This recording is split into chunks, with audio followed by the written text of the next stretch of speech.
Okay, Michael J here. Good morning, folks. How you doing? Everybody doing well? Hopefully everybody's doing okay. So we got the King of the Sea tournament back on. We are live this morning. What is it? Lord Zath.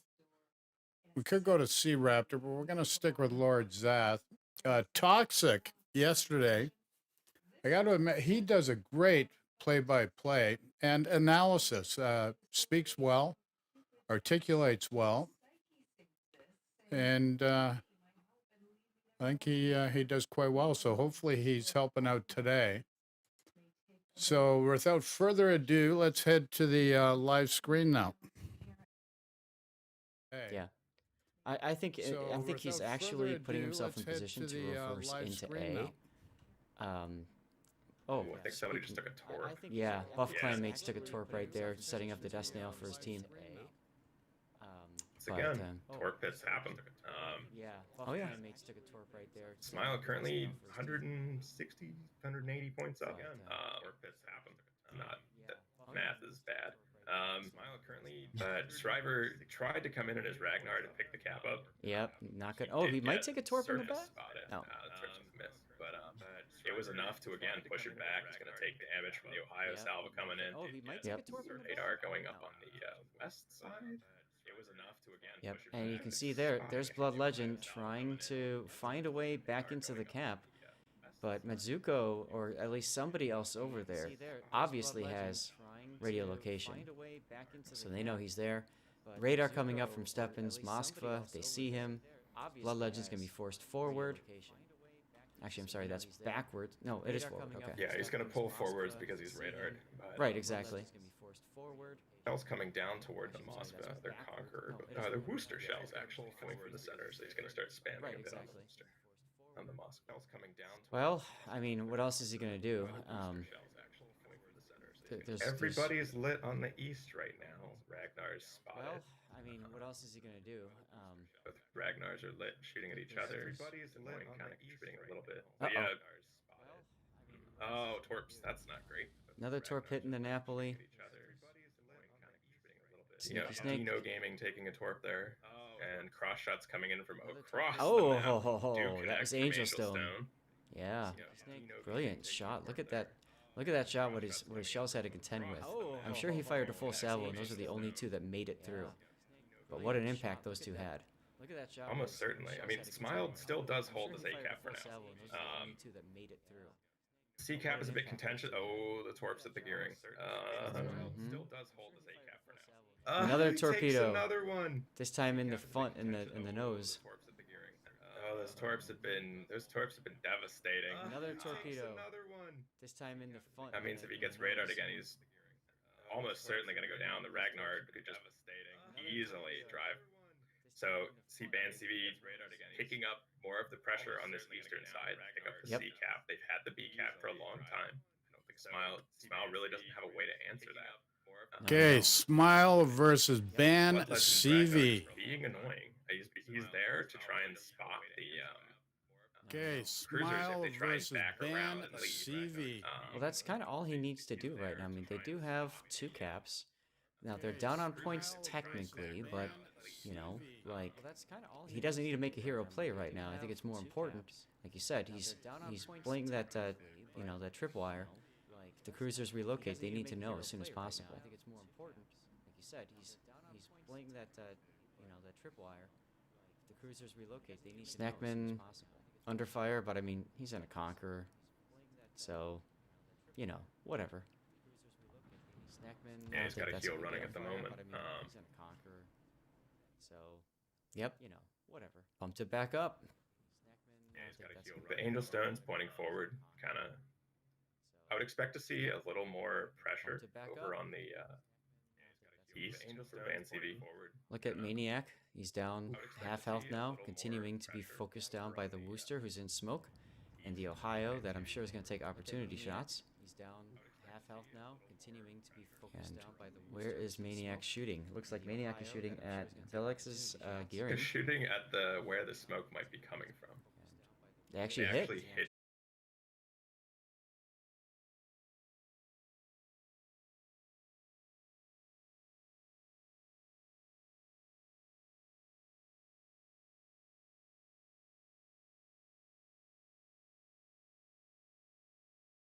Okay, straightened it out. We had an audio routing situation, so let's go back to the live screen. It should be sorted out right now.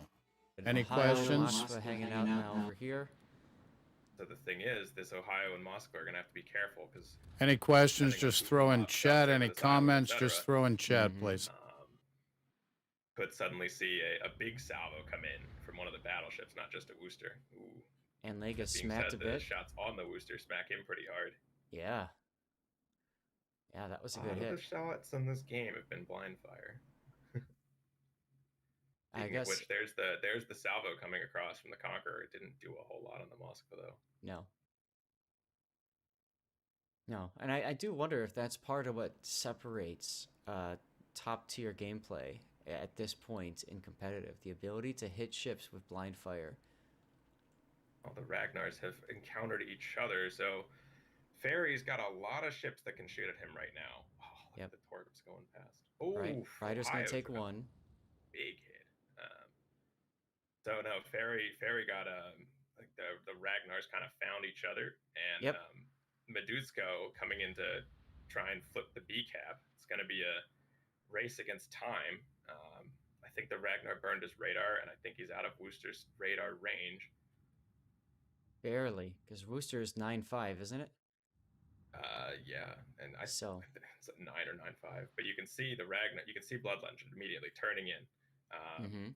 Okay, I think Lord Zath and Toxic make a very good combination here with the This commentary. They were So worried enjoy. about. Any Blood was questions, waiting comments, for just throw in Smile chat, to please, folks. relocate their ships. And you can see both Ragnars kind of coming forward. Shriver driving as fast as he can to get the radar on, but he doesn't arrive in time. He will get the radar up on Medusko. Medusko will spot this Ragnar. If he doesn't even just start shooting immediately, they're both lit. He's going to start There firing. they are. Interestingly, the focus fire is still going in for now on the Ohio, not the Daring. Yeah. Actually, kind of curious to see that, why he's not just shooting the Daring right in front of him. And look at the Ragnar just melting away. Ragnar's taking a lot of damage here. Shriver's stuck nose in. He has to try and get the island. They do need this cap, but I think Ferry's actually going to pick him up here, depending. I think Ragnar might go there it down. is. Yeah, there he goes. There he goes. That's a big The play. Ragnar It's a is first toast, kill- so first kill of Smile the made a game, guys, big 14 play there. minutes into the battle. Jeez. And with that, I mean, it's a 200-point lead for Smile. Yeah. They have 2 caps to 1. They have a bunch of ships that are kind of low HP. I wouldn't expect them to make any significant plays right now. Des Moines on the eastern end is lit, but they're both kiting away. Yep. And look at the Napoli smoking the Des Moines out of that island, making sure he can at least try to make it safely to the channel. Smile looking really good this game. What can Ban CV do? They're gonna come. They have to come to the B cap. They have to contest it. Yep. Medusko just needs to get away. Smile at this point, just run. Right? Hey, as long as Smile stays alive, doesn't matter. runs out the clock, they're going to win. So let's see what happens. Big hit. He's down to 15K. Zidrin may go down to focus fire, all things considered. He's definitely got to be the focus target as Angelstone takes a bunch of torpedoes in the Ohio. A lot of damage. Here comes the shells. All over the place. Can they extend the match? Oh, Zidrin puts on the brakes, pulls the handbrakes. He still goes down. He does go down, but in the same time, there's been focus fire going in on the Des Moines. Yep. There's kind of been fire going in everywhere. I think they've all switched to the Worcester. This game's now. not over yet, folks. This is going to be interesting. Yep. The question is, can Ban CV hold? I don't know. That Ohio. Yeah. Ohio sends the next set of shells, and it's going to be interesting. Ragnar's still focusing down on this Des Moines Worcester. shells coming across from the Des Moines. Ooh.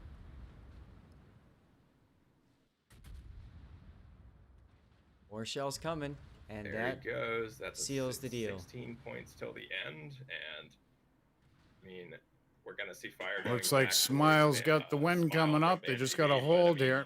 Yeah. Smile's going to the next game. Well, technically they both are, but Smile's going with one. Smile's going with one victory. They pick up the W, ladies and gentlemen. So let's get set up for our death pick. Because we know. Okay, so it's 1-0 for Smile over Ban CV. That was a well-played battle by both teams. Congratulations to Smile being our first winner. It was, and it was fun back and forth. Ta-da. Smile's west side push did get countered, but the kills didn't happen, and they couldn't. The thing was, they couldn't see the Des Moines behind the island once he got there. Like, there were low HP ships behind that island. Angelstone was in a position to shoot. I mean, we saw that multiple times, but for a lot of that match, they were either smoked up or they were just dark.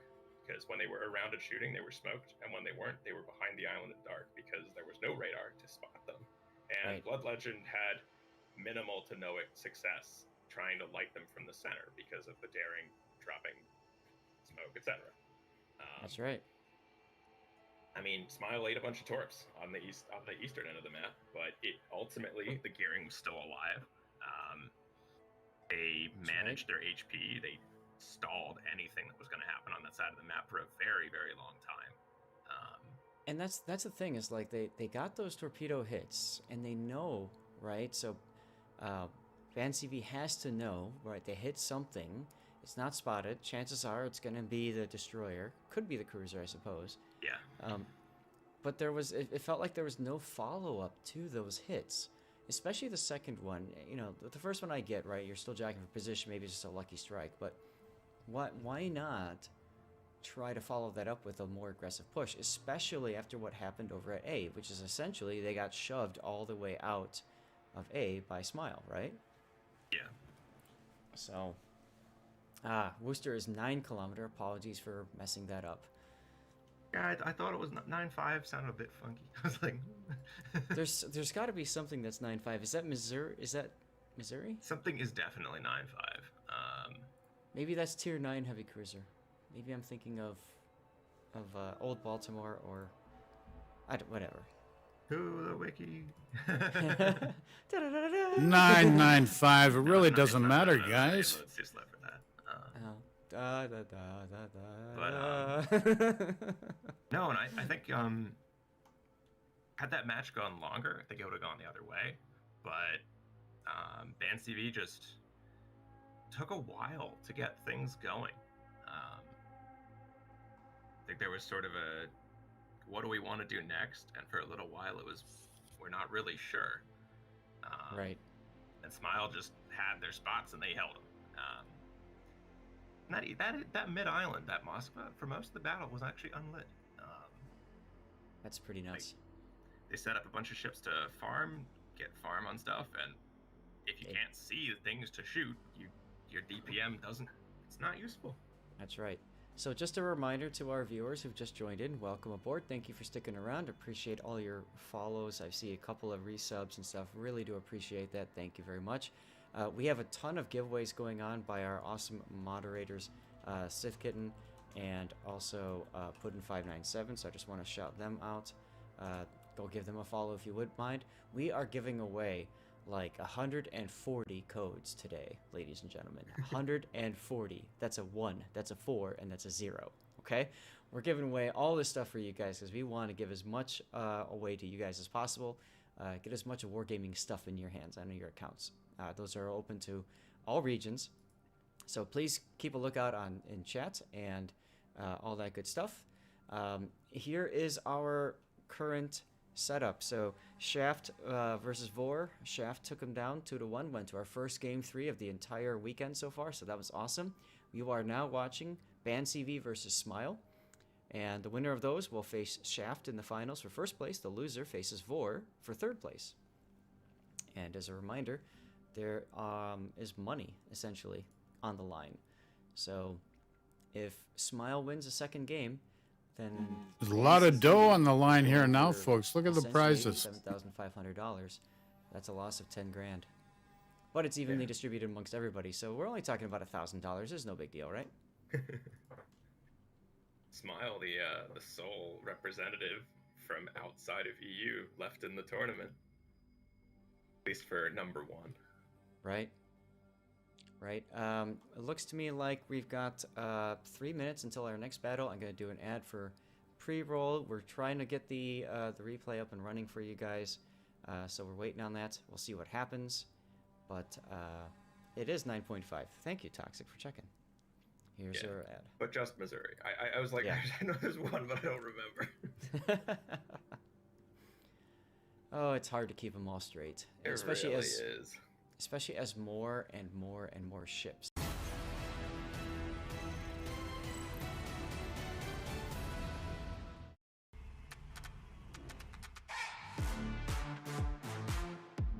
At SteelSeries, we make the headsets nice and Oh, no, it's commercials. We're going to take a commercial break from the commercial break.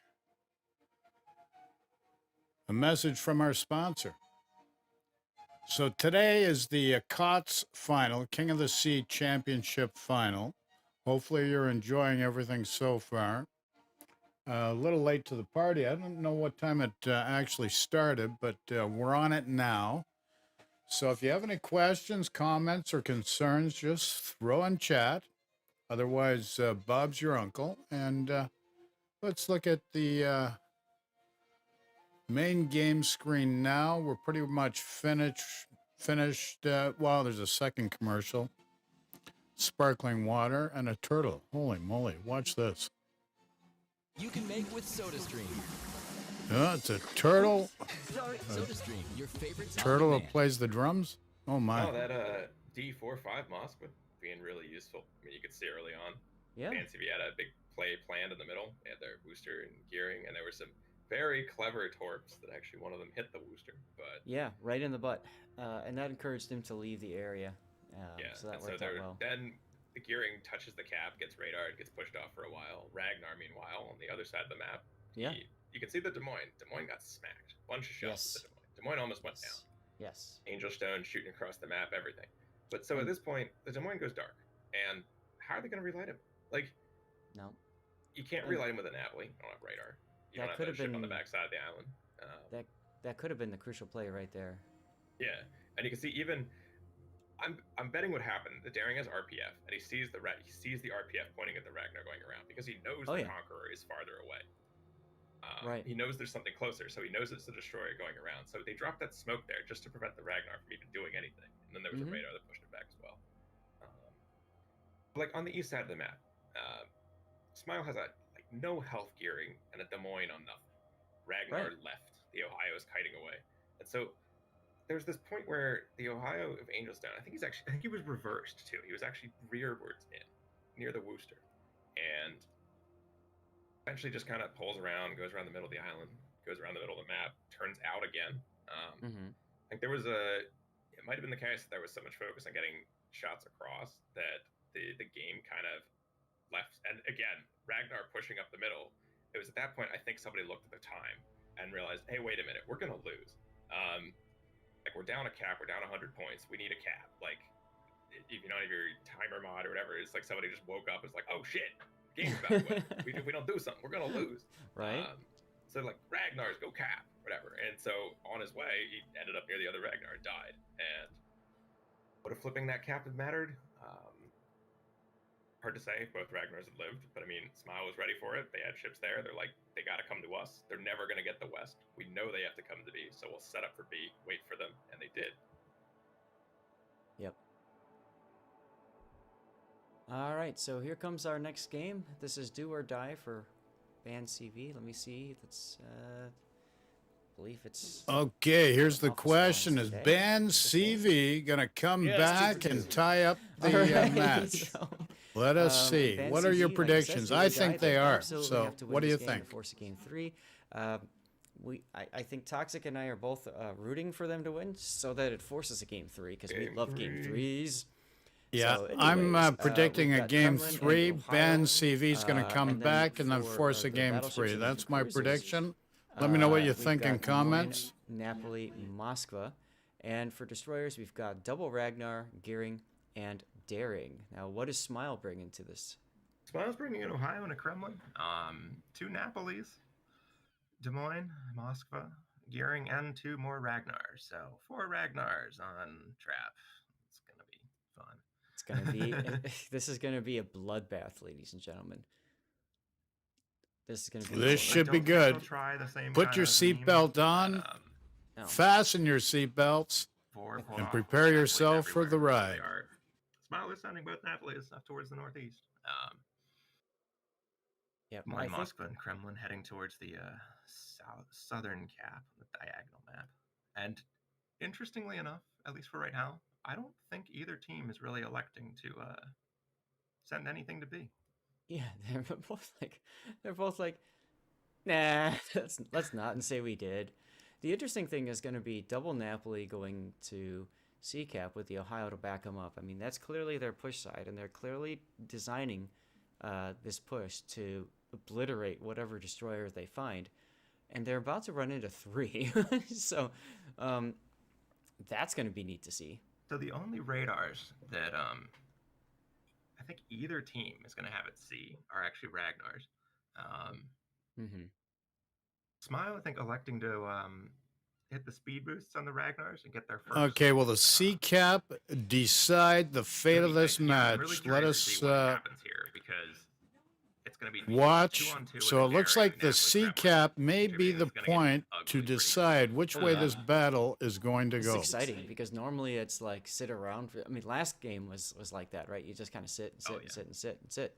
So I'm guessing what's going to happen is the Daring they're going to try and smoke the Ragnars and farm them out. But we have we have Ragnars who both have radars. Like both teams are coming together right here. Something's about to get spotted. Fairy's lit. We're going to see his radar go up almost certainly. There it is. The Daring spotted. Both Ragnars are going to shoot the Daring.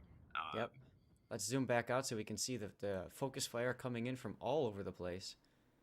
So the thing is, the Ragnars of Smile don't have a smoke, but the smoke just cut off the smoke cut the vision off for Ban CV. So the Ragnar's able to get a little bit of damage, and the Napoli's meanwhile coming along in their smoke screen. Focus fire coming heavily down on Fairy, also coming down on Point. Point's taking. Oh, Point's in trouble already. Just said hello. We're here too. Fairy's taking damage. Point's taking damage. Point's on fire. A lot of shots going towards the Napoli's. Ooh, Fairy's really low. Point's still really low. Yeah. Point's on 1800. We're gonna end up with we got to trade. We got to trade, ladies and gentlemen. Both Each team is destroyers. down a Ragnar.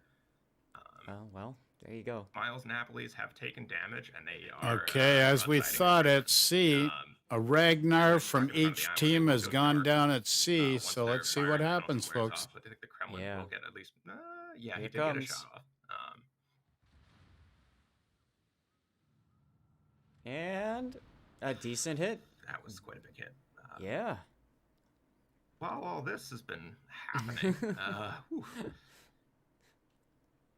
FanCV did take the A cap with their gearing Des Moines and Moscow. And Look at Smile, even though they have Smile with their 4 ships electing to be very passive down there. Yeah. Look at the smile train going on here. This is, wow. Choo choo. Kind of curious what the well, they don't know there's a Moscow there, and they don't know that Des Moines is there. I'm not sure I think they've seen Angel Stone at this point, but Moscow is still lit, and I mean I think they were just getting far enough out around that corner that they can just push straight forwards now. That makes sense. Yeah, the thing is, I mean, Angel Stone can take shots on them from that side of the map, but only if he can see them.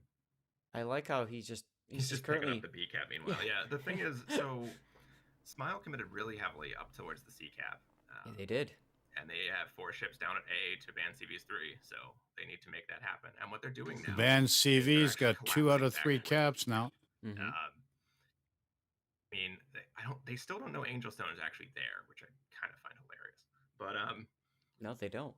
The Napoli's at least are going to push back in, and we're going to see a round 2 of really nasty engagement happening soon.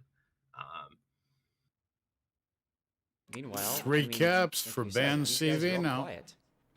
Yeah, I mean, there's torpedoes coming at them. They do have the Moscow lit, and that's a gearing smoke, so it's going to last for a really long time. And they're getting their Kremlin out super wide. But these torpedoes could have these torps could spell issues. They do have a Hydra running. They do know it's there. Yeah, but 1 torp hit for each cruiser, I think, is going to happen here. Yeah. So Looks the like thing is, Smile's going to they're make a set up to try push and for farm out B Titus, right but now. they, So let's the see only what real, happens here. Moskva's lit right Oh, now because of a yep. raid. Oh, that salvo from Angel Stone. Oh my God. We need new underwear for that for Steppen. Yeah, I mean he's not lit right now, but Titus taking a hit there. Yeah. Actually, no, from what? That Wouldn't looked be like surprised. Just look at the Kremlin. Napolis. Meanwhile, so BanCV has all 3 caps, but they're even on ships right now. Point Yep. pools are almost the same, but these. Yep. Oh, this push could But go this so is- badly. The Napolis are spotted. They know they're coming. Yeah, ships and HP going is up pretty for the much even right Ragnar. now. To detect Angel Stone. Both Napolis are now lit. They've got a Kremlin way out to their side. Yeah. That could have been a lot worse. So the thing is, Sidrin. yeah, they know it's a battleship they're fighting now in that cap, and they're gonna try and push him around. And so the thing is, Smiles Ohio is gonna be watching Angel Stone right now too. If he can land a big chunk on Angel Stone. Don't think he's going to be able to though. But this Napoli push, I mean, they're coming in. Yeah, I'm amazed that they went south and then they're turning north now. I think they would have been better off going to the north side anyway to cut off Angel Stone's withdrawal. But in the end, they are going to manage to get through. But we got torpedoes coming. Here comes some daring torps. Be a problem. He's going to hit 4 torps. The torps are going to hit both of them. Nope, 2, only 2. But I mean, look how close they are to Angel Stone. Yeah. Running the secondaries on. Right. And I'm surprised. Oh, Dino just got slapped. Probably, I'm guessing it was blind fire on where the secondaries are coming from. Yeah, based off the torpedo hit. Yeah, I mean, you can see Zidrin opening up. Like one of the smokes just ended. Ooh, that's Salvo didn't. I think both of their smokes ended because Zidrin smoked first, and then they were using Dino's smoke to get into here. So I think both of their smokes are out right now. So they're going to be in cover from the Kremlin, but they still got other salvos coming in from the Napoli. I mean, Smile's all in to try and kill Angel Stone as fast as they can, but he's still got shells. He's still got guns too. Kremlin just nails him, and then there's Kitus. Yeah, Kitus contributing from the other end of the map. I mean, Smile just now getting to the A cap to try and contest it, but God, they donated both Napolis. Yeah. I mean, Angel Stone took a bunch of damage, but BanCV, I mean, they're up by almost 600 points because of the 3 cap advantage they've had for this entire game. Right. And Smile just now kind of getting some damage in on Kitus, who eventually is he's still safe though, because he can pull back behind that island as far as he can. Angel Stone's still lit by the Ragnar. They're still sending shells toward him. Might as well. Yes. I mean, at this point, it's... Wow, BanCV coming off very strong. Up by 600 points. And it looks to me like the Death Nail for Smile didn't accomplish what it needed to do, which is to hold the A side there and also kill whatever's at A. No, and I think the thing that happened there was it took a lot. They were against an inferior number of ships, and it took them a really long time to kind of get a play in motion at all. Angel Stone, I wouldn't be surprised if Angel Stone eventually does go down here. He's getting shot at by the Ohio, the Ragnar, the crowd. Moskva's contributing as well. The Ragnar's bled damage along the way, but see if he does actually go down. But what's a fire would seal the deal, but at the moment, I mean. Yep. What's the pathway back in now? Angel is dark, by the way. Oh, Angel is dark. Shell's still coming in though. I mean, he's still getting those hits. Yeah, Ragnar's taking a bunch of damage in the meantime though. You just got it. Nope, he stopped, and now Angel's gonna survive this. Now he's looking at Kitus. Yeah, and so the thing is, Kitus's rear in towards this Ragnar. I mean, the Ragnar's just going to continue to send HE at him, but Moskva's, even with just one turret, still going to hurt. Yep. And the Ragnar, I assume the Ragnar will actually take him down, but yeah. Smile is desperately trying to find something here. I mean, they've got the A cap, they're pushing through it. It took a really long time for that to happen. The Des Moines and the It's a Des Moines gearing can just run away. Angelstone didn't die. They're Ohio from Smiles getting a whole bunch of friends from everywhere. It's got a Napoli right behind him, and Kremlin double Ragnar. I think it's a Ragnar daring there. Mm-hmm. Yeah, I mean, compared to game one, like we had an initial engagement, and then Smiles just seems like they've been on the back foot ever since. Yeah. The Them rotation coming. down into B just with the two Napolis for no significant gain at all. I think I'm gonna title this one trade offer. Yeah. I give you 2 Napolis. You give me the win or Yeah, the loss. I mean, it's just, oh goodness. Yeah, I'm really not sure what the what that was. I mean, there was a point at which they knew Angelstone was there, but they were going out in front of. They didn't have anything left at sea, so they were at that point pushing around that island in front of, like as we saw. Ohio on Smiles going down. He's down. Kremlin was getting shots in. I mean, the Moskva backed around to shoot at them as well. Like, I wonder what would have happened if they'd come kind of to the southern side of that island. Like, if they tried to make, if they'd taken the longer route and made the push from up behind him. Well, and that's kind of what I was getting at. Like, that's what it looked like they were originally going to do, and then it almost seems like they were called off of that approach and told to go north, and that ended up wasting a lot of valuable time and smoke in the process. So you got to pick one and go with it. So we're gonna see. Yeah, they picked up an early kill on a Ragnar. Both teams lost one, but I mean, from that point on, like, NCV. I mean, Smile just gave them the C cap. Come on, death pick. Oh, robbed of the death pick. Damn. Match is tied 1-1 now, folks. Match is tied 1-1. Right. Congratulations to Ban CV bringing us to game 3. This is what we wanted to see. Woohoo!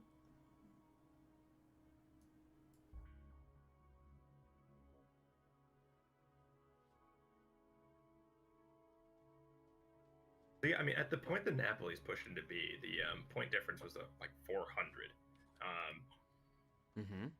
And 8 minutes into the game. So just from the cap ticks alone, I mean, I'm just curious why Smile didn't get aggressive at A much sooner.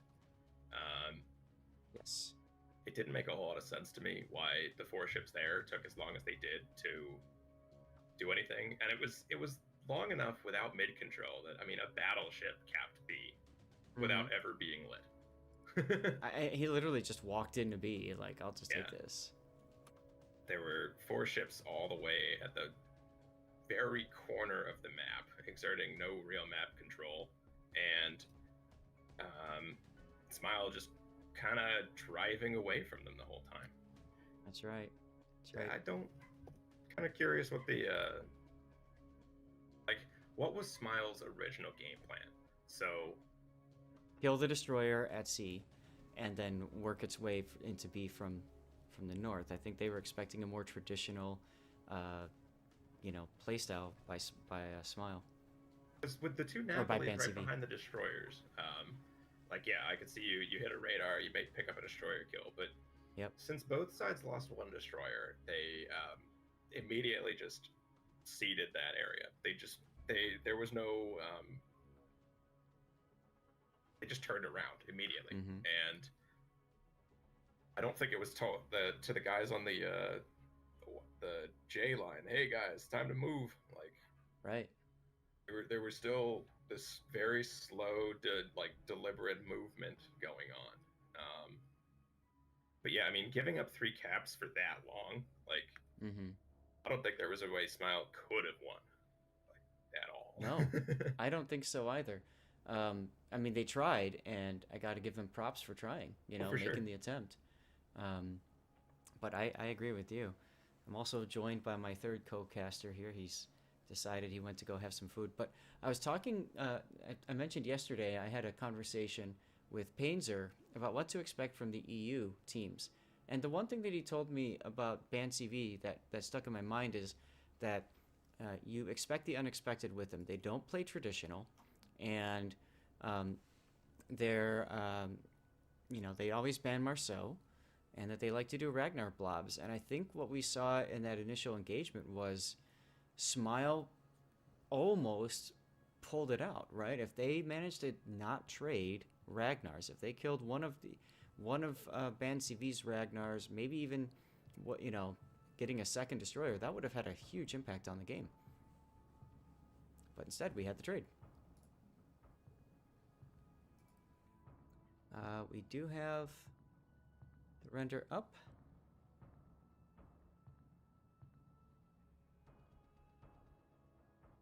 Okay, we're being told 3 minutes to go, so I'm going to do a ad for pre-roll, and we're going to get to our replay here.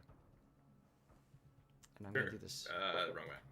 No, I'm doing this quickly because I don't have time to go into studio mode. Jack Links presents Messin' with Sasquatch. Watch this.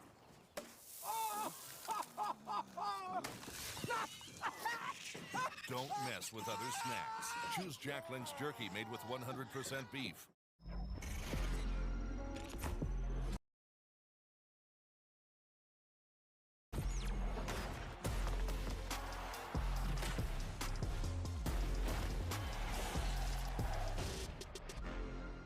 Play it on the all-new Xbox. Quitting. It's not easy. So don't do it alone. With Nicorette in your willpower, you're twice as likely to quit smoking. Today's the day. Join the quitters. Nicorette, let's do something amazing. In Civic Nation, yes is a word you hear a lot.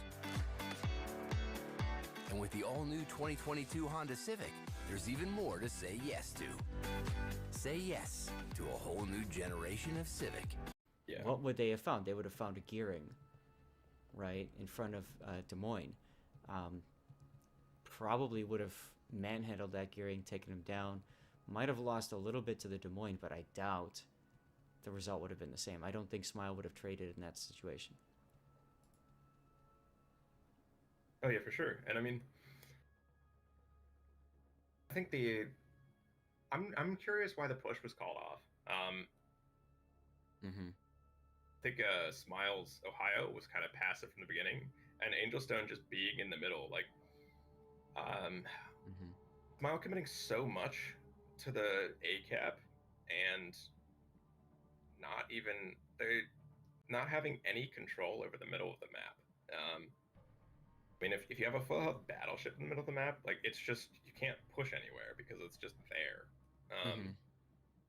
So even if it was an indirect like effect, Angelstone just existing there, Smile took so long to just like get going into the A cap. There was this very, very, very cautious play.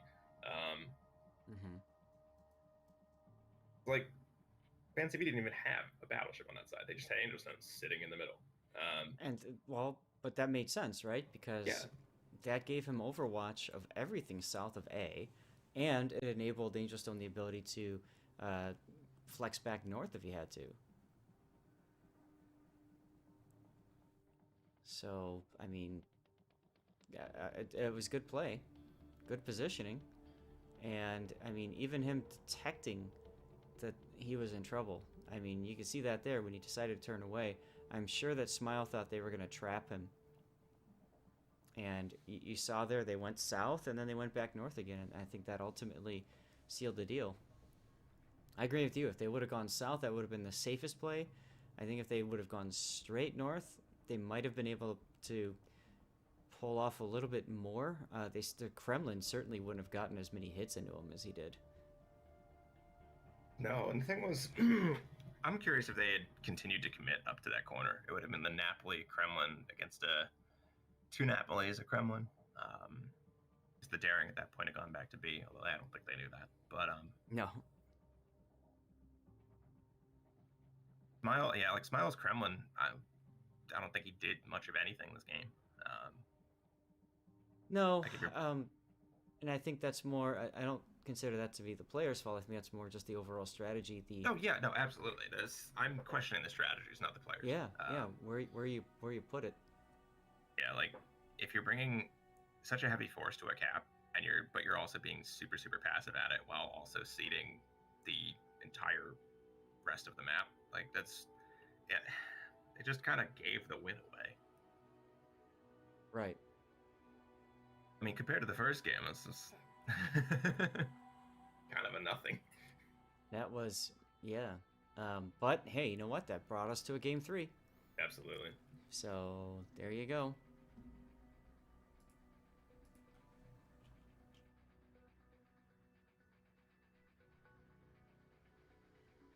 All right, looks like chat's catching up to the end of that battle. We're still about a minute away from dropping. So what do you think we're going to see here? Let's go to our next map. It's not trap. I have to fix that. Line of fire. Yeah, no, it's just there's a drop down here that I have to. Basically, when the game is over, I have to update score. I have to set winner. I have to put down who won which map, and then I have to set next map. So I have to do 4 things. I just did 3 of them. Oops. Yeah. So, Land of Fire again. What do you think we're going to see here? I think we'll see Ban CV running maybe 2 Ragnar Death Blobs. Potentially. Maybe a Kremlin shove up to the island on the very eastern end or western end of the map. It's hard to tell. I mean, teams have been mixing it up. I don't know what Smile's going to do. Don't know what Ban CV's going to do. Nope. I don't either. Now we do have... we do have a request from Ban CV to start at 45, so 2 more minutes. Okay. So we are delayed again.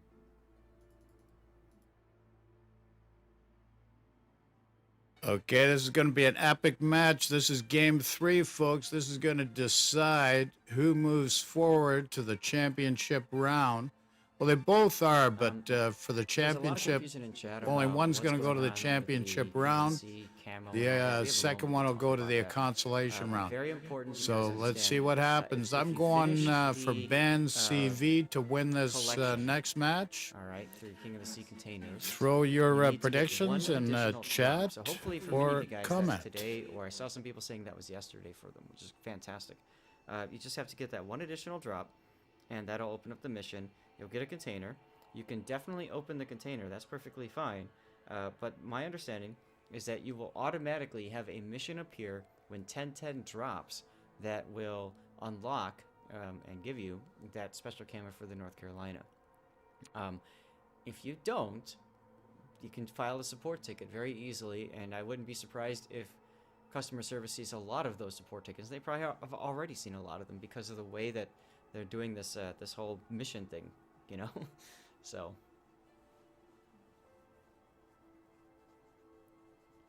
I don't know. Toxic, did I say that correct? From your understanding? Sorry. Oh, I was just talking about the mission for the North Carolina camo. The fact that it won't even appear until 10:10, and we're all just 10:10. crossing our fingers it actually works. Yeah. Yeah, exactly. We're all just kind of hoping. We're putting our trust in some automated system. Yeah. Yep.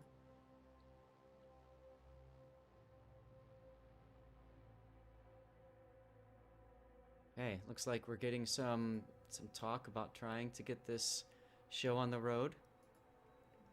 I'm gonna get a drink. Actually, I'll be back in a minute. Hey, go for it, man. Chad, I hope you guys have been having a good time so far. Thank you again for those of you that have been following, picking up some new followers. I see it's always good to see. Some people even cheering and subbing. Really do appreciate that, guys. Cheers, thank you.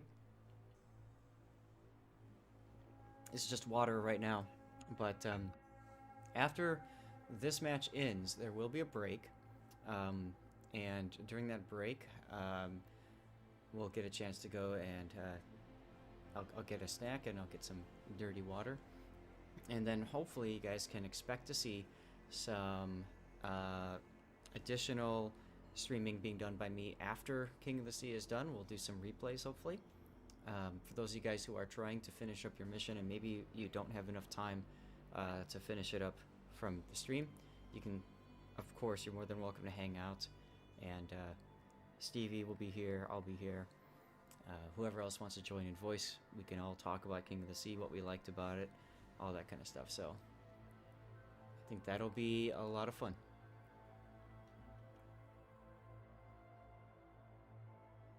And we are now a minute past when they want it to go. All right, we are going, ladies and gentlemen. Apologies for the delay, but that's something that we obviously do not have any control over. And I think I'm gonna have a co-caster this entire round because Stevie doesn't seem to be wanting to go anywhere. All right, looks like we are going to our regular mode. Ban CV on the left, yes. All right, so this is do or die for either team. Potential $10,000 on the line. Don't want to miss out on that, so let's take a look at Ban CV bringing with them 2 Kremlins, a Minotaur, all right, double Moskvas, and then they only chose to bring 1 Ragnar hit squad, a Haragumo, and a Daring round out their destroyers. And so Smile's bringing Ohio, another Kremlin, DM, Napoli, Moskva, triple Darings, and a Ragnar. Both teams bringing a lot of destroyers. Yeah. Calling Ragnar's and Haragumo's destroyers is a bit of a exaggeration. Smile actually has the destroyers. Ban CV basically bringing a whole bunch of radar mini cruisers. Yep, including the Minotaur there. Yeah. And so even early on, an interesting note, both battleships from Ban CV are heading west. Yeah. I wonder if they're going to try the same play of shoving the Kremlin into that middle island while the other Kremlin goes wide. As well from that side, but That's true. That's true. The island is better suited. Let's take a look at the island from top down. You can see it's much better suited to a cruiser on the south side than a ship on the north. You've got that town and the dock here. That kind of exposes it to a lot more fire from that spot. That's a good point. I wonder who picked this map. Ban CV picked Alpha, so that would mean Smile chose the map, correct? I think the last map is pick and side. You're right. You're right. So Ban CV picked it, and Ban CV wanted the northern side of this map. So, like you said before, they've got a plan, ladies and gentlemen. Yeah. So let's see how that plan pays off. They got a plan. The trick is how to execute to secure the win. Assortment of destroyers kind of hanging out everywhere. Steppen, Ragnar's kind of coming up to sit behind the A island. He's got a Blood Legend. Blood Legend's coming. He's taking a route to get behind the island. Angel Stone, though. I was going to say, look who else is coming. We've got a battleship pushing the center island. So far, he hasn't even been seen. He can line up here, but his flank is heavily exposed, which would explain the Moskva and Kremlin that are over on this side. As Haragumo makes Inky for his teammates, makes it easier for them to get in a position. I think they're going to smoke the Moskva all the way in A and put the Kremlin all the way on the 1 line. No, and so they do know Blood Legend's there, or they know Angel Stone's there. They know Blood Legend's there. Radar going up from Steppen, Lights Point. I'd be surprised to see resets coming in or shots for resets coming in. Smile definitely choosing to kind of head more to the east than Ban CV's they're going west. That's what they're doing. Yeah. The central Kremlin position means the Moskva and Kremlin from Smile are going to be in significantly crossfired. The 2 Darings are there for now. If they can sneak over and maybe get single fire torps on them, but Mm-hmm. Moskva and Kremlin are coming through that smoke the Haraguma left them, and they're coming hard. Yes. Choo-choo. For now, I mean, Stepan, there's 2 Ragnars and a Kremlin at that cap compared to just him. They got shots kind of coming in from all over the place. Yep. Ferry is detected in the Daring south of A. There's the radar to detect the Moskva. So we've got a Kremlin Moskva and a Kremlin Moskva. But look at the angle they now have on Stepan's Ragnar. Stepan's going to be forced out because of this play. Yeah, and the thing is, I mean, the Moskva and Kremlin from Smile, like, you can't push. There's like the Angel Stone is on their side. They're stuck there. I mean, I think they're gonna push anyway. They have to make some concerted effort, but they're gonna take a beating for it. I mean, they're literally using the Kremlin as a shield for the Moskva. Yes, they are. Stepan did get away for now, but there are torps coming in from Vailu. Were they both gonna score? Oh my goodness. Nope. Nope. Moskva ate the 1. I mean, Angel Stone is going to continue to send shells. I'm expecting to see the next set soon. Didn't do anything. Nope. And you would have thought that that was the opportunity because they had a turn thanks to those torps. Definitely was. But this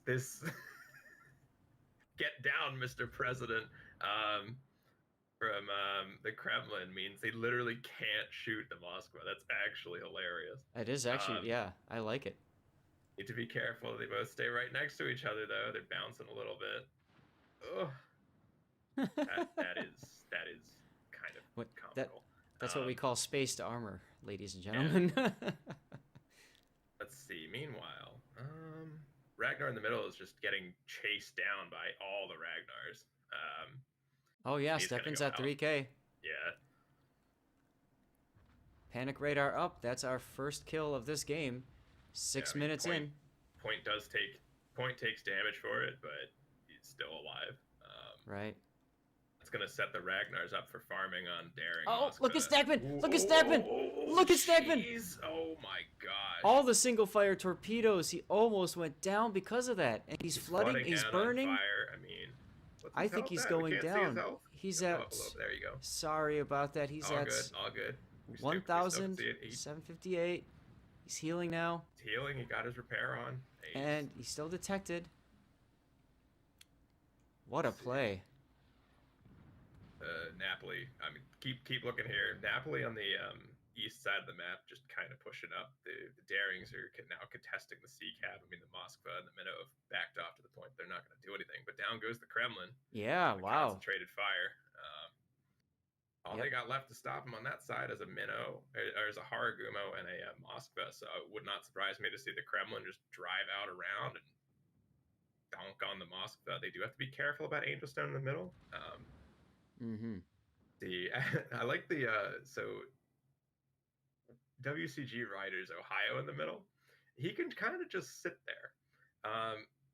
His biggest problem is going to be Angel Stone, but Ragnar's can't torp, so they can't rush and kill him. So he's just there. Yep, and he's got secondaries because he's in Ohio. Yeah, he is going to have to be very careful of Angel Stone, but for now, I mean, Smile pushing Moskva away, the Daring nose in coming back towards the sea cap, Minnow and Napoli kind of coming toward each other. Yep, but Angel's still looking over at A. I think he's expecting to see them back out or something, but... I mean, question now is what's the Kremlin going to do next? What's Smile's play here? Because for now, I mean, each team has 1 cap, and I would say Band CV definitely has the advantage towards the middle of the map. But, absolutely, yes. Smile definitely has the ships to make plays on the western side. They do. They just kind of need to make the Moskva go away quickly. In the meantime, they also have the sea cap, so... looks like Band CV is going to try to make a play over at sea. There's Mizuko taking some big hits in the Daring. Yeah, and so Band CV have rotated the Ragnar back with Blood Legend to try and help out with that fight. But for now, I mean, Mizuko's still dark. Ooh, Salvo going in front. Angels, yeah. The battleships in the middle have encountered one another. But how about this, Salvo? Could have been worse. I think he's running from the. Is the minnow been lit? No, I don't think so. He was lit before. They know he's there. Yeah, so I think the thing now is the minnow's going to push around on the Napoli. Blood Legend's coming under fire from a Des Moines. Battleship's kind of having a slap fight in the middle. Let's take a look at that. Things happening everywhere. More torps. Yep. Look at all those so torps. Smile pushed these Darings up to try and single launch the Moskva, but I don't think that was the right call. I mean, Moskva has radar. Like, yep. You're gonna lose a whole bunch of HP for this. And I mean, the Haraguma's even chiming in. They got a whole bunch of single launch torps offshore, and they're almost certainly gonna kill the Moskva here. Maybe. Are you sure? Well, so it's only going to take like 1 or 2 more. I mean, but he's gotten multiple shots off on the Darings there, and as you can see, he even got another one off. So, they got on. Like, they gave a Daring for it. Like, yep. I don't understand that. Yep. I think Kremlin could have gone around and just smacked him. Then again, I think the Kremlin also might be trying to help their Ohio in the middle. Well, I was going to say, so when that engagement began, when that slap fight happened, that was the chance for either Kremlin and Moskva, or one of them, to come around the corner and do something about that Moskva's position. Yeah, because all they actually had there holding them up was the Haru and the Moskva at that point. See what else is going on. Napoli still running away from the Minotaur. The Daring's actually caught nose in towards the Ragnar. That's going to be not great. Blood Legend is in trouble, though. Yeah, Blood Legend's been taking fire from General Razvedki. Yep. That's a long-range shot at Des Moines, but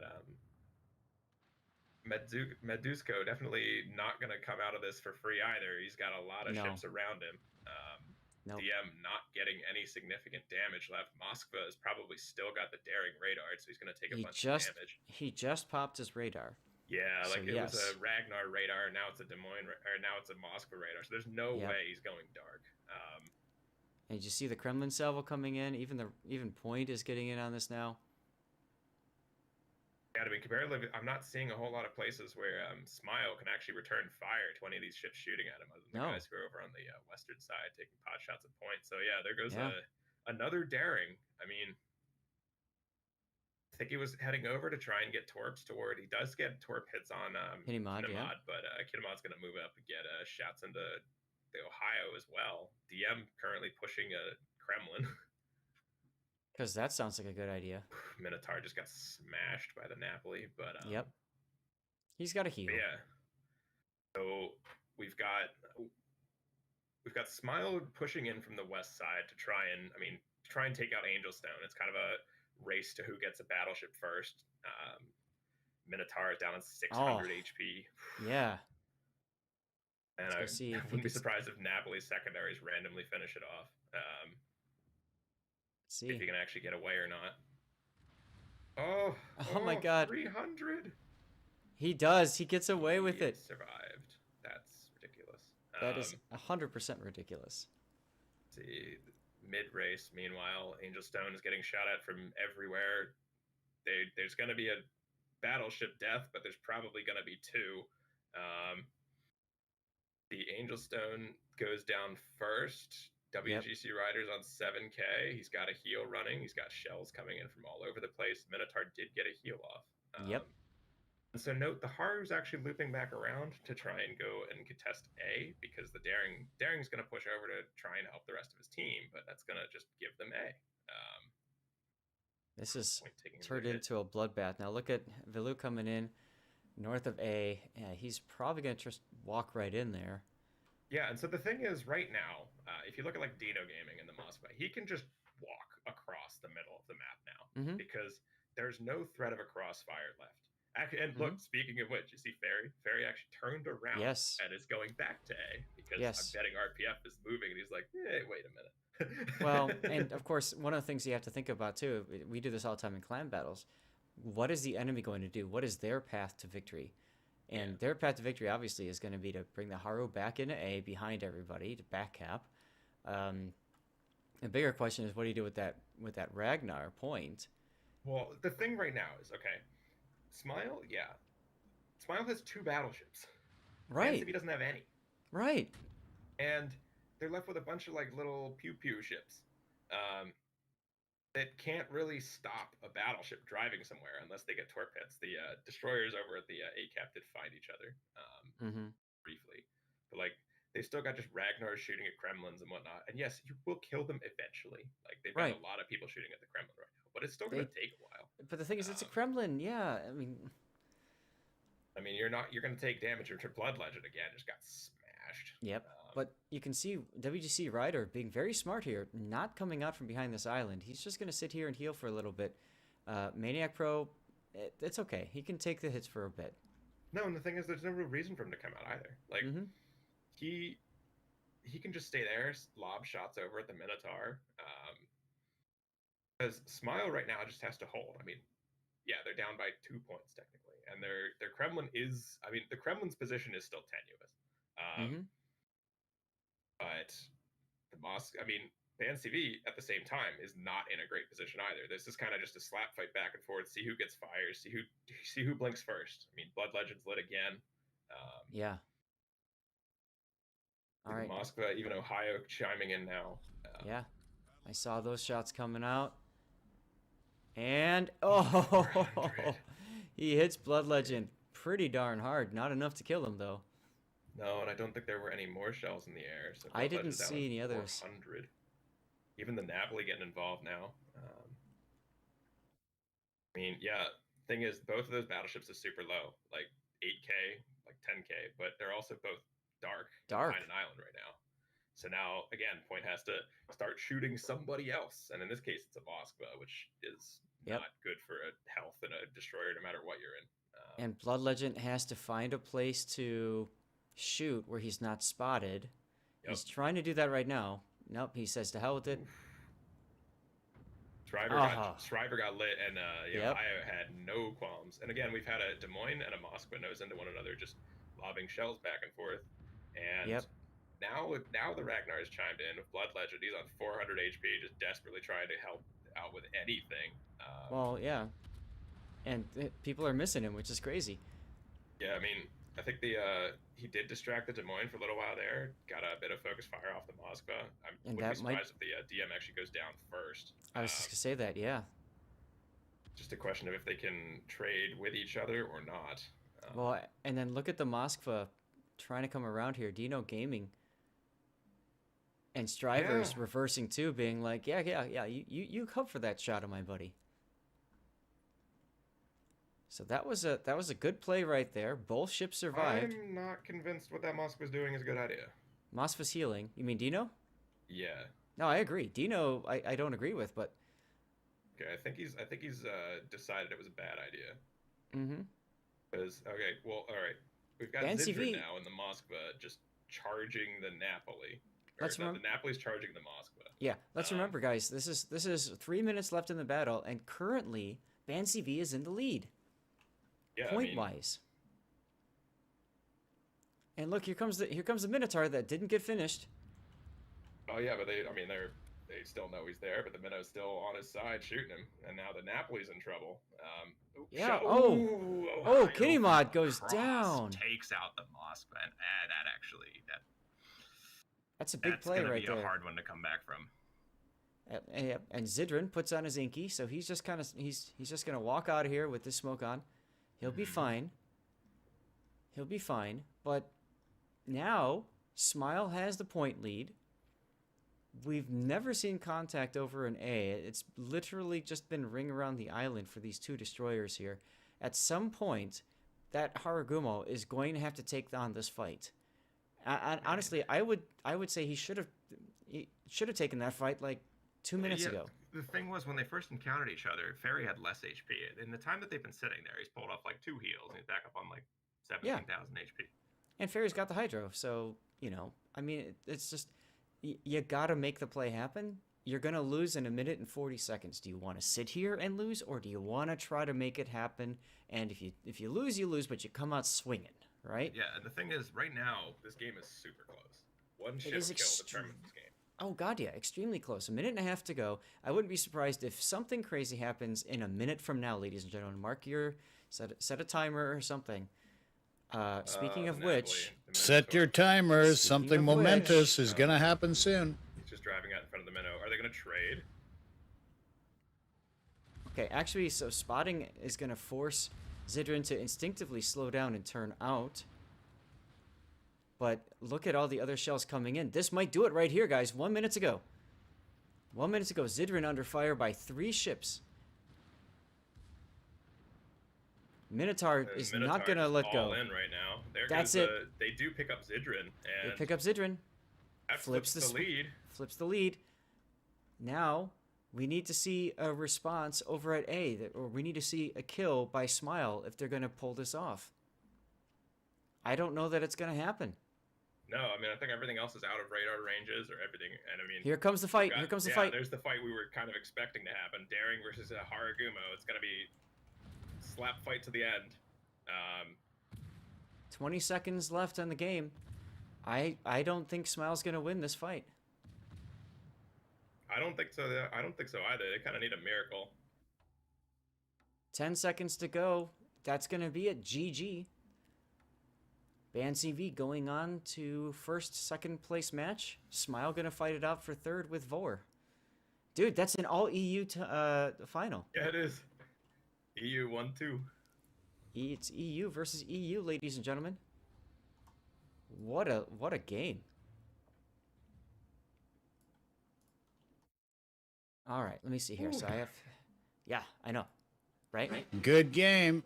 Good Like- game. Ban CV wins it. Ban CV, congratulations. You earned that win hard. That was what a oh my god. Such a close fight. Are we? It almost felt like we were watching an NA team right there. an NA COTS final, back and forth, so close. So my question is, what happens now? It's like that intermission or whatever. Yeah, exactly. It's so we're going to be seeing a bit of a break. Obviously, both teams need to do their map pick and ban. So we're going to see that. At this point, we're just gonna have to wait. So I'm gonna reset everything. The next game that we will be casting on this channel. Remember, we're doing everything that Wargaming Official is doing. So we will be bringing you the third place match next. So that's going to be Smile versus Vor. So I might as well put that in at least. Everything else is to be determined and won't be determined for a little bit of time. I'm going to wait for word as to when the break's going to be, how long the break will last, all that good stuff. Toxic and I will probably step away for a few moments when that happens. And we're going to put a timer up so you guys kind of have an idea. We'll look to come back maybe about 10 minutes before the break is supposed to end, just in case they decide to move everything forward without telling anyone. Depends what's going to happen on this break, to be honest. I'm not entirely sure. Yeah, but it's going to be EU versus EU. That's going to be something. EU taking all the money. Oh, I'm out of water in that one mug. Time to swim to the next one.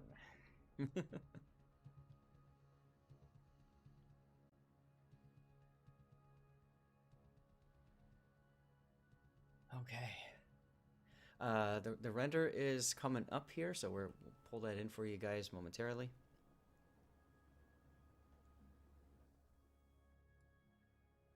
Okay, there's our file.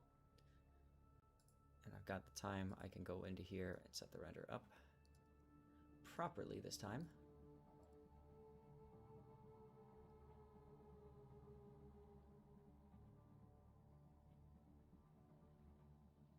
There we go. There's the game we just watched, ladies and gentlemen. Whew.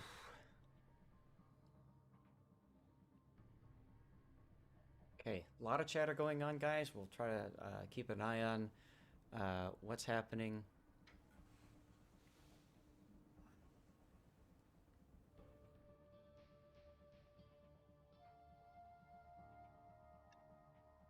We're behind today, but again, we don't care. We got 2 game 3s out of 2 series. This is fantastic.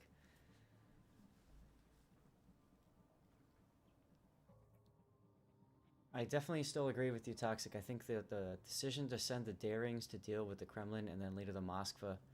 I mean, the Daring dealing with the Kremlin was fine, but Yeah, the dealing with the Moskva cost him a lot. I mean, yeah, and again, that game came down to one ship. yeah, it did. So Did. when you look back upon the game, when you ask yourself, why did we say trade a Daring for a Moskva instead of just, you know, you Yeah. could have. I think you could have made that play by losing more HP. On Oh the yeah, Kremlin, absolutely, say. absolutely. And Daring getting caught out in the middle, I think, was kind of more of just an unfortunate circumstance. The path that he ended up in, just he had to go through a gap that was just death. Yeah.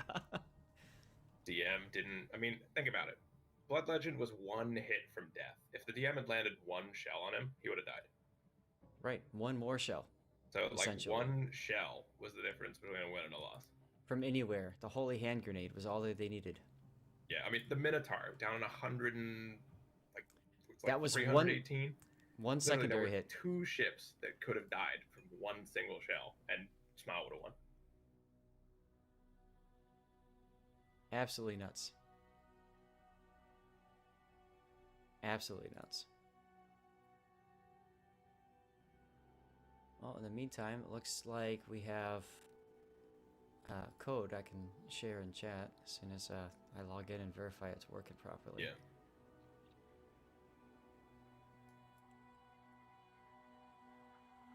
Yep, it worked properly. Alright, so since we have people from all regions, put that in here in chat.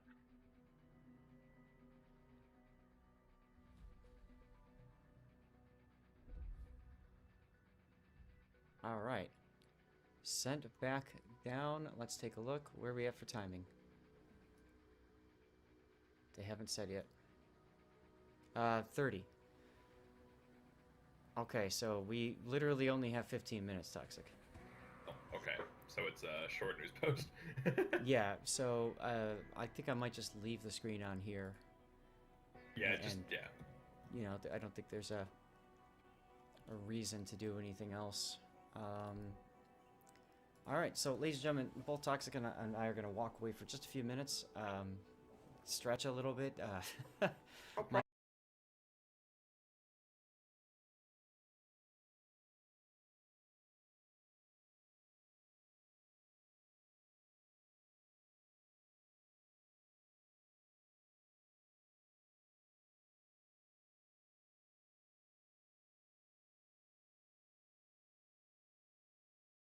Both of these have been fantastic so far. Much better than yesterday. God, yes.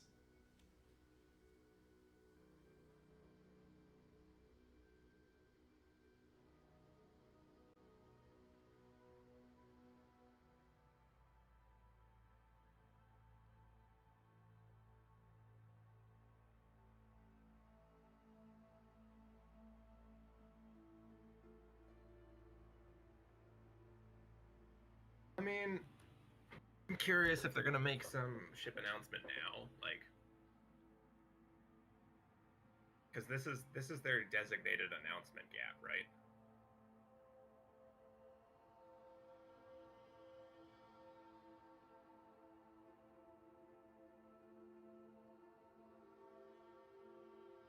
Yeah. I mean, fill time for 10 minutes? So, I mean, the final's going to be for 1-2. It's EU1 versus EU2. I have to root for the underdog because it's fun. It'd be fun to see the EU number 2 beat the EU number 1, who beat him in the regional final. And I mean, we're gonna get a best of 5 finally. About time.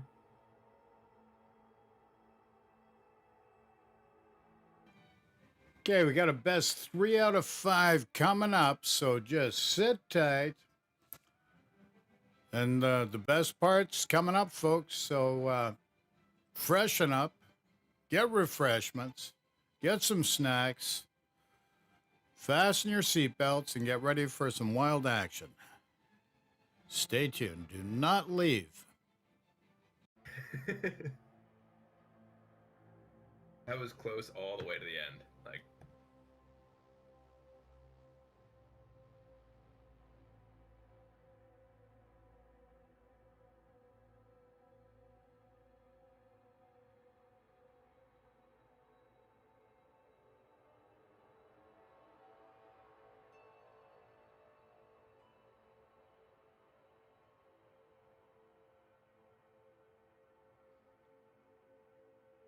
Yeah, I was very impressed with that last game. I mean, it felt like in that game and the previous one on Trap, it felt like Smile just wasn't able to use their assets appropriately. yeah, I'm really not sure what happened in game 2. Like, compared to game 1 and game 3, Smile just didn't feel like they were playing. Right. And I mean, sure, it's down to strat, like something unexpected coming towards them, and they're like, "Ah, what do we do?" And that seems to be what happened. They had like a slow, deliberate play planned, and then just BanCV's like, "No, we're playing fast," And they did. and Smile just didn't have an answer for it.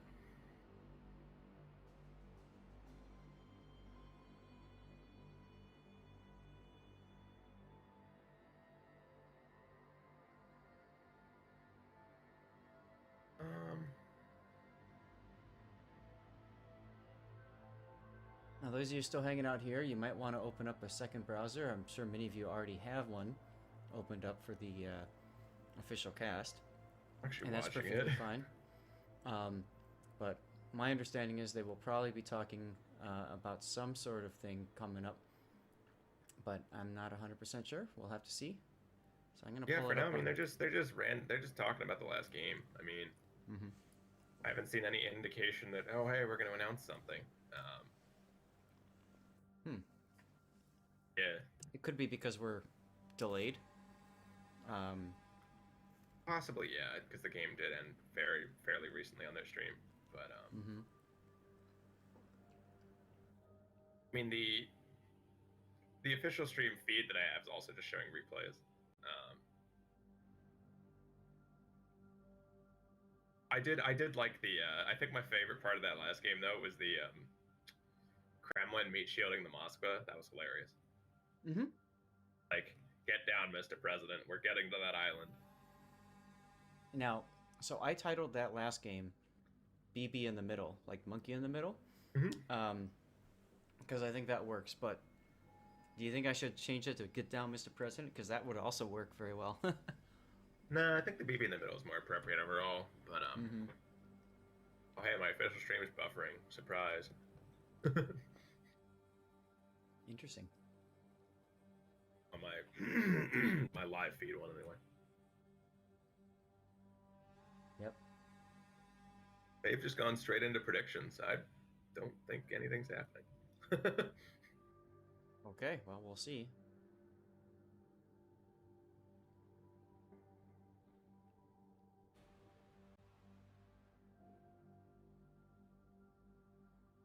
Everything's buffering. Ah.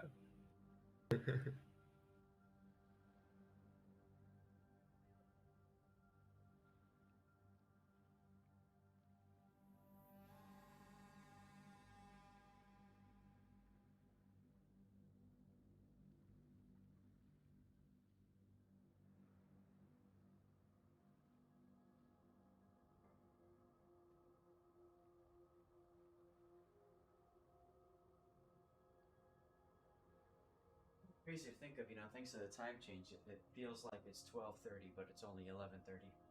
Yeah. Oh no, they said they're doing something. Hang on.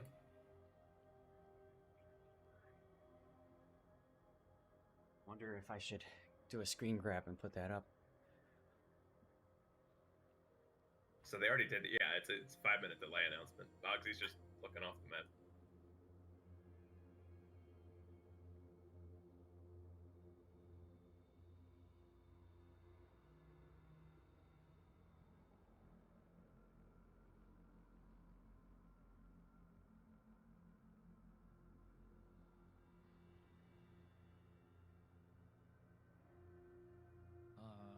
consumable camouflage is coming up, replaced by the For Valorant service camouflage. It will be slightly different in its stats, and the early morning camouflage will be replacing the... I don't recall which one it will be replacing, because I had it written somewhere, and it was... Wait, what the The hell? Rising. It will be replacing the Rising camouflage. We have another one coming up as well. I'm will be the watching. New They're Year's showing some Sky camo. So camouflages. the New Year's Yeah, Sky but will those be are all expendable recycles. Camouflage. And that's the camo they already recycled once that pissed everybody off. It's Ari It will rank also be used as a permanent that they turned into camouflage for a Rising, that they're turning into variety something else. That's of hilarious. That because ships they have to that take come the with premium. So the New Year's event is going to be the major they have to take the major edition service coming in cost November reduction and off. December here, as the event itself will be a three-team event, sort of the way that the Soviet Aircraft Research Bureau was, where you will pick a team over several weeks. Each week to play for, you will play subsequent missions and get certain rewards for that. One of the rewards will be permanent camouflages known as the Snows and Stars. Starry We have a camos. number of those available. They're going to be for the ones that can be got from that event will be for the Omaha, the Jaguar, and the Conte de Cavour. Okay, so they're trying to get people to go back to Tier 5? The event will also include several of the Sinterklaas tokens, which will be a new token that will help you get Got some more some premium camo captains for and your boats. things. Things Yep. like the New Year's Yep. Sky camo as well, and the flag, which was called the New Year's Constellation flag, along with a new Dutch premium commander known as the Sinterklaas Dutch Commander. More So- tokens.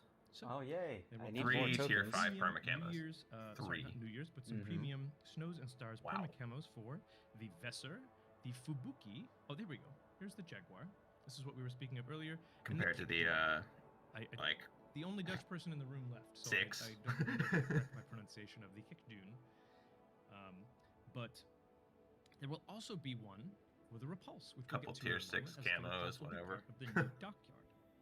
But there will be Snows and Stars permanent camos for the Vesser, Fubuki, Ishmael, and Hikdun. A tier along 6 with camo you can Jaguar. put where the sun don't shine, for, as This far is as I'm part of concerned. the collection. Some of you may be Collections interested will in it, be, not me. Like the collections of others, where you can collect these items from it, along with 3 commanders, which are I love my named chat. after snow giants. Deadliest Idiots. So Just that should breaking be a news. lot There of will be a new flag. I suppose we can go on now and speak of the dockyard. Along with this season, we'll have an entire new port.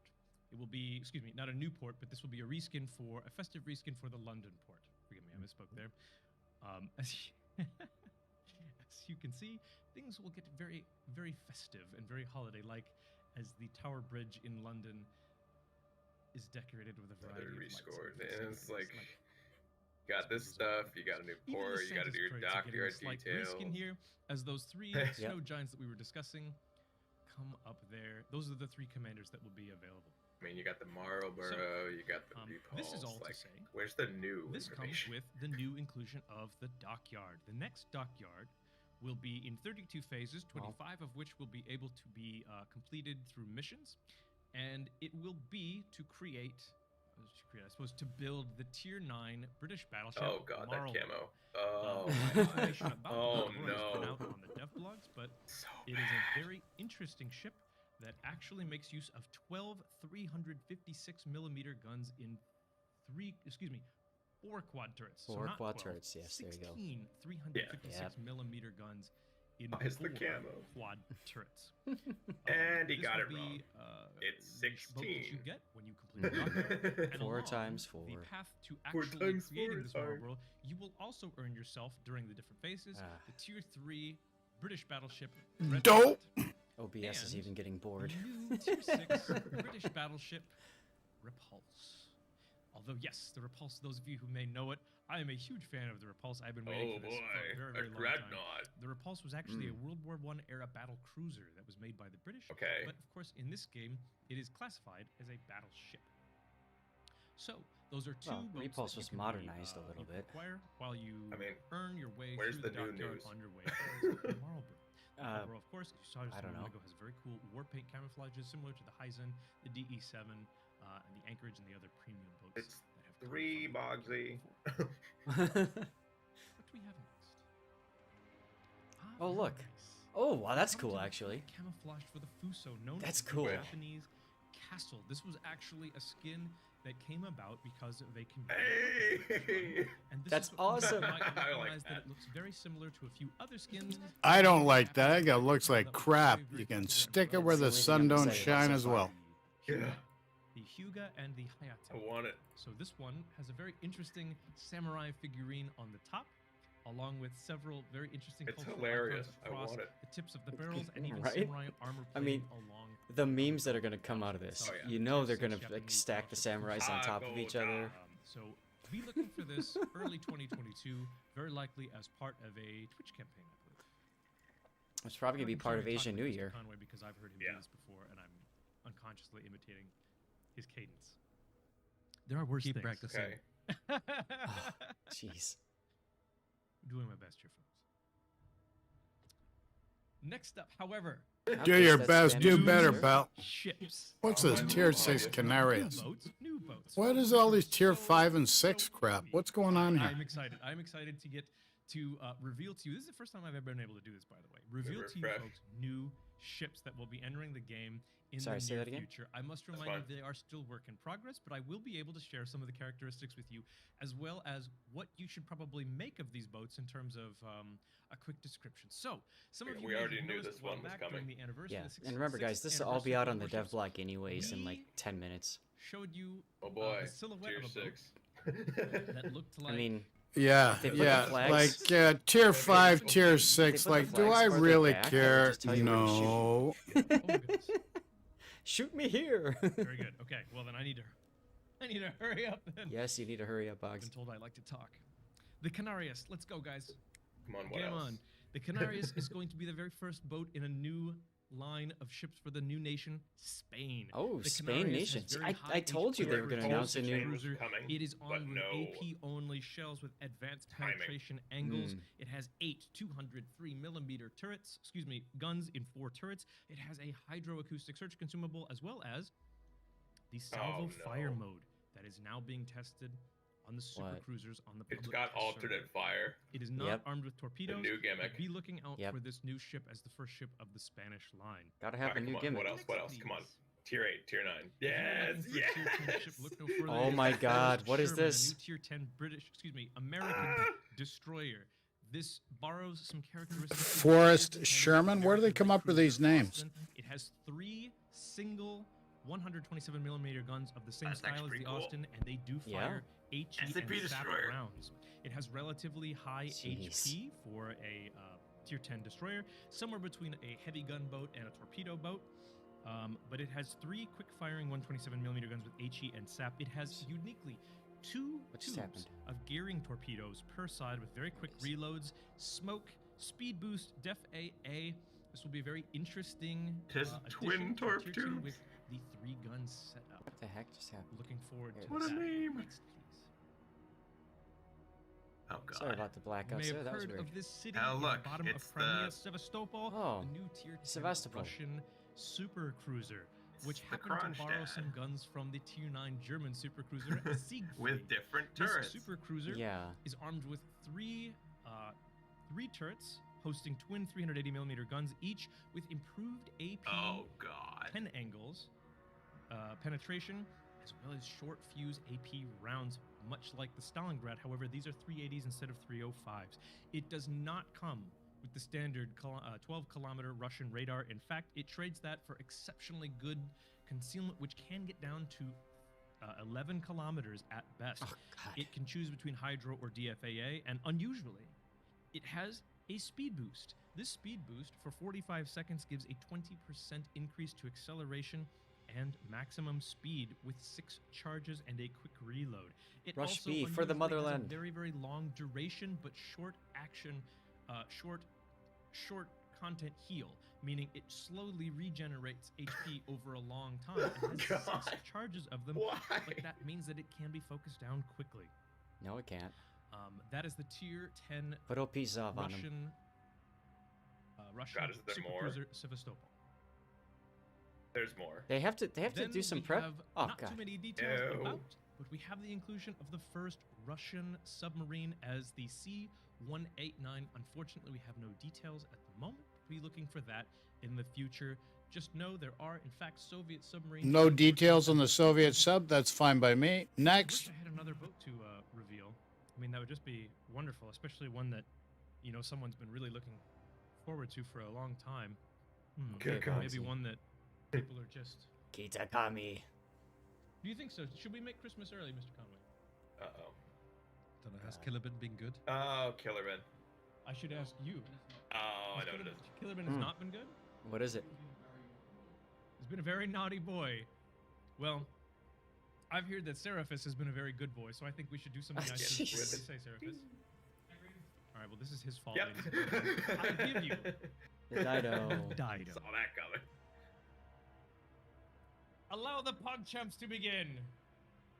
I heard... Tier 6. Yo, I got dog, so heard you like excited I Dido. crapped my So we pants. decided to bring Come in the on Dido. now. The Give Dido me a is friggin' break. a Put tier something 6 interesting on the light screen there, cruiser Bugsy. armed with 10 133mm dual-purpose guns set up in 5 dual turrets. It has excellent concealment for a cruiser. This is going to feel very much like a light cruiser a la the Atlanta or the Got more Fleet friggin' guns than the or, Tier the 10 One Piece. Forrest It is Sherman. Very, very low concealment, but is very squishy and has relatively low HP. So it is basically a giant destroyer or a light cruiser. Again, sub 9 kilometer maximum concealment when it's kitted out. 2 racks of 3 torps per side with 8 kilometer. But the real factor here is the 10 barrels with a 6-second reload at tier 6. Games are happening Very, elsewhere. very, I very know. strong against enemy destroyers. I'm sure they are. It is also armed with the characteristic British smoke of short duration or burst smokes. So I hope that made you all as happy as it made me to see that the Dido has finally made its way into the game. Be looking for that in the near future. Big yawn, where are the naked Should women have dancers? few moments before we're ready to move on to our second half of the Somebody day. say naked We're gonna woman? watch Somebody say naked Crimson woman? Wolf go up against Smile. And All it right, looks now like they're the getting peanut into match gallery prep. is back. Apparently, that's not a term that is recognized over here. All right, we're going to go ahead and kill that. We don't need to see that anymore. We are now getting into our game, which we haven't been able to prep yet because it happened while we were on break. And we were watching the announcement, so sorry guys. We'll get into this battle. We'll set it all the stuff up from there. Smile Vor. Okay, here we go. All right, so this is the 3rd and 4th place match. Oh, we're in the game. We are in the game. Yeah, well, remember, it's a 5-minute delay, so Yeah. they obviously did 5 minutes of prep talking about the about what the map's going to be, and we had to skip that. So sorry, guys, but here we go. Fortunately, because we had done enough, ad breaks, we've got enough time. We can cover this without anybody having pre-roll, so fantastic. All right, so starting us off, we've got Vor bringing Montana, Kremlin, Golden Lion, Moskva, another Moskva, a Des Moines, a Gearing, a Ragnar, and a Daring. So a bit of a mixed bag of ships there. What do we got for Smile? What are the bands?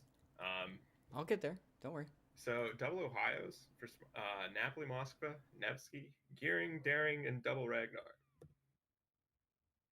They banned Marceau and Minotaur. Really? Minotaur. Interesting. I'm trying to find the... Where is their spot? I guess Vor just decided that Minnow from There it is.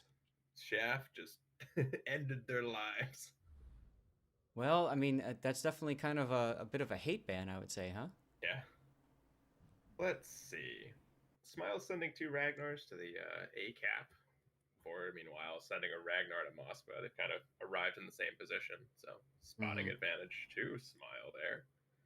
Mid cap, both Darings kind of hanging out, and then a lot of ships heading over to the east side. East side? So Smile has 1 extra destroyer on the west, and Vor has, I believe, 1 extra cruiser. Well, I mean, here we go. So this is... Dude, this is what we saw yesterday with the Haba and the Ragnar, right? Yeah. Except look, they're going a little bit farther north, so they want to have room to maneuver when they run against They're the island. already lit. There's a preemptive radar going up right Yeah. now. Dark Temple with that early radar. Now, Stepan got detected, Huh. but Mizuko did not. Yeah. So That's Mizuko's kinda like, funny. Mizuko's like, fine, I'll just turn farther south. You won't see me. I'll wait for, No, but what the is thing it, is, they only 45 know seconds? about one Ragnar. So, Mhm. gonna be a little bit of a mystery. A lot of shells going out toward Maniac, though. Shells Yeah, coming well, across. it etc. doesn't matter. He'll be fine. But, so radar's out, which means that now you can see Mizuko is backing into A. I think that was the Moskva's radar. So Yes, that was Dark Temple's radar.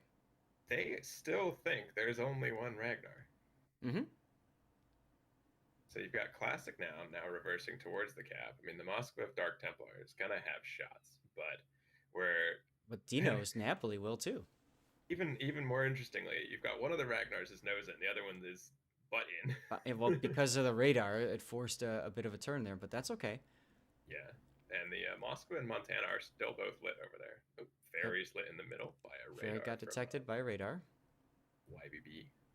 Actually, he backed into Diva's detect and then radar. And there we go, Classic and Classic getting spotted there. He shot, but the other Ragnars didn't.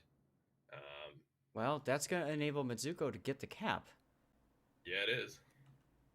I mean, yeah, Stepan has lost a lot of HP, but Mm-hmm. What? I mean, they have a cap, and They've got a cap.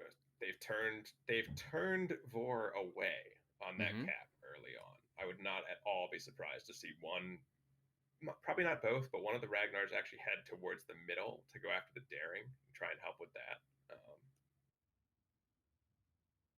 Because right now it's a little bit passive everywhere else. You got a Gearing heading out wide to smoke up a Nevsky, and then Vor, meanwhile, has this huge just blob of ships. And again, they've got a pushing Golden Lion. They've Mhm. got DM Gearing farthest out, and they've got the Moskva and Kremlin heading into. So there's going to be a very, very large collective shove of ships coming this way. Right. That being said, I mean, Smile sort of set up for it. I mean, the one issue here is going to be that the Nevsky is actually going to be nose in, but this smoke will probably let him turn out because there's going to be a moment of realization as soon as something gets spotted. Kremlin, Moskva are both pushing. Ohio's angled out. There's something they don't know just yet, but they know something is happening. They see a smoke going up. Mm-hmm. So there's that instinctive decision to turn away and be afraid of what might be in that smoke. Yeah, and so the biggest thing that we have to look at right now is General Razvedki in the Moskva needs to be very, very careful about where his angle's going, what he's doing. Oh, Gearing is actually lit right now. Radar going up from the Nevsky. So the jig is up. They know there's somebody there. Nevsky's currently broadside and lit in his smoke. That won't be a problem, will it? That could be bad for his health real quick here. Renegade, meanwhile, coming under fire. Didn't actually see. I was expecting the Kremlin and the Moskva to immediately take shots on Zidrin's Nevsky, but they didn't. Nope. I mean, they're starting to now. There's the big shots. You see the airstrikes coming out from the Golden Lion and whatnot on the Moskva. Shells coming across the map from the other side of the Ohio. But I mean, don't know. Airstrike does nothing. So Vorhev pushed. This is the big game, folks. The big game. And that's gonna. Ooh, stream quality just died. Uh-oh. Sorry. I have like 4 pixels right now. Well, that's very strange. I'll give it a sec. It's cleaning itself up. I can turn it off and back on again if you need it. That's probably the easiest fix. Okay. Just don't share screen and then share screen. But nope, still bad. Huh. Weird. Let's see. But in the meantime, I mean, I can still sort of read the health bars. We're good. Another airstrike coming in on the Moskva. Gonna take a bit more chip damage. The Ragnar's Smile for now, still holding the west side. They did shift one Ragnar over toward the east, probably to help out with his daring. Like I I was talking about a little earlier, and try and force this daring out before he gets into significant trouble from the giant, massive ships pushing in towards him. Right. Meanwhile, I mean, not seeing too much out west here. Dark Temple. Very curious why Medusko is just taking the fight with this Ragnar. I mean, Yeah, I know. it feels a little over aggressive. I mean, there's a Montana there that can just lap him for most of his HP. And I mean, yes, you got some chip damage on that Ragnar, great. But if the Montana decides to shoot back, which I'm sure he will, Yep. Well, actually, no, I don't think he could in time. I mean, they're just going hard. They want him. It feels like they're trying to rotate Steppen up to a 2v1 classic. But it's remained a 1v1. That's what I mean. Like, he's in a spot to shoot. He's just... And I think he's kind of split between which one he wants to shoot at, because they got the daring on one side and the Ragnar on the other. Yeah, I'm not convinced why Medusko is making this push. That seems like a pretty... it's a questionable decision. I mean, Ragnar's also lit in the middle now. Steppen detected, yep. Daring still safe. I mean, not so, sure what this play was meant to accomplish, but it definitely didn't accomplish it. No, it just pushed down backwards a little bit so the Napoli could shoot him. Yeah, and that being said, I mean, destroyers from both teams are taking very significant damage. Daring's going at it in the middle. Daring's will we see a trade or not? I don't know if we will. No, Diva switched to AP, Fairy bowed into it, so he'll be fine for now, but the key is for now. He does have a MOSFET and a Kremlin breathing down his neck. He may be able to pick up that cap before the other ships can test it, though. Yeah. Meanwhile, the Ragnar is still just, like, throwing HP back and forth. Medusko coming under, pretty sure it's all blind fire. Gearing took a torp. Yes, he did. Renegade, you mean? Oh, you mean Clanmates. Yeah, Clanmates took a torp. He did one earlier, too. Yeah, I think he's just outside of radar range for now. So, let's see. What does Smile do to counter this big shove in the middle? They've currently got their Ohio kind of just hanging out behind there. Right. Golden Lion is lobbing shots toward the daring.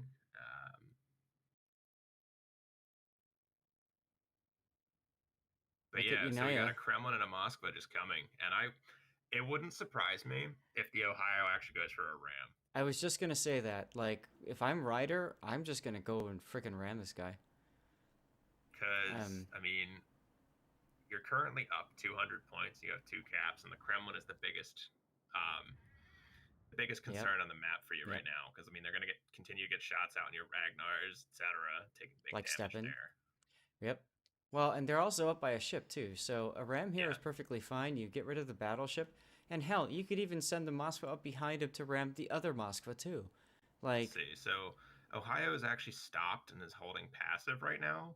I'm not sure about that. The thing is, okay, if Fairy radars right now, or no, if the Moskva radars right now, Fairy's going to get lit. And, I mean, the Kremlin just fired. But again, like, Ohio just took a huge amount of damage there. And he's just stopped shooting at a nose in Kremlin. And at that angle, I mean, I'm not even sure the Ohio is particularly safe. Like, why stop this push? I mean, I know you want to get your single fire torps off from the daring, but if those miss, I mean, you've already donated half of the health of the Ohio. Like, and we already why saw risk this more? We already saw this happen before, where the team basically sat and said, well, we'll let the darings do the job, and they'll do the job, but it takes too long. And I think it was actually Vora that did that last time. No, it was Smile. Smile at A on Land of Fire. Remember? Right. Yeah. And again, I mean, it's gonna be like 2 torpedoes. It's not gonna kill the Kremlin. No. I mean, yeah, you're up points and you're continuing to kind of further. The lead's not that big, and you've got plenty of spam coming in. So yeah, I guess maybe you can pull the Kremlin kill off without your Ohio dying, but at the same time, you've got cross shots coming in from the Montana, etc. Like, this is it's a risk, right? Right.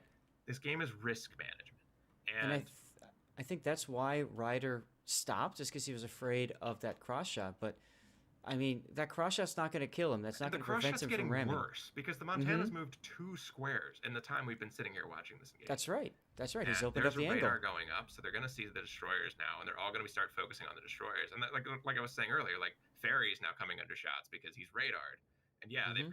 they've got shots on the Kremlin, etc., and there's shells coming in from everywhere. But I feel like it could have been a cleaner engagement. Yeah, just take the ram. Get a board Yeah. piece off from both sides. You already own B. You already own A. I mean, like airstrike coming in the Ohio does nothing usual.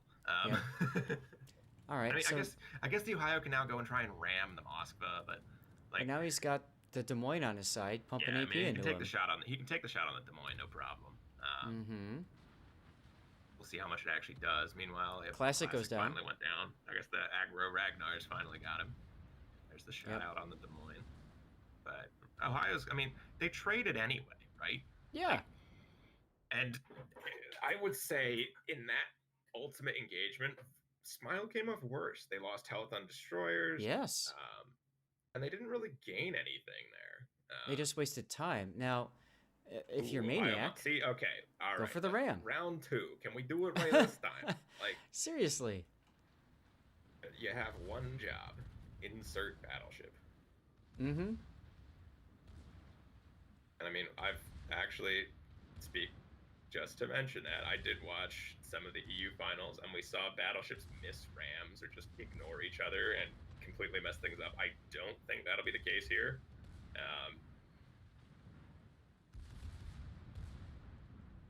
Where's the horn? Where's the horn? Yeah, okay. Well, we witnessed the ram at least. Made sure to get the parking job right. Yeah, I mean, meanwhile, we got single file torps towards the Moskva. Yep. Right. Okay, congratulations. Yeah, I mean, Vor, they're flipping B. I mean, you're down 420 points. Yeah. And now you're gonna let them start catching up. So and here we go. We got once again Daring's opening up at long range. Okay. Yeah, I mean, he's not spotted, but he could be at some point. Yep. Kind of curious what the goal of the gearing is. I mean, yeah, he's flipping the cap, but you drop in a I think he's just trying something. I think he's just trying to stop their point gain. But that's when you get to what we call winning harder, right? Like you don't need it necessarily. It gives you maybe a slightly better cushion. No, and at this point I'm almost the game is without almost certainty over. Like Vor's gonna lose. But it's one of those, I mean, sometimes you need to win harder, other times you just don't. Down goes the Moskva on the western side. It's just getting farmed down by the two ships chasing him. And I mean, that's it's game already, but at least they're trying to wrap it up early for us. Looks like Smile's going to get the win, folks. So if I can spectate sinking. Here we go. Death pick on Dark Temple. Ta-da! Game ends in 5 minutes, Mr. Announcer. You're wrong, sir. All right. Well, that was a pretty convincing win by Smile. There you go. Congratulations on your first victory. Did the stream clean up? No, I'm gonna take a chance to I'm gonna take a moment to kind of restart stuff. Yeah, go ahead. I know my stream thing was acting weird when I tabbed over and I was checking on Discord. For whatever reason, OBS had trouble with that stuff coming in. I can also stop the export and turn it back on again too. I think we should. Hang on. I'll call you back. Okay. Don't call me, I'll call you. So let's take a look. Once again, the bands were Marceau and Minotaur. Let that sink in for a sec, guys. Minotaur. Say that again. Minotaur. Any better or no? Not particularly. All right, virtual cam off. Virtual cam back on again. How about it's better. All right. There you go. So there's our bands. Sorry, say that again? It's a little less fuzzy. Okay, well, that's good.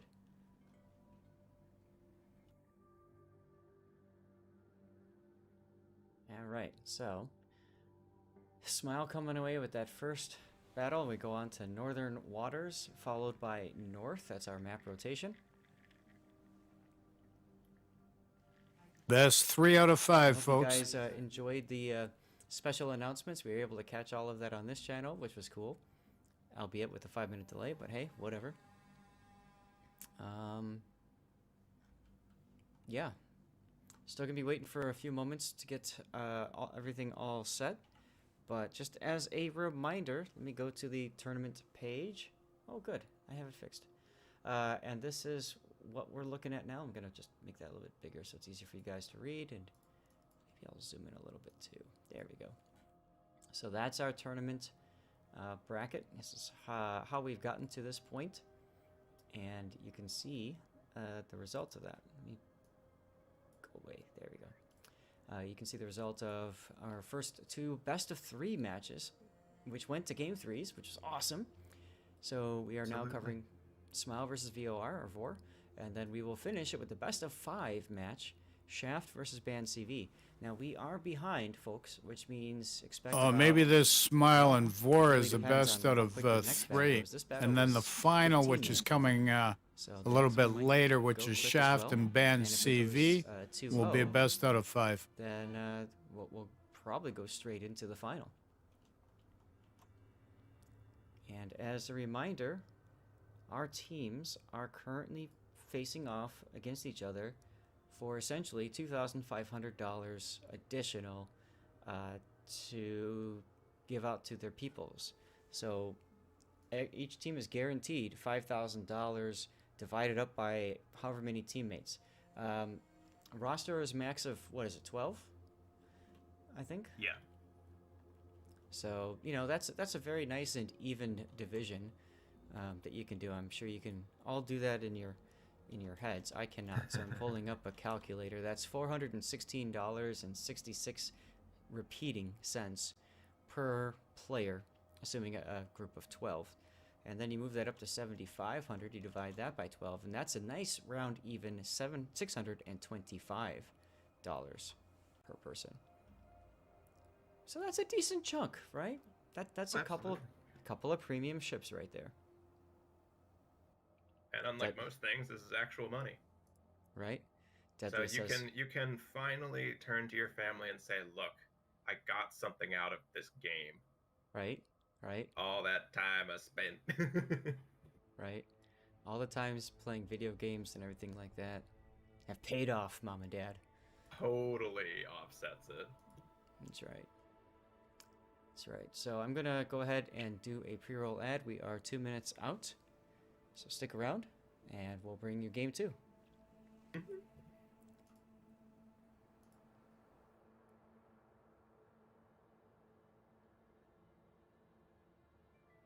Okay. Welcome to Dash Pass from DoorDash. With unlimited orders, no delivery fees, and perks that grow on trees. Sweet, salty, sour, and the corner store at almost any hour. Subscribe to Dash Pass for no delivery fees, exclusive deals, plus savings on every order.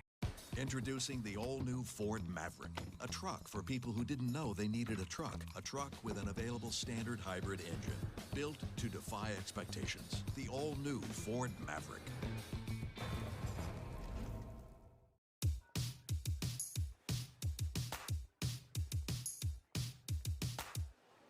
No. Security's the next one. I'm just gonna check you in.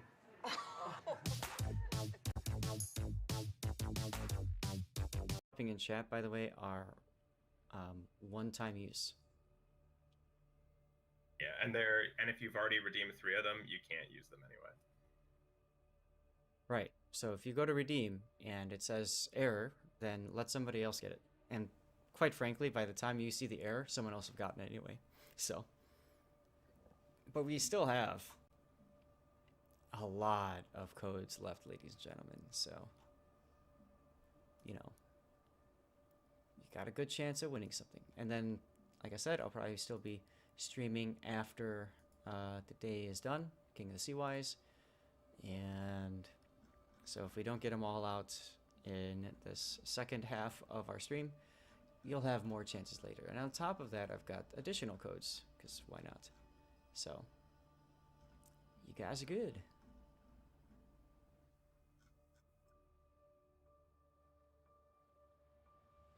Okay. We're supposed to have started, but they're just finishing up their readying.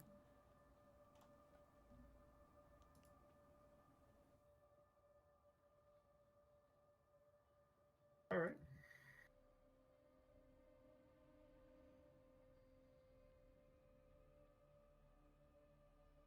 Let's see. What was the other one? What was the other one? Warhammer. So it's for Vor, it's put up or go home. Best they can hope for is to get to game 3. Mm-hmm. Smile, meanwhile, these are the last two. The sole representatives of their respective servers. It's CIS versus Asia for 3rd. Yep.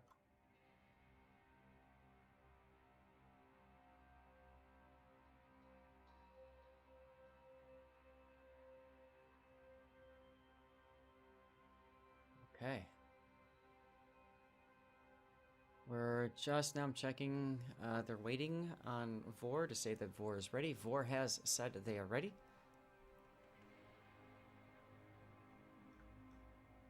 And somebody wasn't ready even though they said they were ready. Training room shenanigans. Mm-hmm. All right, ladies and gentlemen. The match hath begunneth. Where are we at? Good. Okay. So let's see what game 2 of this matchup brings. Smile is once again Alpha Team. Whee! Circling camera. Love it.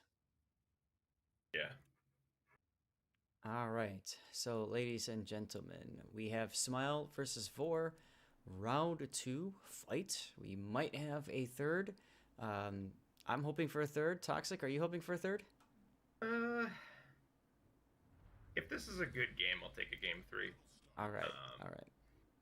So you're like one of those people in co-op when I ask if anybody wants a compliment and they say only if I earn it. Nah, not really. It's okay. We've seen Smile play North on this map a couple times already. We have. No Moskva from them this time. They have 2 Nevskis instead. That's right. 2 Ohios, Des Moines, Napoli, Gearing, Daring, Ragnar.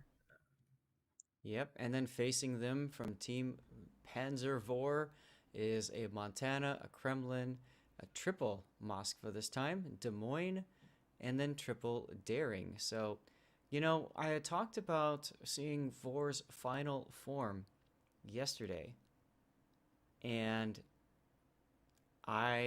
we didn't see it, and I'm surprised that it doesn't seem, at least, that Vor has brought out that final form. And if you're about to lose out of an additional $2,500, why not bring that out? You know what I mean? I'm betting because it's banned. You're thinking about the way you beat Asia is you ban Marceau. Like, if an Asian team doesn't have their Marceaus, it has been proven to cause significant issues. Mm-hmm. Like, they rely heavily on Marceaus. For like last time, it's just, hey, let's drive around with 3 of them. And everybody's been banning it, and since Kleber's global ban, there's no French destroyers to just drive around islands and trade with people. So instead they're being forced to like use Darings for it, use other ships for it, and it hasn't been going as well as those kind of things did in the past. Aha. So what you're saying is essentially the ship bans, you think, have cut the legs out from under Vor, essentially. I think it has played a significant part in it, at least. Okay. See, Smile actually changing it up from the last time we've watched them play on here. Instead, they still have the Ragnar in the same place. They don't have a Moskva in the middle.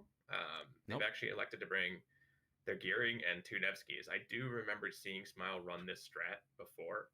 The double Nevskis and the Gearing, taking torps from everywhere. But even then, they didn't die.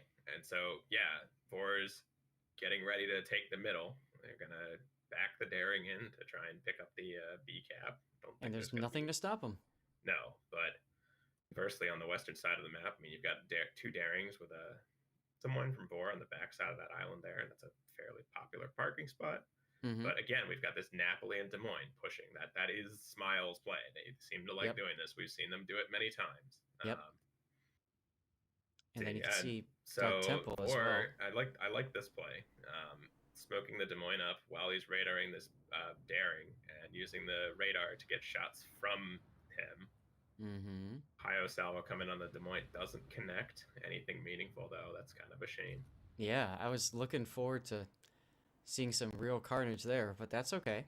Classic is still gonna come off with the cap. He's safe in the zone smoke, and he got some free chip damage on the daring. I would say that Disco didn't take that much damage there. Yeah, they will push the Ohio back, and I think the biggest thing we're gonna have to keep an eye on, at least on that side of the map, is where do the Napoli and Des Moines end up relative? Because the Des Moines right now, he just got lit. They smoked immediately. But Vor is all about making this play, pushing to this corner. They love to get these two ships into that. Oh, jeez.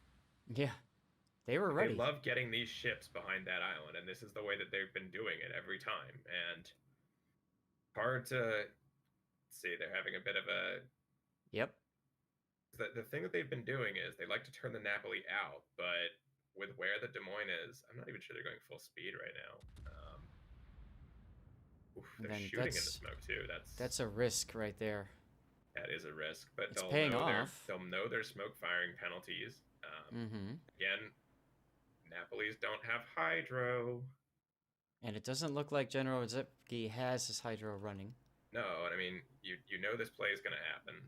They've telegraphed it before, so this one torp salvo just means no, you can't have that island that is literally your entire play on this side of the map. What are you going to do now? Right. So Napoli does take a torpedo with the butt. Could have been a lot worse. See, daring in the middle got lit. Renegade did get lit. He backed around a little bit. I think he got radar by one of the Nevskis. The darings, meanwhile, Medusko and Classic now trading shots. Of note, Medusko's position is not nearly as advantageous as Classic Nouns. He's kind of stuck more towards the island. He's going to have to drive around. There may be a radar coming back up from the Des Moines at some point. Stepan, meanwhile, got smacked by something over on the other side of the map. No idea what. Probably a battleship. Yeah, it's hard because we're covering this side, of course. Yeah, this is the hard map to cast because the fight is split into two sides, and we only have one camera now. See, the Des Moines is still lit. Ohio sending salvos over on him, and I mean, it as simple as one huge hit on that Des Moines, and this game changes. Here comes another salvo. Shells coming from the other side too. Yeah, that's just kind of the classic cruiser gets shot at from both ends by battleships. Yep. It could definitely hit both ends of him. They've demonstrated that, haven't they? Yeah. Now let's take a look over at what's going on at sea. Really nothing much. Smile. So what happened is, Smile realized there wasn't anything worth pushing. Through the C cap, and so what they did is they just sent the Nevskis back. They're like, okay, go to B, go elsewhere, go help. The Ragnar's just been on his way over. Look at Aruha got smacked again, possibly by one of the Ohios. Yeah, it wouldn't surprise me at all. So Smile is starting to encroach on A, and I think they're gonna make a play there soon. But we do have Dark Temple coming up the side here. Yeah, and I mean they're gonna hard focus out the Des Moines again. He didn't take too much from that battleship salvo, but he's got again shells coming from all over the place. It's on fire. Like, it's a fairly risky play. It is.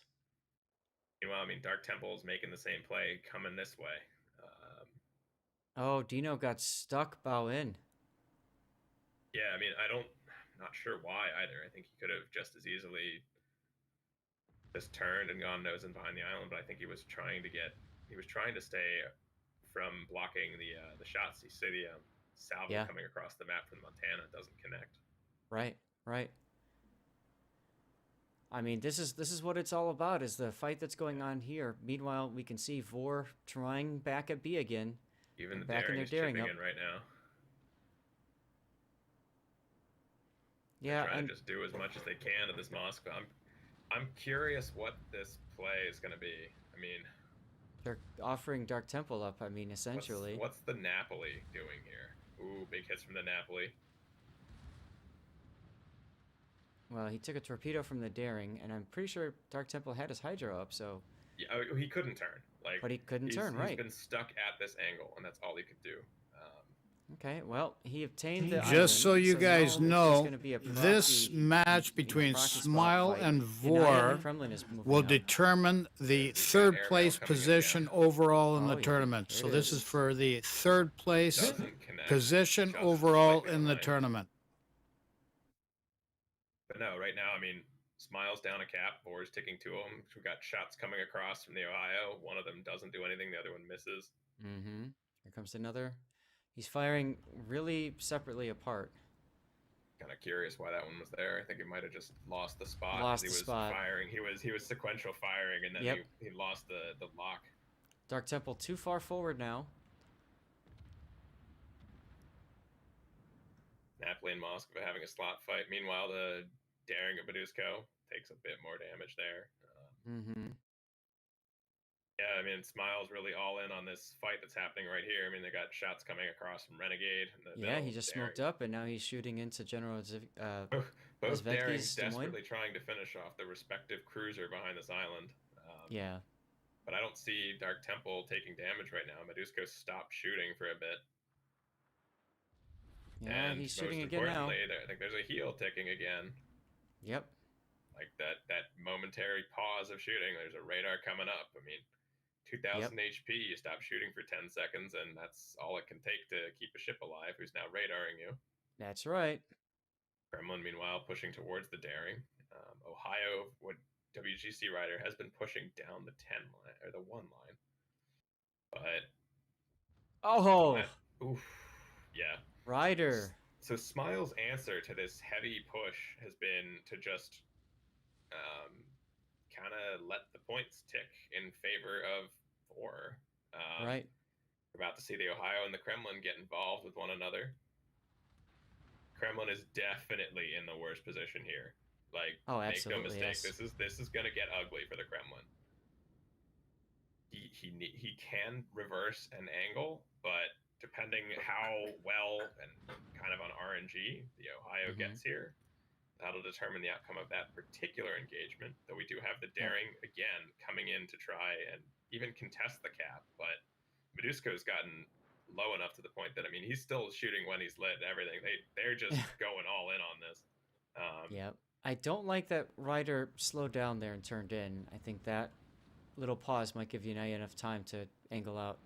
No, and I mean, there's lots of torps everywhere. Okay, so that's what he's doing. Elsewhere, though. Mm-hmm.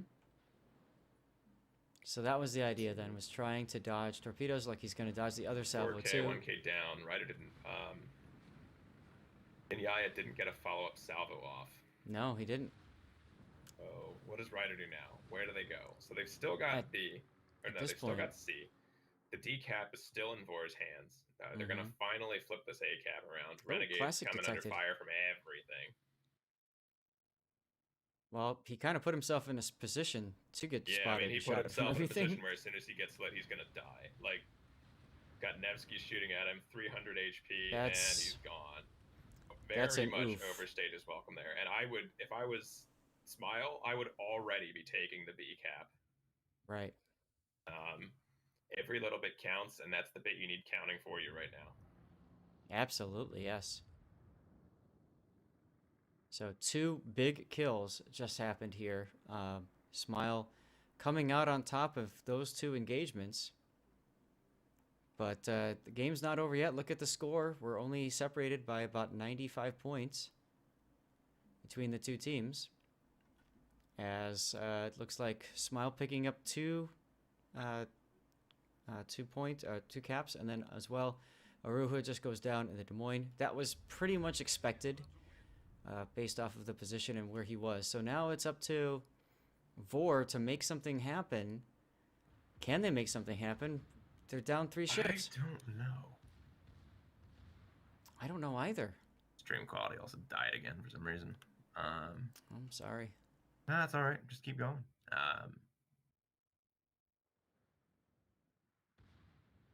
So we've currently got the two battleships kind of coming nosing toward each other in the center. Yeah, and we got the Nevsky shooting at the Moskva from the side. Everybody's basically shooting the Moskva. I think their plan is probably going to be kill the Moskva, ram the Montana. Yeah, it would make sense. Meanwhile, shots from the Montana going out at that Nevsky. Everybody chipping in, trying to get this Moskva kill. Yep. Nevsky doesn't really take much damage. And so Asphodelis goes down. There it is. And with looks... that kill, my stream quality's back. And with that kill, Maniac immediately engages hard right rudder and the full W. Yeah, I mean... Oh, with the Citadels, too. Bye-bye. All right, well... Ragnar's going to come in to clean up the cap anyway. They've won the western side of the map. That's right. All Dino, all classic now can hope for here is to maybe land a torp on Napoli, but I mean, even then, he's just starting to shoot. Like, I think they know. Oh, yeah. Yep, classic noun is opening up. He'll be the next. Down swinging. He'll be the next one to die. Does pop a smoke after shooting, but probably far too little, far too late. No, they actually do miss. He slowed down. Yep. So he does manage to trick Dino into opening up, and he can farm him for a little bit of time. This will get him some extra XP. Fighter plane. Right. We'll get some extra XP out of this if it was a random battle or ranked, but no dice here in training room.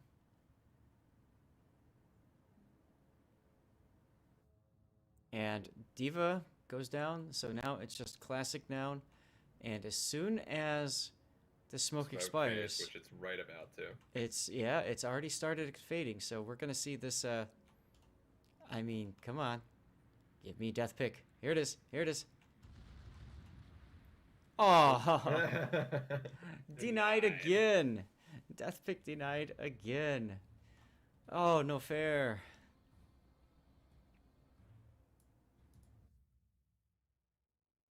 Well, there's our first 2-0 of the day.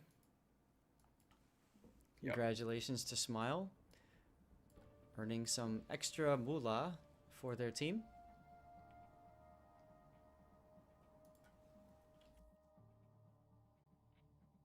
Alrighty, it's a dev blog up, and we go on to our only best of 5. That's right. Best of 5 coming up, ladies and gentlemen. So let's go back to the tournament page, and you can kind of see we just finished Smile versus Vor. If I refresh it, it'll show the 1 game. And coming up soon, .tm is going to be Shaft versus Band CV. And because it went at 2-0, and because it was a relatively short game, we're actually catching up to where we're supposed to be. We're making time, ladies and gentlemen.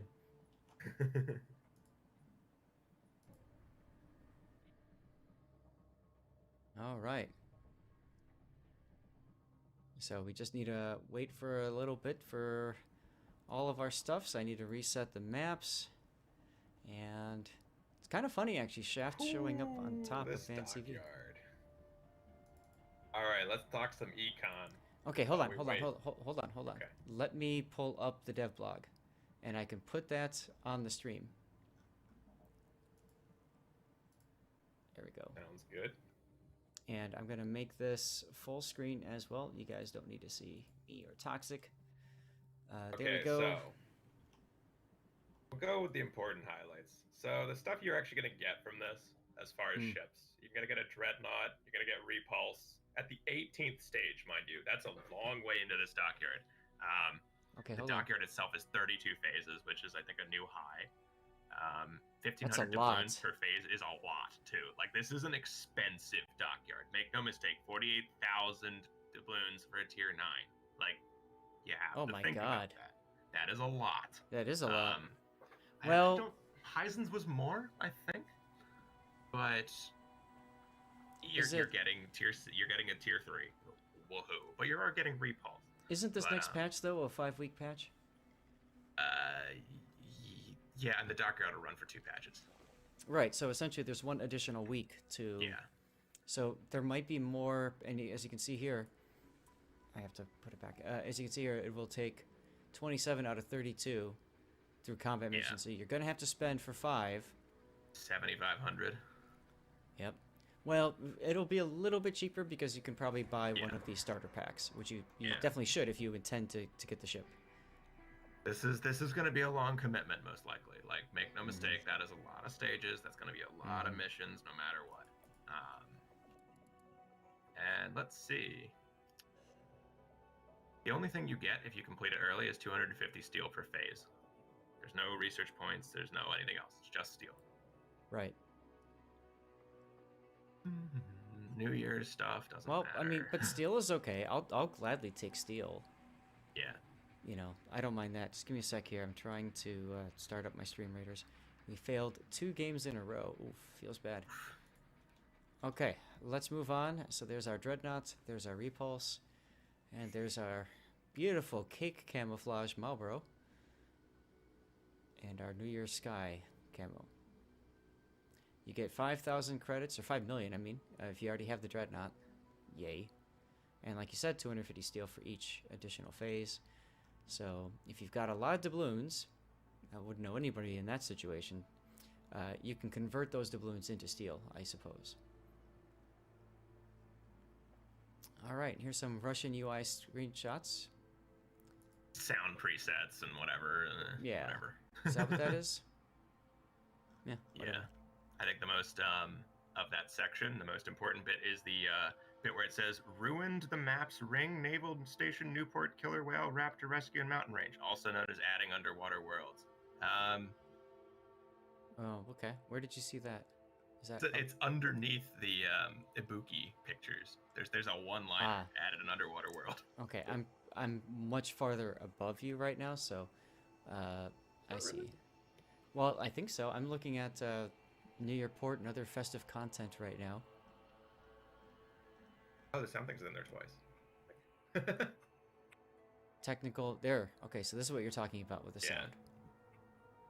Yeah, Okay. There's a bit about sound presets and whatnot, but So as a streamer, I like this a lot because I can have a preset for streaming and I can have a preset for when I play the game myself. I can have a preset for COTS. So this is good. Oh, wait. Standard cinematic. So this is like, so when I play Battlefield, I always play with war tapes. So that kind of sounds familiar. Okay.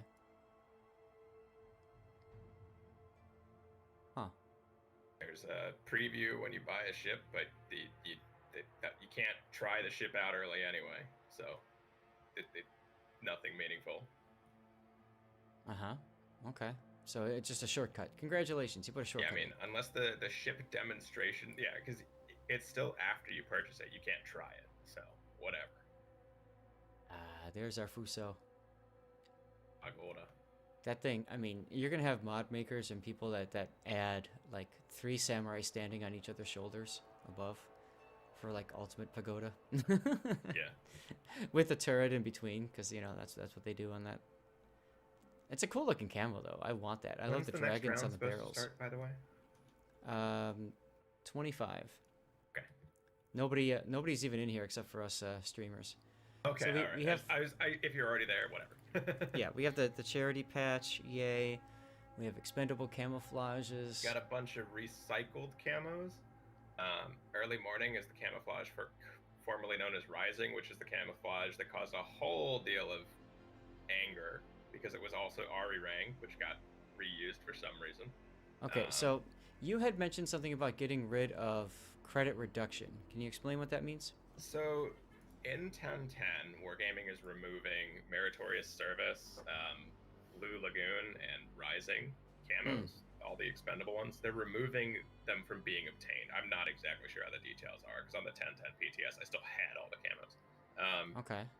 But the theory is that there's something about, because all of those camos have ship service cost reduction modifiers on them. They're the only expendable camos that have those. Got it. There's a theory that because of whatever Wargaming is changing in this upcoming patch, because remember they're removing everything to do with service costs other than the stuff on like premium camos, there's some economy changes coming that are going to. We don't know the answer yet, but. So it sounds like they're trying to find ways to get credits out of the overall economy, right? Yeah, like, they're making the game more expensive, credits wise, and that's why they're adding the super ships as well. So.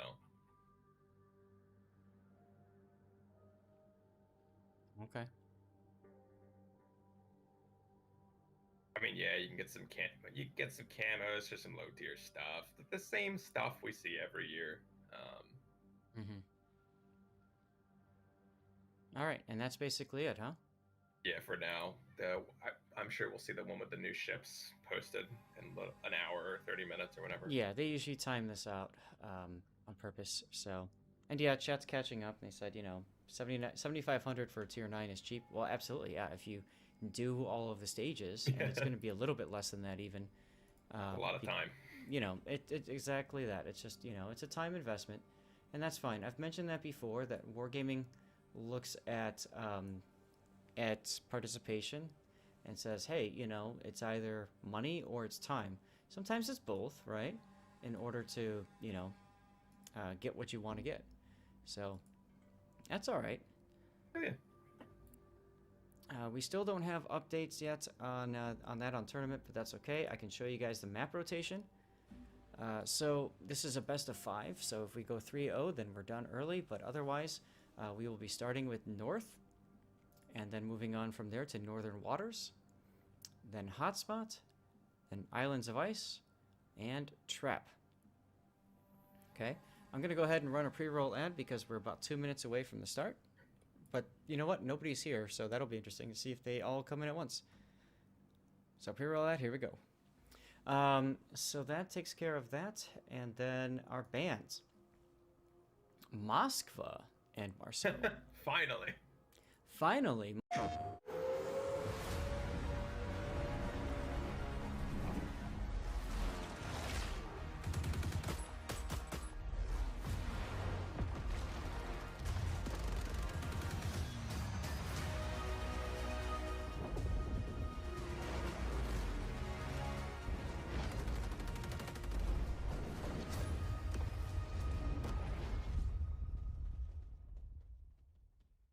PlayStation.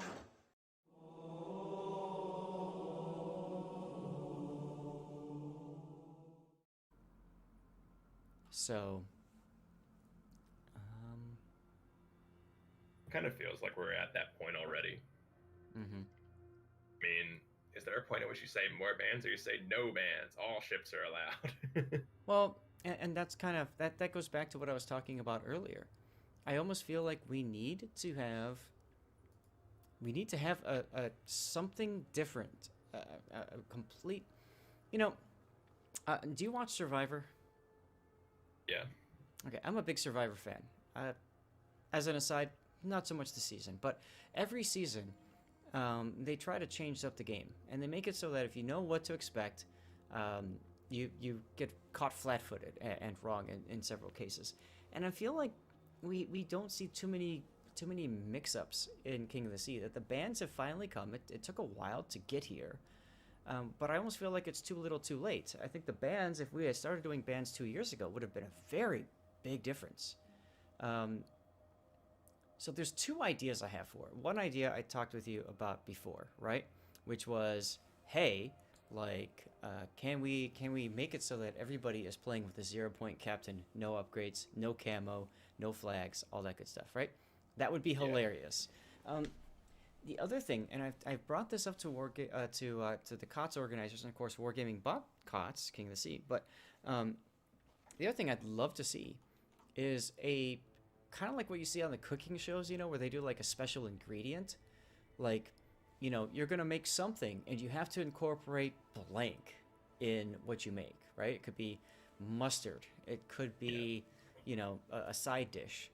So I'd love to see that here, where with King of the Sea, there's a secret ingredient, and teams are informed of their secret ingredient. It could be ahead of time, so they could plan and practice, or it could be like the day of. Like, think about this, Toxic. How hilarious would it be if the secret ingredient was in a Zumo? Right. Right? Every team had to play in Izumo. That's one of their 2 battleships, and it's a tier 9. Yeah. How do you make that ship work with your comp? Like, I think that would be hilarious, and it would be a really good opportunity to force a lot of the less played ships, right?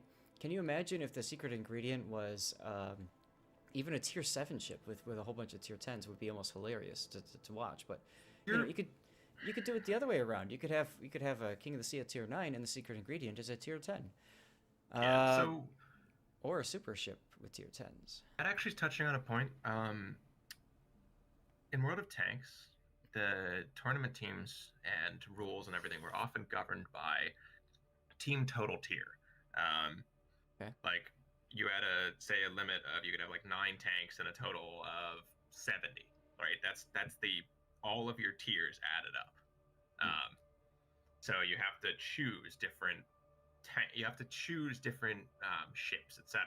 Like, I think the problem I have with COTS now is it's been tier 10 for so long, and they've continued to add more tier 10s. Like, think about it. Like, we had Small and finally got figured out. We're like, oh, we can ban Marcel, and it's like, oh, look, Ragnar appears. Like, really? Like, can we not get one more destroyer every time?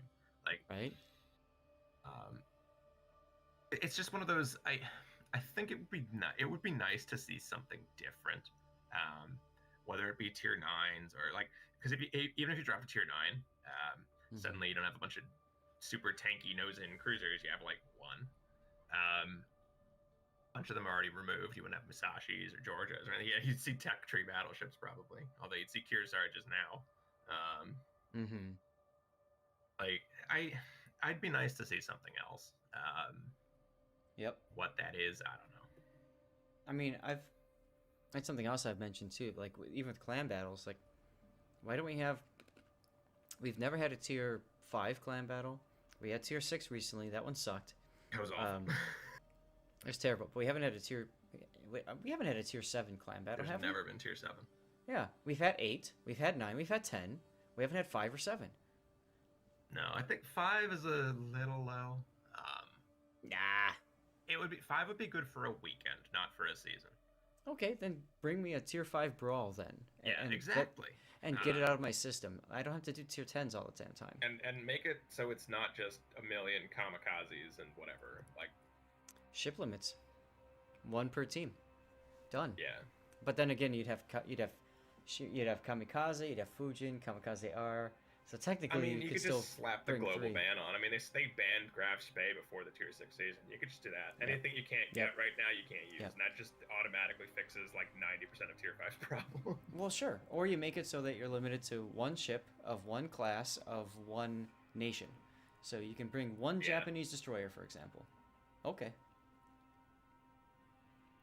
So, I mean, there's a lot of ways to mix up the game and to, in my opinion, make it more exciting and more interesting and just different, to the point, like, you know, I can't tell you right now what separates King of the Sea 13 from King of the Sea 12, other than I'm sitting here in front of you right now in, you know, going alongside the official, you know, stream and having a damn good time doing it, you know, like, cool, right? But yeah. But compared to last season, it doesn't feel all that different.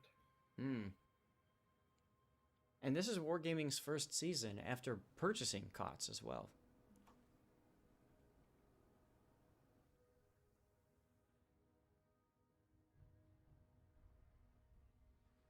I'm just catching up on Discord. Okay, not much to say. I'll tell you what, Toxic, I don't know about you. My voice was really dry. My throat was really dry and scratchy last night. Yeah. Did you feel that way too? A little bit. It wasn't that bad. It's been a bit worse this morning. But, and I think the worst thing that's been happening so far is the stream quality has been a bit sus. It's been working. I'm just like, why?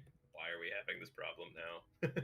Yeah, and it was fine yesterday, so I do apologize. I don't know. And it was fine this morning too. Hey, there we go. There's the new ships. Right as we're probably about to go into game. Yes, we are about to go into game, so we'll do the new ships after, which is fine. It hasn't posted to my bot yet on my Discord, but it'll show up soon, I'm sure. Did you just literally have the URL typed in and just keep hitting refresh or something, or? Yeah. So it was 12:30. It's like, time to check. Oh my goodness. All right, ladies and gentlemen, we are we're waiting on two team members of Shaft to ready up and one of Band CV to ready up. And then we'll be golden. In theory.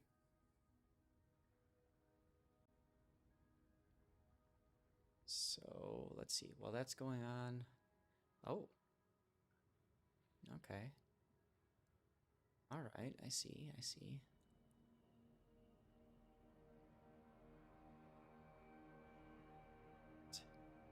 Oh, I need to place warriors. Why didn't I place warriors? Don't mind me. I'm just being a derp over in Stream Raiders, apparently. Okay. I'll have to fix that.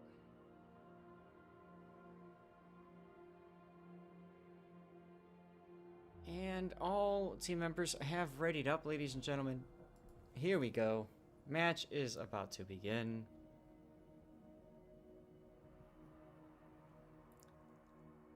And here we go.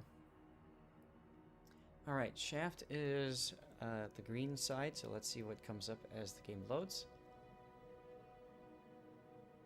Come on, game. Load already. Alright, we're doing the flip spawns. This is for number 1 and 2 overall, I find folks. it so much easier to do it this way than to try to memorize which team's alpha, which team's bravo, blah, blah, blah, blah, blah. So, there we go. Here we go. Game 1 of the finals. Best of 5, ladies and gentlemen. This is for all the marbles, all the monies, all the respect. Right? To some people, respect is more important than money. See what I did there? Yeah. All right, Band CV bringing with them Kremlin, Ohio, Nevsky, Des Moines, Stalingrad, Minotaur, Gearing, and Double Ragnar. What do we got from Shaft?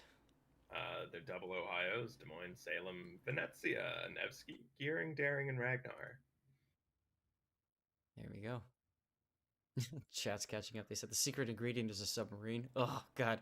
Shoot whoever said that. Please, no. No. Surprise, tier 4 carrier. Oh, that'd be hilarious. That would be funny. You have spotting, but it's really bad. The secret ingredient is Hermes. Yeah. So, anyways, getting into our match here, interestingly enough, we have Band CV putting assets kind of spread out.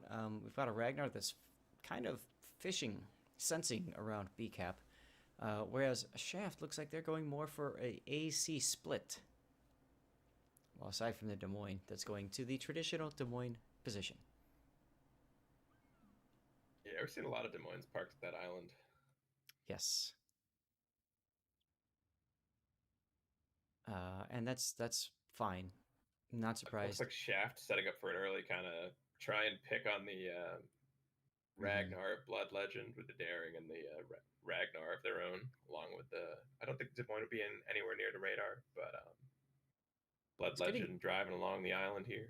It's getting close, but you can... Yeah, Blood Legend immediately turning out. This is actually a pretty smart decision to try to keep himself as far away from that potential Des Moines radar as possible.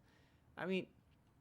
If you're at this point in King of the Sea and you're playing North, you have to know there's going to be a Des Moines in the Des Moines spot, right? And that's north and south of B Island on the 6th line. There's another Des Moines spot, though, which is Foxtrot 7 and Echo 7. Okay, so Blood Legend just got spotted by Flow 420. Mm-hmm. Immediately Zill's opening up. It is dark. Smoke... feels like a bit of a misplay. I mean, they didn't know the Stalin was there. So the Stalin's radar goes up, picks up both the Daring and the Ragnar. The Stalin's lit himself. I mean, Zill taking damage for that. And, I mean, NCV coming off better in this early engagement. Sure. And that Stalingrad, by the way, that's a very strong position to put a Stalingrad. It can back behind the island if it needs to. So I generally like putting a Stalingrad there. That's a good idea.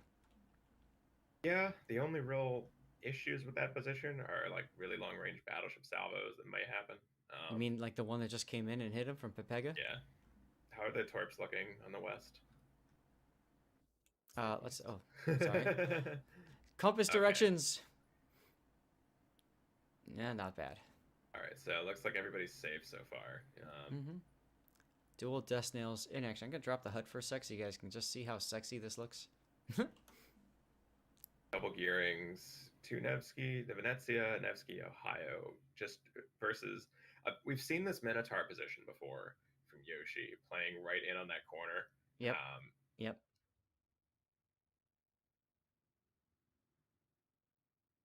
And he eventually tries to reverse and cap A from behind that island. At least that was what we've seen him do previously. Oh, look.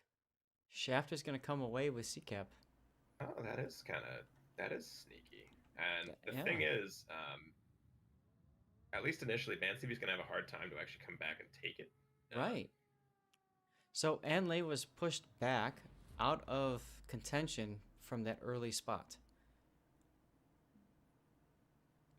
All right, so we've got a Kremlin and a Des Moines pushing down the 9-10 line for Bansivy. Shaft is set up to kind of receive the push rather than make any pushes there themselves. Their heavy side is on the west side, although there's lots of torps coming around, so they do need to be very careful.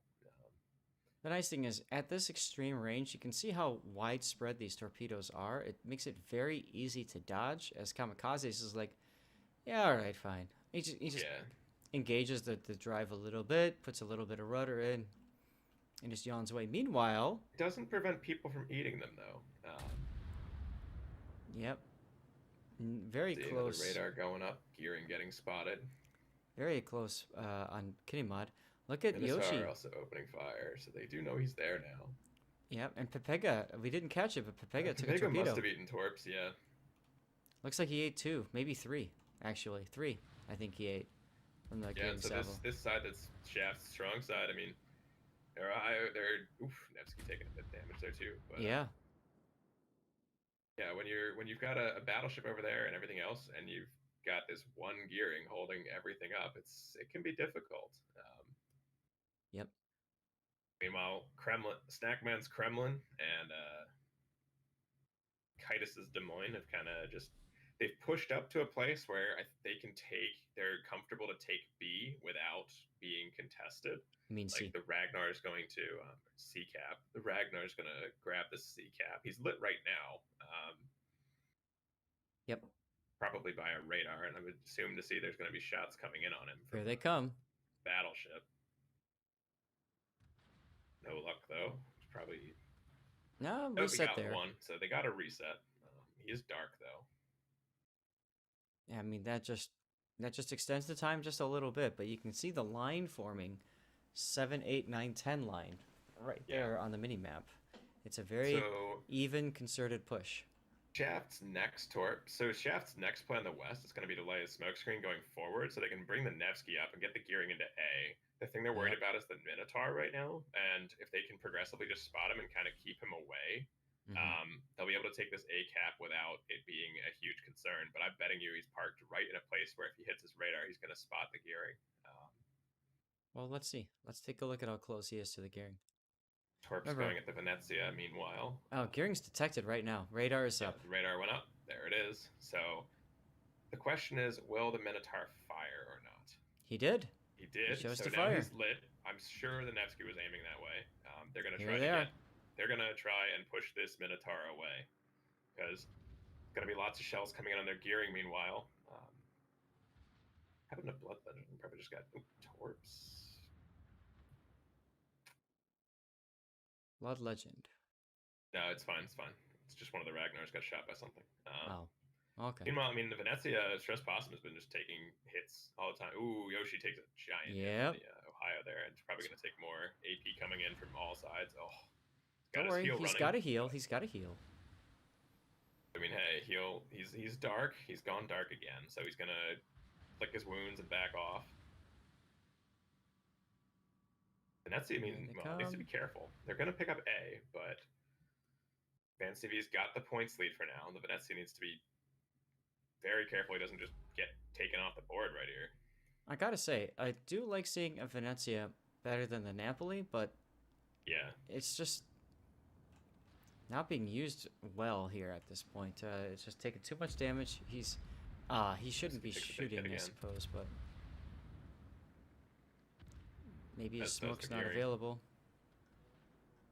He just used his smoke to turn around, and he's been lit because of the gearing's positioning. I don't think he's going to survive.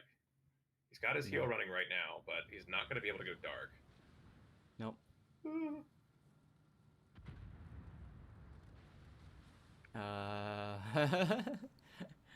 His butt is on fire, literally. And he's dark now. Missed. He is dark. There's more shells coming in, though. He's got to dance. He's got to dodge one last salvo from Kinemod. This sets a fire. Torps are coming in as well. I think they're all going to miss, though. Yes. Exodus misses. Again, Vanciv is just holding Shaft down here. Shaft's got 4 ships in that corner, one of whom is super low HP. They've rotated their Des Moines around because they know where the 2 battleships are. But again, it's 2 caps to 1, and Pepega Zando, between taking Torps earlier and just continuing to get shot, is very low HP as well. I find it interesting that Snackman turned into C-Cap in the Kremlin instead of continuing to push farther south and just clear out the side. By being there, he got shots kind of into the center where people like parking their cruisers and everything, and having the Kremlin there forces them to all leave. I am equally curious to see what happens here. On my screen, the single launch Torps look like they're going at the island so far, but oh no, they're right in the channel. They are beautifully in the channel. Snackman, I mean, doing what anyone would do is like, oh, I'm getting shot at, I'm gonna move, but looks like the Torps were launched at an angle that was not gonna help. No. So one of the things about choosing Ragnar is you have to give up the ability to torpedo. You mentioned this earlier in a different match. And I think we can see that right there. Snackman's not afraid of a Ragnar. He is afraid of a Daring. Yeah. So, if he knows where the Ragnar is, he can guess where the Daring is, and he did just that. Snackman, I mean, he does have he has the 2 destroyers just shooting him constantly, and it will eventually result in his dying. I don't think it's going to be quick. I think the Salem's actually contributing as well. Oh yes, Salem is shooting too. He's down to half health. And Shaft just gets, Zill just gets smacked. Yeah, and he took even more hits there. I'm not sure that was a great trade, especially given he's nose in and now he's going forward into the Kremlin. That was positioning. That was not a good play. No, this is bad. He's still got a broken engine. He's gonna go out right here. There it is, ladies and gentlemen. He's gonna go down. I mean, Snackman had a heel running. Snackman instead deciding to shot AG, but at the Salem, and will they get him in time? I don't think they will. I think Snackman's going to be able to pick up Moffel as well. Well, you know he's reloading the AP. Oh, nope, he's down. Okay, so now it's a Salem against the Des Moines, and traditionally speaking, the Salem should win that 1v1. But I mean, look at the score. We've got like 240 point difference. Still 2 caps to 1, the wrong way around for the team that's behind. Yeah. Now, Blood Legend is helping, though, to shoot Moffel, so it's not a 1v1. This is a 2v1. No, but the thing is, if Moffel pushes up too far, the Stalingrad is still behind the island there, and I'm sure Anle's looking at Moffel at this point. Yep, here's the shells. Let's watch him die. So, like, yeah, you can push in and you can push in and make the engagement happen, but it's not. Sometimes you can just sit where you are and continue the engagement.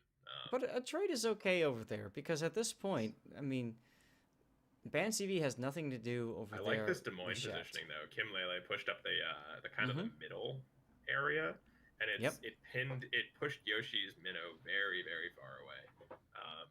Which is what you want to do, but Yoshi's minnow is set to strike with these single-fire torpedoes.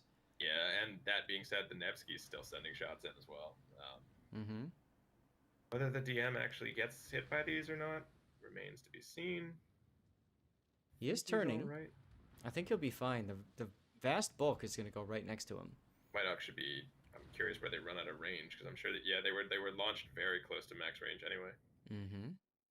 Yeah, so this west side, I mean, Shaft has been isolated down into this small corner of the map, and while BansCV has had multiple ships go very low, they haven't actually, like, since the beginning, there hasn't been a whole lot of risk for them losing anything. So, That's right. I mean, between the Nevsky and the Gearing and the Minnow, they just completely stalled the push that Shaft was trying to make, and Shaft didn't actually make any moves to go elsewhere. No, they didn't. And I'm guessing what else is going to happen right here. So their Gearing, Exodus Blaze, is pushed really far up. And I'm sure he's well within Nevsky's radar. He's dropping his next smoke. But I mean, Kinemad's going to see that. And I wouldn't be surprised to see a radar come up from Kinemad. And that would probably send the Gearing down. It's hard to tell. Currently, they're trying to pick off the Ragnar in the center of the map. Yep. And Shriver is taking lots of damage. Lots of ships shooting at it. But yeah, there's the radar from Kinemad. Exodus is now lit as well. So Strifer will probably go down here. It wouldn't surprise me, yeah. There he goes. That's points that Shaft desperately needs at this point to get themselves caught back up. But look at Anley. I mean, yeah, he could just be there now. Shaft desperately would need to kill several ships because they're also behind on points. Radar goes up from the Des Moines in the center, but I don't think it's going to show anything that they couldn't already see. The big thing is Shaft needs to get on B. There it is. They need to stop the point gain. That gives them a little bit more time. They've gone from 30 seconds to like 45 or 40 seconds till they lose. Yeah, I mean, their current desperation play almost is to try and kill Angel Stone. But that's not going to work in 40 seconds. How many times have we seen Angel Stone like randomly survive on 1,000 HP in Ohio? Like I feel like it's a meme at this point. Yeah. Yep. So I'm thinking what we're going to see next. Flo is going to try and go single torp onlay. Nope, he stopped. Because they haven't taken the cap yet. They're trying to flip it. Yep. Okay, now he'll go forward. The question is, will this be enough time? Oh, never mind. The answer is no, this will not be enough time. So BansCV taking game 1 over Shaft. And remember, these are EUs 1 and 2. BansCV 1. Game 1 to BansCV. So regardless of the results here, EU is taking home. Whoops. EU is taking home the W. Yeah. Just a question of which team gets how much money. EU's going to be number 1 and 2 in this tournament. Potentially plenty of warships remaining, ladies and gentlemen.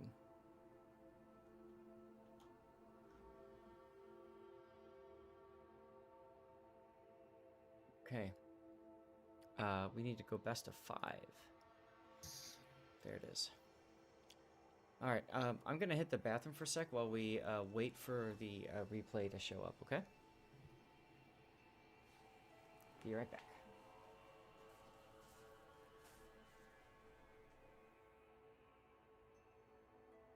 Hey, Toxic, while I'm in the bathroom, what would you say was the key play for Shaft on that game that didn't materialize, or, you know, what was their biggest screw-up, you know? I'm not sure there was one distinct play. I think trade-wise, things just didn't go their way, and the west side, they were held up by 2 ships with many more than 2 ships, and the Salem out on the east, while I don't think it would have changed the game significantly, pushing forward and getting shot in the side by Stalingrad, I think the Des Moines may still have won that fight with the Ragnar's help, but maybe it would have bought enough time for the Salem to get a super heal off, who knows. I mean, overall, it just felt like Shaft never really had the map control or anything that they wanted. BansCV was a grid square ahead of them in terms of map position. They were always on the back foot. And of note, last time these two teams faced each other in a best of 5, it was 3-0 for BansCV. Don't tell me that. It was the EU finals. Yeah, I mean, let's see.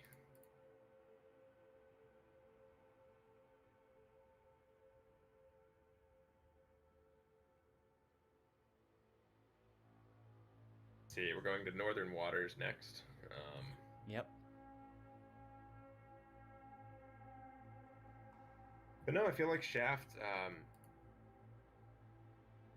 they were using Moskva very heavily, and since Moskva's now banned, I think they've, it's kind of caught them out. I know some teams, like when Moskva's banned, it's like, oh, we'll just put a Des Moines there, and it sometimes it doesn't work the same. That may be what happened here. So you're thinking, let's go back to the ban screen for a sec. So you're thinking that the decision to ban Moskva might have had a huge role in that particular game, huh? I think it certainly had a decent amount. Okay. I'm curious if anybody watching or anyone around knows what were the bans in their the last series when they faced each other in the finals? EU finals. That would actually be a good question. So we have the replay up and we can watch through that now. Yeah. I mean, replay-wise, the gearing torps were much better from the side of ANCB than they were from the side of Shaft. The Minotaur didn't do a ton, but it contributed enough to be annoying and just stall the push, combined with just the Ohio eating torps sitting broadside in the smoke.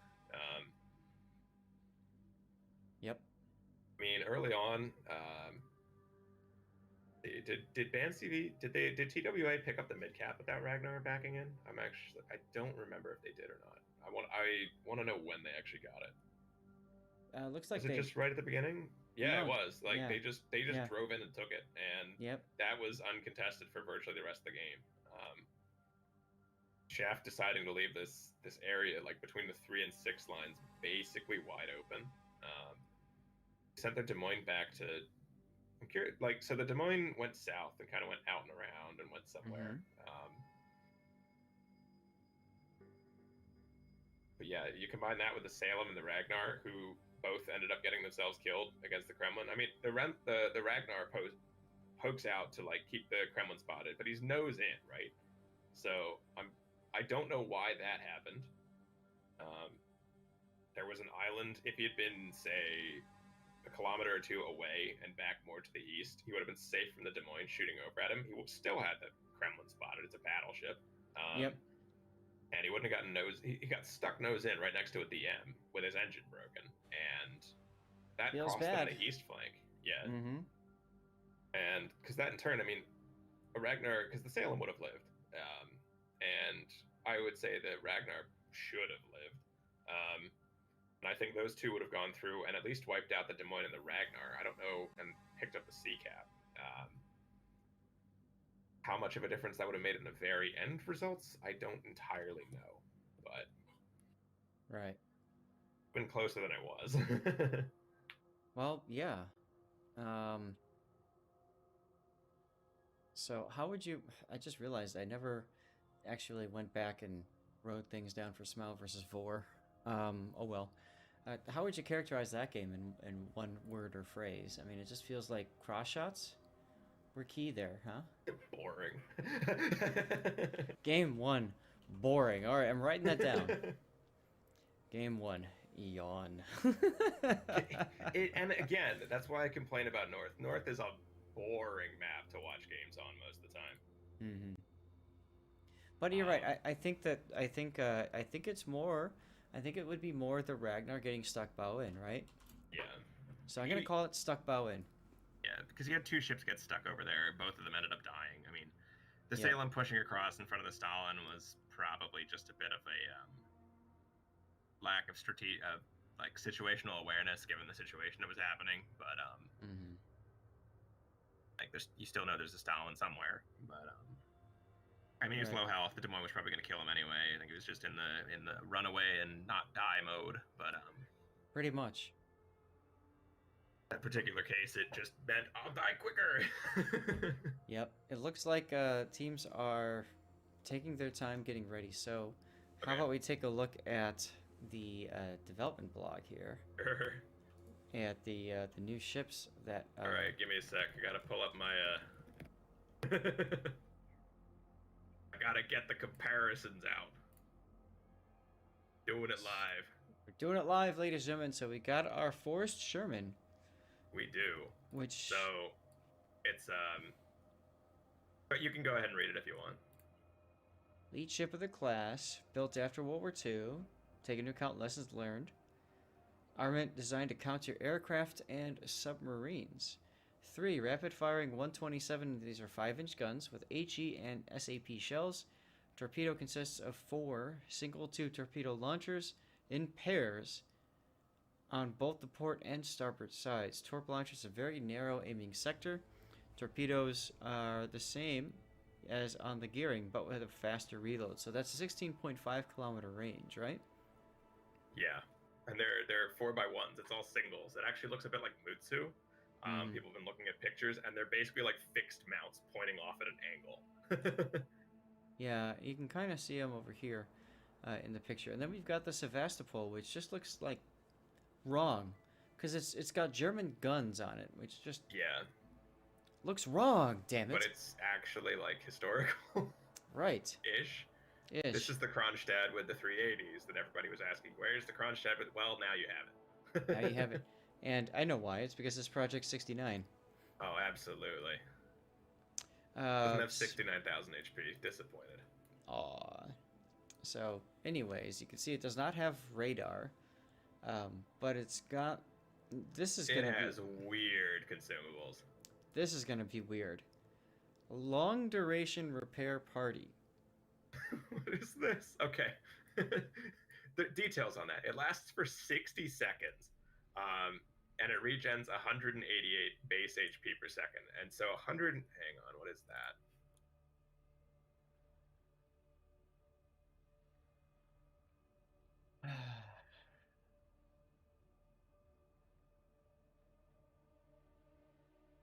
It's just going to be hard to balance. I mean, yeah, and you throw in it the fact that it's Russian, and it's also got 6 charges base. Right. That's going to get nerfed. So yeah, you put that in you put on top of that Kuznetsov. It's a 0.3% heal. I mean, that just doesn't make any sense. For 60 seconds. All the balance, Tovarish. All right, moving on. We have the tier 6 cruiser, which do we really care about? It's got some 203. Oh, look, it fires only AP with improved. Yo, this is like improved pen angle patch. But I mean, it's a tier 6. Who really cares? It's got the alternative firing mode, so her accuracy is better. Yay. It can fire 2 salvos. Ooh. More importantly, guys, the game has begun. Hey. So let's move out of that for right now, and let's get back to our battle. Game 2. Game 2, ladies and gentlemen, and okay. Game 2 has begun now, folks. Let's try that again. Welcome to Game 2. This is a best of 5 comments, match. questions, So we are guaranteed throw at in the least chat box. one more game after this. All right, we're going back to our patch because we just had a Patch, just had a my reset. stream quality died when they had to. It was weird. Huh. It's just been on and off. It'll be fine. I don't know what to tell you. I wouldn't worry about it. All right. So, anyways, alternative firing mode. It's going to be a meme one way or the other. We'll have to see what they can do about it. And then here's our cruiser Dido. Everybody in chat laughing about that name. And 10 fast. I mean, these are basically lightning guns. The tier 8 British destroyer Lightning. So there's 5 of those turrets. It's a baby Atlanta. Kind of is at tier 6. It's got a short burst smoke generator, so that's similar to the destroyer lineup, the British destroyer line. Accelerate and decelerate quickly. Okay. So you can't put prop mod on, which means everybody's just going to go steering gears, and it's going to become even more of a Scooty boy. Here's your characteristics. This is what you were looking at when we were Yeah, and talking I've been earlier. looking at them from point of view of like the main batteries and whatnot. Mhm. So I'm not too. At a glance, Forrest Sherman's reload seems a bit long.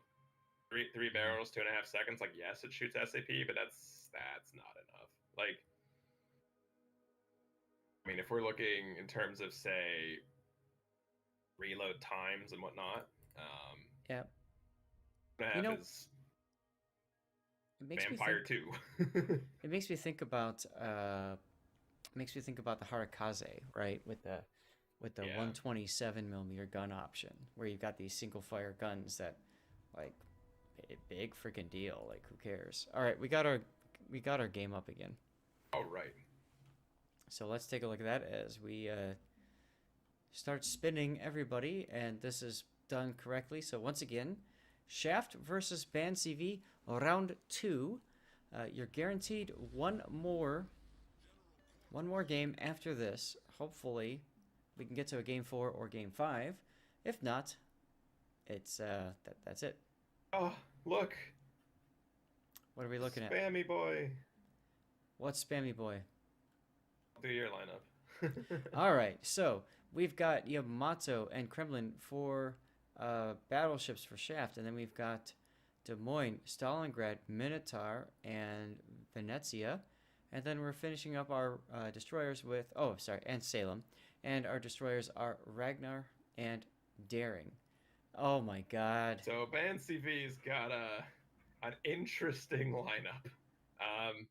Not only does it include a Colbert for the first time we've seen one in ages, Ohio and Kremlin. There's a Wooster there. There's a Nevsky there. There's 2 Gearings and there's 2 Ragnars. I'm not entirely sure what their plan's going to be here. And equally, Band CV's or Shaft's actually sending the Minotaur middle. Sure, why on not? its own. Sure, why not? Band CV, once again, we've seen them do this before with the Gearing and the Wooster smoke. We saw the Wooster eat a torp in the butt one of those games. Yeah, I'm surprised they didn't put the Colbert with the Wooster, because that would just be ridiculous. I'm actually curious where this Colbert is going. Oh, I know. He's going to the 1 line. Like, why? So you can defeat... So I think what they're thinking is they want to defeat whatever shows up at the Echo 1 island. That would be my guess, at least. Yeah, but with where he's going straight for it. Well, whatever's happening, it's happening. Yep. Meanwhile, Stalin, Venezia, Daring heading to the east for Shaft. And they're mirrored by just a Gearing. Band CV is much, much farther away than Shaft is on that cap. Oh, yeah. Absolutely. So they'll come away with the C cap, no problem. And then it just becomes a question of what next, right? What do you do next? Torp your teammates. There you go. As Flow 20 takes 2 torpedoes from Kimi's Venezia. There's the radar. Radar going up. I don't think it's going to be in time. I mean, if anything, it might push Vile out of the cap, but with the render delay and everything, yeah, that was too late. Yep. Exodus play is just not radaring in time. And sure, they'll pick up some damage on the Gearing, but again, they're stuck having to pick up the cap. Correct. So it's going to tie the Daring up for a little while. He will probably pick it up anyway. Meanwhile, they actually put a Salem on the north side of that island. That island can be problematic at times. The north, what Salem? How what? So the Salem, Shaft put the Salem behind the island. I see it. I see it. And yeah. That island is well, we got the Colbert opening up. Yep. Ragnar detected. This very coordinated push. Kremlin, Ragnar. It's a double Ragnars, actually. The stressed possum just getting shot at from all over the place. I mean, Colberts do put out a lot of damage. I don't know that I agree with the decision of both Ragnars to hit W as soon as they opened up and got detected. Because now they really can't... I almost kind of wish they would have just chased stressed possum, but they couldn't have known that a Des Moines and Kremlin were so far out behind the island that they couldn't do anything about it. Yeah. So a big detail on this western side that may or may not come back to be like the most significant part of it. None of the there are no ships with torpedoes at that cap. Oh. None. Well, but it looks like Shaft is elected to send their Kremlin out even wider rather than pushing in. Salem's finding shots over the island, I think, but again, BAN-CV picking up yet another cap. Yeah, they're looking very gonna strong. push across. They don't have the same level of like. Shaft is just playing on the back foot this whole time. It feels like there's. I don't know. I really don't know. Well, and now look at this. BAN-CV is going to pick up B for free as well. Yeah.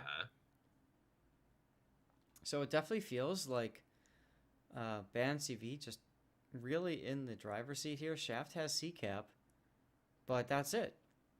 And it feels like they just can't do much beyond that, right? Like, yeah, it's kind of weird. For a lot of these games, it felt very, very close. This one doesn't. Like, no. I mean, this matchup so far hasn't felt nearly as competitive as some of the other games that we've been watching. Is that in part because of the Kremlin's position here? Yeah, I'm curious. Vert's positioning, I mean, I get it. They don't want him to get shot at by all the Ragnars, but like they're just giving the West to BAN-CV. Like, here, have this entire cap. And what that also does is it means El Snackman, because there's nothing with torpedoes there. Snackman can just drive around and kill the Salem. He can do whatever he wants. Yep. And I mean, look at where on the map Shaft is right now. They're nowhere. They're pushed the hell off of everything. They're on the sea line. They picked up the C cap, sure, but even that they're leaving from the C cap because even the Stalin is just getting shot at by a single Nevsky. There's a single Nevsky and a Gearing holding all of them up because now the Woosters found shots over the island of the Stalin as well. Yep. Like, I'm wondering if like this this feels a lot like Shaft has like played this strat before. And BAN-CV knew about it, and it's just, hey, look, this strat will just beat it. A lot of the rotations that Shaft just hasn't been rotating the reactions. It doesn't feel like there's any real like reactions comparatively. It's all reacting. It's not taking the fight somewhere. Like, we got the C cap, great. Well, what do we do now? We sit here. It's not like we've won the game just because we got the C cap. No, I mean, Minnow radar goes up. That's gonna get the Wooster in the center lit. I do like the smoke from flow 20 to try to get Exodus out of there. The problem is they've gotten the radar out. Great. That means the Gearing could go and take the C cap. Exactly. All right, let's take a look at this fight going on with Enley. Detected, but I mean, Shaft's got a Yamato, but I don't. Yeah, I'm not sure what. Onley was lit for a while there in a cruiser, and I think the only thing that shot at him was the Daring. I gotta say, I've never been very impressed with the Yamato and Kot so far. No.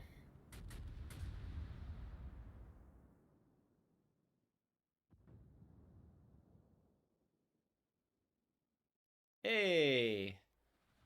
Off he goes down in the Salem. I mean, we knew that was going to happen. Yeah. Angel actually took him out. Of course. I mean, there's nothing to prevent BAN-CV from just driving up the middle, right? Like, we've seen where the torpedoes are. Shaft has just ceded control of most of the map to them. And I mean, honestly, even at this point, it's just, it doesn't feel like a particularly competitive lineup. And I want it to be one. Like, I'm not saying this because I'm like, oh man, these one team's better than the other. It's just, it hasn't felt like an even matchup. No. And there's Torps arriving at the Yamato, and he's gonna take one at least. I mean, big whoop. So I just. Yeah, I mean, they've backed. They're using the Daring to finally go and contest the cap. But they're losing C now. The Ragnar still's taking a bunch of damage. The Stalingrad took damage, but yeah, I mean, they pushed the Stalin. Like, BAN-CV pushed the Stalin back, and then they're like, hey, let's just go take the cap. And that east side, 2 ships have won against 3. Like, Yep. just the Nevsky and the Gearing have basically outplayed the ships that were against them. Yep. Now we do see Exodus coming in, trying to get into range to do something. There's the radar. It's gonna be too late. Yep, Second time. Second time that's happened. Does get some hits. The thing that Exodus is going to have to be careful about, and I'm not sure the Kremlin actually has range. I don't think Snackman can actually shoot that far. No. But Snackman's poking out to get shots wherever, and I think it might even be on flow. That would make sense. Yeah, I mean, once you give control of the entire western side of the map, you can just set a battleship there, and you can just back out and shoot at whatever he needs to shoot at. And that's, yeah, like... Oh, completely missed. Wow. He even had time to switch to HE. Yeah. But look at this. So we're going to see... yeah, I don't know what they're doing in that corner. No, I don't get it. I mean, they went back there, and then they're leaving it. It's just... They encountered resistance, and they decided to just go, oh no, we're turning away and leaving. And if you have a plan and you don't stick to it at all, like, you're just playing randoms at this point. Well, and sure, they're in positions and they're doing, like, you better believe they're still trying their hardest. Oh, but sure. From the position of the way that this game appears, like, it hasn't felt particularly close. So it kind of devolves into what you're saying is it's devolving into more random battle playstyle where players are starting to make decisions based off of their own abilities. Yeah, and like their we've own got a ships. nose in Minotaur right now, pushing towards a few things. Yeah, he's getting shots over the Colbert, and he's probably going to do quite a bit of damage to him. But he's going to be near the Wooster. Ohio's going to get involved, and again, like.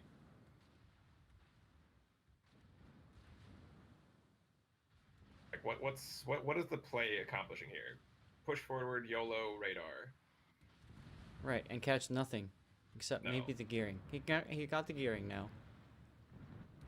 So here comes shots on the gearing, but now he's going broadside to Angel Stone's Ohio, who just fired at him. Yeah. So this is gonna be bad. Not as bad as it could have been. Never mind. Does he have a heal? Like, he's still spotted. Angelstone got a actually. DCP. Angelstone. Oh. Yeah. He took a big hit from the daring there, and then he took a huge hit from the Amato, and then the daring torps actually finished him off. So that was a good play right there. Okay. Well, it was a distracting play. I mean, they got a battleship kill back. They're 300 points down. They're 2 caps down. They're going to be down a Minotaur. And a Kremlin. They're going to be down a Kremlin. Like, sure, you're going to pick up Snackman as well. You've killed both battleships. Great. Like, what do you do now? I mean... Oh, nope. Kremlin heals. Bert is dark, and he has healed.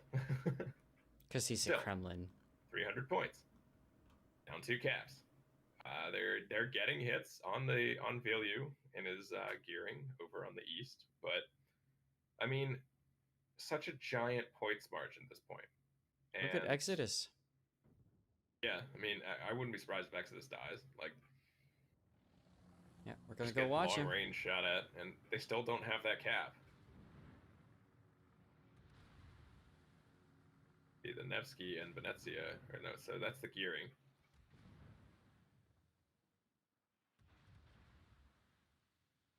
I mean, as soon as Stalingrad gets relit, he's gonna get shot at by the Nevsky again. Like, well, he's been lit. He's still lit. He's still continuing to be shot at. So I mean, he's making a final triumphant shot on Sneaky Snake, trying to get behind the island for cover. He manages to get behind the island. He's gonna beach probably here. That's a smart play. Stop your motion. Try to heal up. More desperation plays happening. Des Moines actually just pushing straight in on the A cap, and again, it's one of those. This could have happened a long time sooner. Ragnar Blood Legend takes a bunch of damage. I mean, to Chef's credit, they are hurting. Like, Ban CV is bleeding heavily. They're actually down on hit points by a significant margin now. They have tons of low HP ships. They're going to be down all the caps. So this game isn't over yet, as much as it could have been. But it's so close to being over. Like, one Des Moines pushing into 3 Ragnars, 2 Ragnars, a Wooster, etc. Like, the Des Moines gonna die, and he's gonna die quickly. He needs a smoke right now, Yeah, and there's none available. Yeah, he doesn't have it. He doesn't have that chance. And I mean, he does catch the Colbert, but I think the Colbert's nose in. Yes. And the Colbert's just gonna, I mean, the Colbert's gonna come out and shoot back, like, hey, you can't overmatch my nose. What do you want? Yep. It's like the Ragnar behind him, just kind of driving around. It's one of those like too little, too late. Stalin goes down as well as Nevsky, and when the Des Moines goes down, that'll be game 2. Let's get there. Can we get there? We do. There's our death pick. That's a good one. Okay, 2-0 for Band But CV you're now, absolutely right. folks. So 2-0 Band A CV. second game. So now it's going to be do or die for Shaft. Shaft needs to find a way back in. Can they win game 3? I don't know.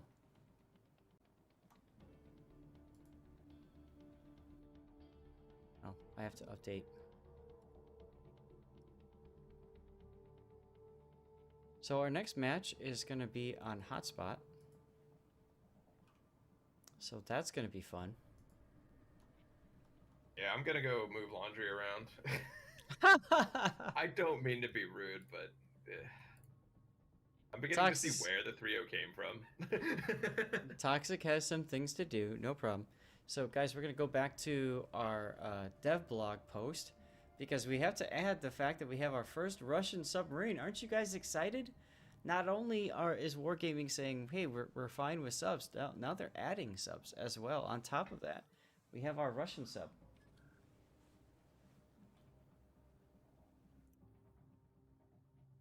Okay, just making sure that training room didn't screw up. So here's our Russian sub, the S-189. Nothing much to say about it other than it exists, ladies and gentlemen. So yeah, it exists. There you go. This might be our last match of the day. If it is, don't worry. I'll be doing some streaming on my own for people that are still trying to get their stuff figured out. Kenny Mod in the Colbert apparently did 125.5 thousand damage to Vert's Kremlin, sharing that with us. 125,000 damage in the Colbert. Absolutely ridiculous. I mean, what you just saw the last game was essentially Band CV just handling Shaft left and right. Just completely handling them left and right. Some additional codes being posted in my Discord, so you know what I'm going to do. I'm going to go enter them in and see if I can get them too. Because why the hell not? Ta-da! If you want them, make sure you join my Discord, !Discord. Allows you to join that, and then you can get those codes that way.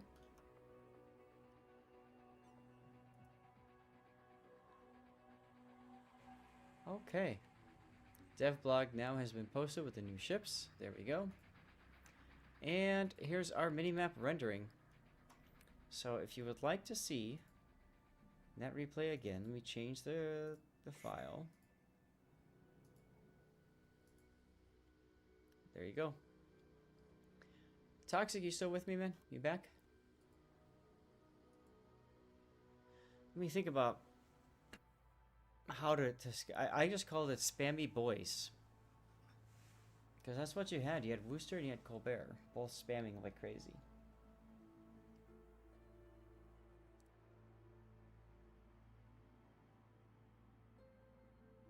So, we'll see. Looks like the game is still going. It will finish soon. .tm. And we'll see what happens. Papa Smurf redeemed hydrate. My good sir. I shall hydrate just for you. This is clean water, don't worry.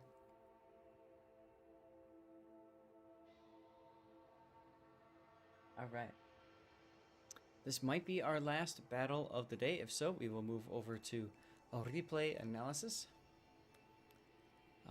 What do I have that we can cover replay-wise? Got an Ostergotland. I've got a couple of Ostergotlands, so that might be fun to do.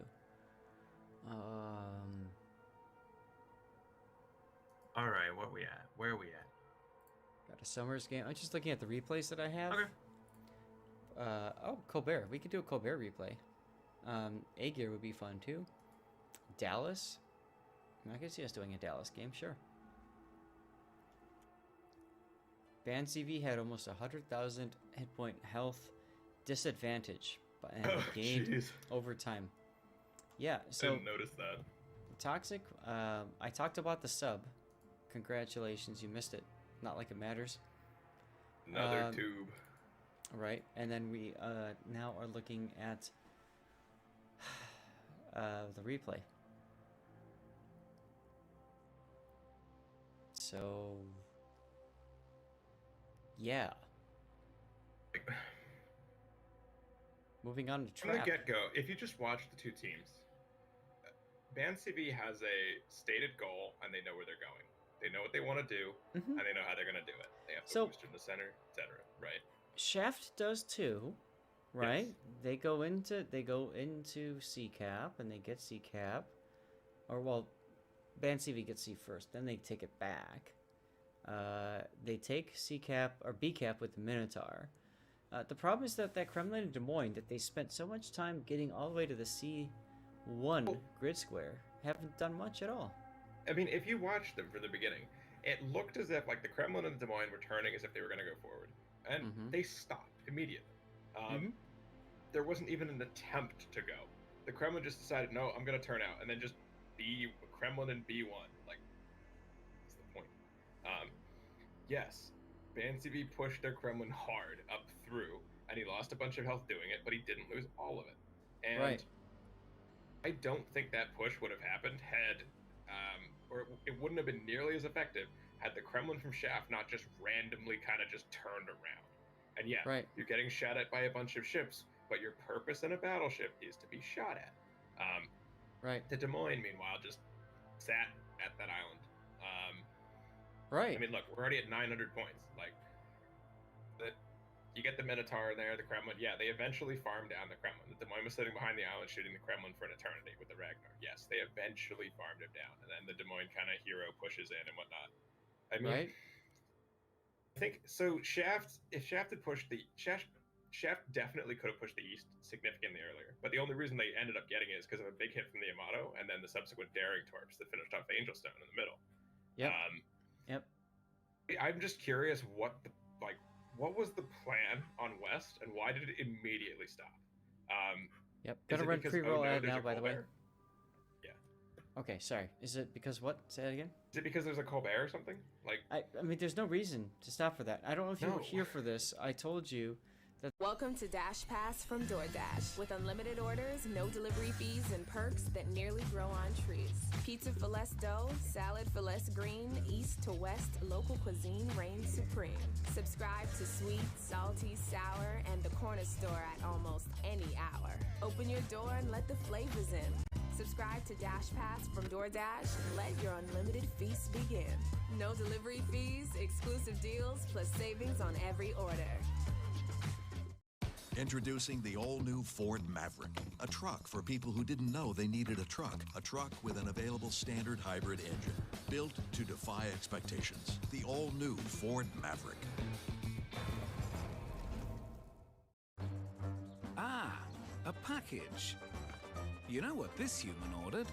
A backache. Consider pain delivered. Pain says you can't. Advil says you can. Des Moines on the outside of the Kremlin, so you can push the Des Moines down the one line in front of Ban CV's Kremlin. I mean, the Colbert cannot poke because if he even pokes a bit of his rear out, the Des Moines is going to hit him over the island. So it neutralizes the Colbert completely from the point of that view of that push. Yeah, you're getting shot at by Ragnars, but in the grand scheme of things, Ragnars aren't going to kill you as you cross a gap. And the Salem could have also pulled out and taken shots as well, but instead it just kind of turned into a no contest on the west end. Yep. Looks like our third match has has started. We have Shaft on the left side, so I believe that is the reverse. No, it's the standard response. Okay. Hi, Stevie. Sorry, I have my co-caster wants back on my lap. Hold on. Hotspot. Come on. Here we go. Hotspot. I'm excited about this map. And I'm hoping, I'm sure you are too, that we can see something I don't want to see it. I really don't want to see a 3-0. Like, no, I don't either. So Shaft is going to bring with them 2 Kremlins, Stalingrad, a Worcester, a Nevsky, a Napoli, 2 Gearings, and a Ragnar. What's Ban CV bringing? Ban CV's got double Ohios, double Nevskys, Stalin, Gearing, Haru, and double Ragnars. So they're bringing extra destroyer.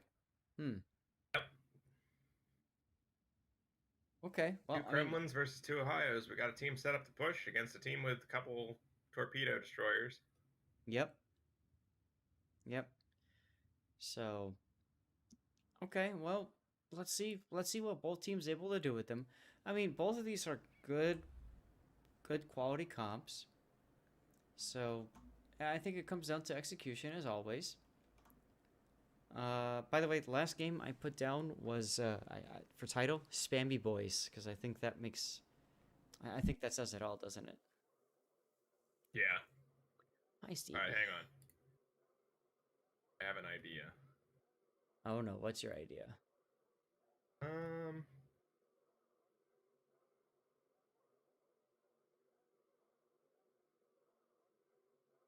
You got me worried with your idea, son.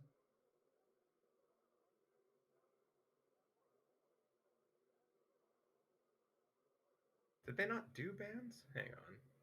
What do you mean, did they not do bans? Of After, course they did there we bans. go. All right, I wanted to find it. Okay, this is the exact same bans that happened in the end of the EU final. Ah, okay. We played Northern Waters, Land of Fire, North. It's like repeats. It's a repeat. Well, yeah, it is.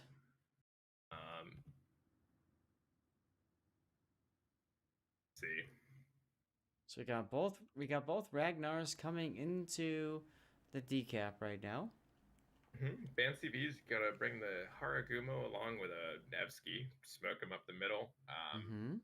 Shaft, instead of bringing an extra Ragnar, so there's extra DD there for Ban CV, they're just using the Gearing with a Nevsky in the center.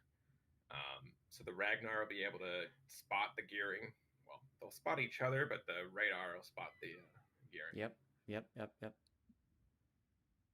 Equally of note, I mean, Ban CV, Striver went straight into D and is just contesting it automatically. Yep. Stressed Possum, meanwhile, taking the time to turn around. He's gonna get into the cap in time, I hope. It would be kind of silly to give an early cap. Like, it's gonna end up being contested no matter what. But if they got it.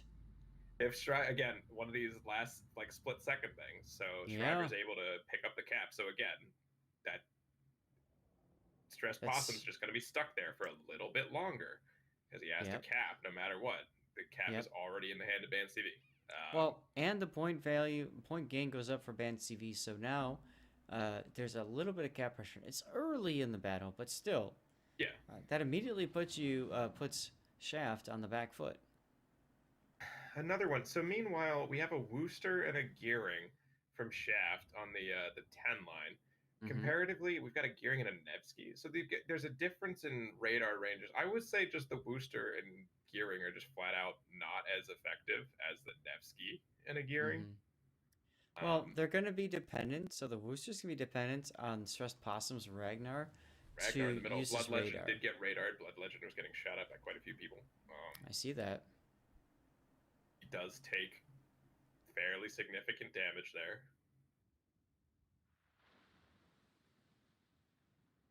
Gonna slink back to his smoke screen. Well, but not before he takes more damage. Ooh, and he did get a DCP off. DCP the fire. Yep. And now, so the Gearing subsequently, so the gearing also reversed and is now in range of that. Being radared by the Nevsky. Oh no. Big hits there on the gearing on flow 20. He does dodge the torps, thankfully. That's right. Yeah, Come I on, mean, Shaft. trains-wise, you've got a destroyer with a heal versus a destroyer without a heal, because Bansivy had 2 destroyers in the center, and Shaft only had 1. Right.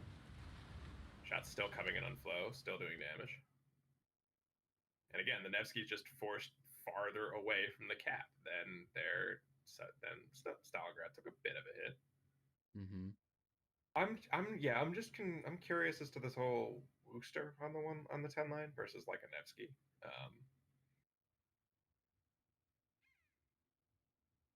Not sure what the logic about that one is. Meanwhile, Napoli. I'm not sure either. Napoli's slowly heading out to the west. I mean, there's going to be a destroyer there to stop him. There's going to be Ohio. There's ships in the way. Right.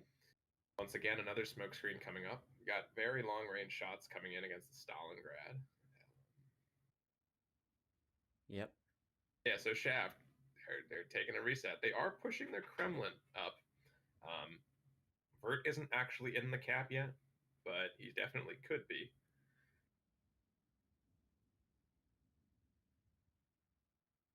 Kremlin Salva going out at Angelstone. Does a little bit of damage.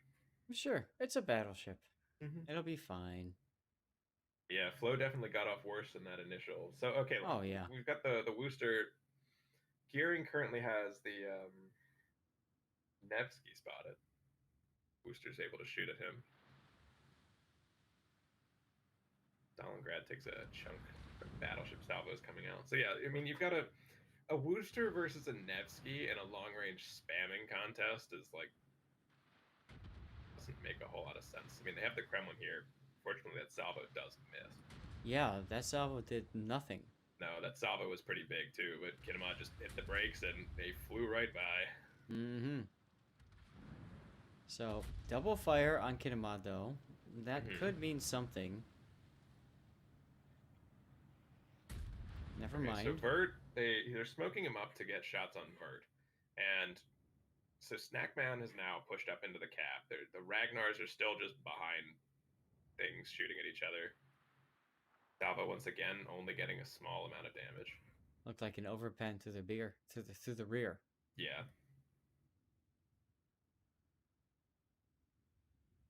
See, so the Napoli's gone down the one line. He's going somewhere. And that's okay, but the problem is he put his plane up. Why is his fighter up?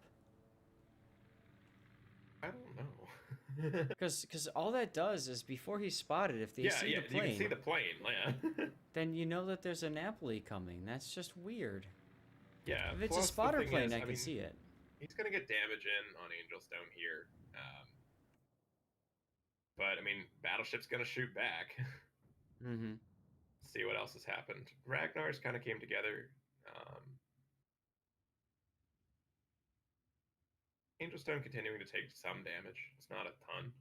Here's the response salvo. Yeah, and it's at this point it's just a nose in Stalin and a Kremlin against a Ohio, and I'm pretty sure they've got shells coming from the other side of the map with the other battleship helping out. Because of the positioning of Snackman, it means pushing across here is not a tenable decision. Yep.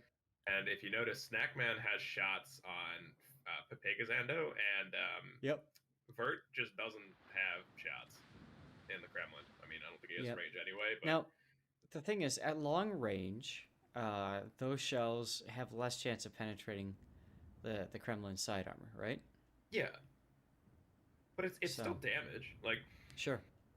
If you've got people engaged in a spam off, the more people you have spamming one target, the better. Like, all the Ragnars are getting involved. I mean, I'm surprised. So the thing is, Stressed Possum has just been parked on that island for an eternity. And Vert wasn't in any position to kind of hold the cap from him either.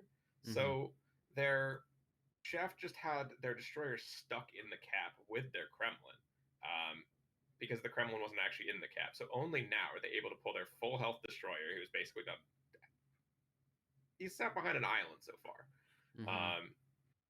So you got Ragnar and Gearing pushing up the 10 line into a collection of ships. I mean, the Worcester's there. And again, if that was a Nevsky, it would have radar range. Yep. It's not a Nevsky. It's not. It's a Worcester. But I mean, yeah. Striver he's is getting damage. Like he's hitting him for sure. Meanwhile, radar goes up to the Nevsky, lights the Worcester because hey, it's a Nevsky. Right. And look at the battleships. Angel Stone goes down. But more importantly, this one.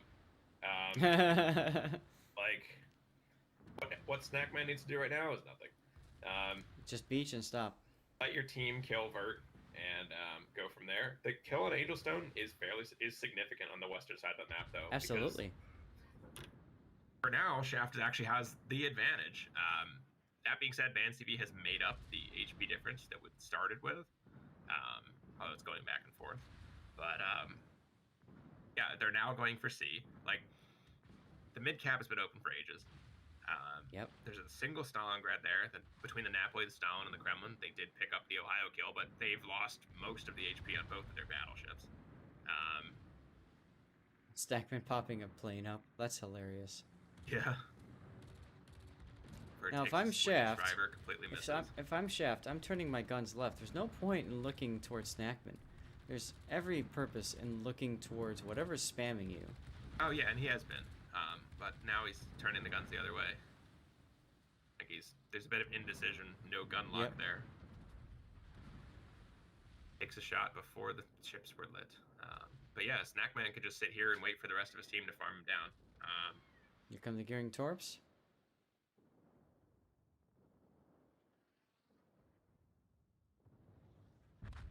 There he goes. Down goes the Kremlin.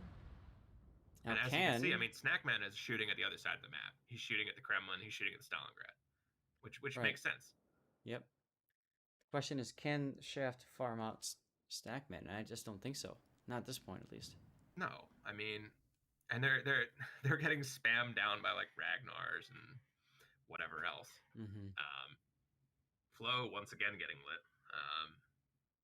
Probably just by the gearing pushing into him. Yeah, M. Brandis. I mean, M. Brandis pushed up, hit his. I'm curious. Why the Worcester, not Omevsky? That's a bit weird. Onlay though in the middle. Is he gonna sneak through those torps? I think he is. Snuck through the torpedoes. Wow, what a ridiculous! It's not gonna delay the inevitable here. He's going down. It's just a matter of time. They will pick up Onlay. He does get a massive hit on kamikazes though. Because he's a Stalingrad. Yeah. I mean, he's on 5,000 HP right now, 4,000. But they again, just need to fire. He did enough to keep Shaft away from the C-cap, and what Shaft really need right now is the C-cap. Like, stressed possum, yes, he's getting shots on Onlay, but at the same time, he could be going. Why is he going to D? Like, where is he going? He's just driving in front of an Ohio to get shot. Could have gone south, and actually picked up the C-cap. Instead, he's driving into a place where there's lots of full health ships and being like, "Hi guys, I want to die." Yeah, he just got smacked hard for no reason he's right in front whatsoever. of a bunch of ships. Like he was too busy. He was too focused on shooting at a Stalingrad to pay attention to where he was going. Terrible play. And just got himself killed. Like that was pointless. Yeah, that was unfortunate. We'll go ahead and replay that for you guys to see. We should be seeing the Gearing and the Nevsky at this point rotating to go into the middle, but still, there's a Ohio with tons of HP in that cap. You've got your Gearing and Worcester running for the hills because they have to. You're going to get the B cap finally. Snackman is getting farmed down, and I'm assuming he's just going to hide behind the island because there's a bunch of people shooting him. I mean, he might as well. Yeah. So at present, I mean, Shaft will get a 2 cap to 1 advantage. The Stalin and the Kremlin are still lit, and more importantly, we're gonna see Snackman start taking shots. That's a long range shot, but I wouldn't be surprised to see Snackman being the one trying to reset them. Sneaky Snake's gonna go down. Yeah, he's gonna go down here. Now that's gonna be really important. Oh, 72. It's gonna allow when he does go down. It's gonna allow for them to secure this cap. Oh, the miss. He dodged. He hit the hit. All right, brakes. so we've got 2 caps to 1. We're up a ship. If we're Shaft, we're up HP, so it's looking better. This is looking okay. Spite of some of the things that we've been doing. Right. So now the question is, can Zill hang on? He's detected. He's being shot at by a couple of people.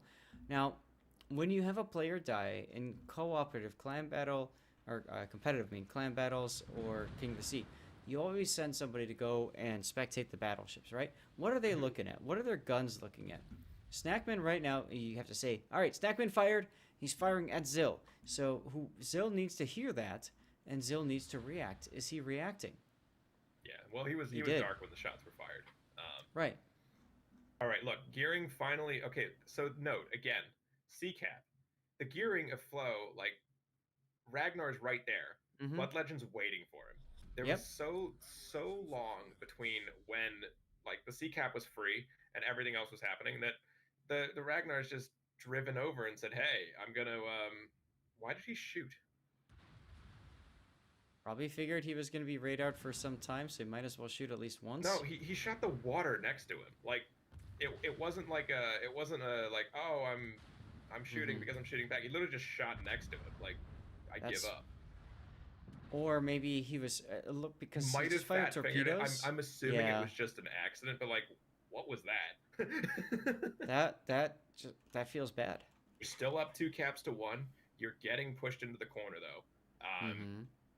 It's gearing. You got a gearing chasing down your Wooster. I would not be surprised if Blood Legend and or Snackman come under focus fire. I mean, the Nevsky's got to get back into this game.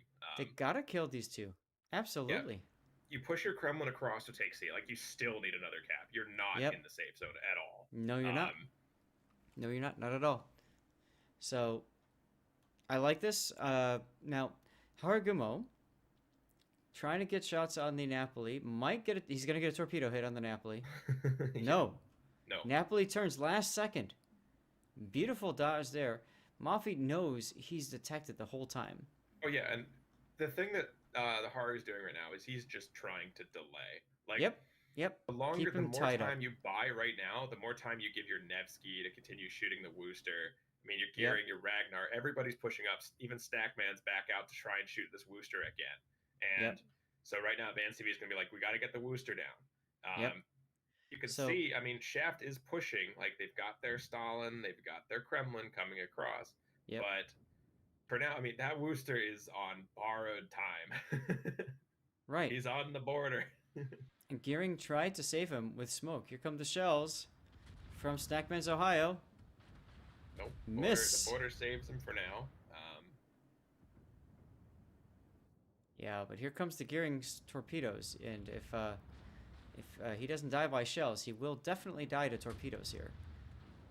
And he as Gearing opens up, the damage onto the Nevsky there. All the shells coming in for. Oh, there he goes. There he goes. So again, like, CCAP has been open for all eternity. Gearing and Nevsky from Shaft. Now they're the next ones to shoot at. Radar goes up from the Stalingrad in the middle to put. Ooh, Blood Legend takes a Blood Legend hit. Yeah, I saw that. That must have been Stalingrad. 2 minutes to play. If you lose your Nevsky as well, because now Snackman's able to shoot at him. If you lose the Nevsky, you're already trying to get 2 caps. You're trying to get 2 points to tick all the way back from this 40-point deficit. I think it will in the given amount of time, especially if you can pick up that center cap. But now the other thing Shaft has to do is they have to be careful they don't get over-aggressive with the Stalingrad and the Kremlin, especially when the Ohio's still there. Torpedoes just barely missing the Ragnar. That would have been a huge kill. That would have decided it. That would have decided. Kinemo now heading south. Look at the resets coming in from the Haragumo. Oh, absolutely. I mean, they've got spotting. They minute 30. Because I'm not sure how quickly the two. This is. I wish we had our score timer mods. They've got 2 caps to Ban CV's 1, which means Ban CV is ticking up, but not as quickly as Shaft. I think Shaft will still overtake in a minute. It's gonna be close. It's gonna be very. It's gonna be real close. It's gonna be very close, and this is the part where you really need the Napoli to get up there. I mean, he's been going, and the question is, does the Haru know? I don't think the Haru's aware. No. Of And, course. I mean, if the Haru dies, that's the points lead flipped instantly. Yep. And that's where it's going to come. It's going to be Angelstone dying, or it's going to be Vilix is dying. One of the two. We're going to see that very, very soon here. As they get the cap. Haragumo detected. There's Mafi. Boom! Boom! Right there. Bing! Caught napping by the Napoli. Absolutely caught napping. So now the question is, what can Ban CV do to bring this back? Only thing they can do, other than maybe kill the Napoli, would be to kill something in the middle. But Napoli actually, unfortunately, the Napoli screwed himself. He screwed Yeah, himself right there. He literally screwed himself. He can't see what's shooting him, and the Ohio just shot at him too. Yep. He's gonna blind fire at the Ragnar. This is but where he that needs to smoke put his lasts plane for a up. Ooh, Ragnar's spotted. Put the plane up. Never mind. And that's it. That's GG. He's going out. There it is. Game That's over. GG. 20 minutes. Full 20-minute match, but you know what? Shaft takes a game off of Ban CV. We're going to game 4, Toxic. 2-1, folks. 2-1 now. We've got a game on. Absolutely. I'm just laughing at this guy who's complaining about me talking down on people because I'm bad at the game. Like I don't mean to be rude or anything, but when you have to understand when we're watching this, like it gets a little boring sometimes, and you see when plays aren't developing or you see somebody make a mistake. Like there's no questions about some of these things. We see people making mistakes. Like the Ragnar, that was a mistake. The gearing shooting in the middle, that was a mistake. There's a couple that, I mean, frankly, at this stage in King of the Sea, you shouldn't be seeing those. No, and you will shouldn't. harp on those because you are making mistakes, and you shouldn't be making mistakes. Right. Right. Nonetheless, I mean, let's be real here. Oh, yeah, Shaft no. did manage to pull out the victory. They did, and it was great. It was a great game at the end.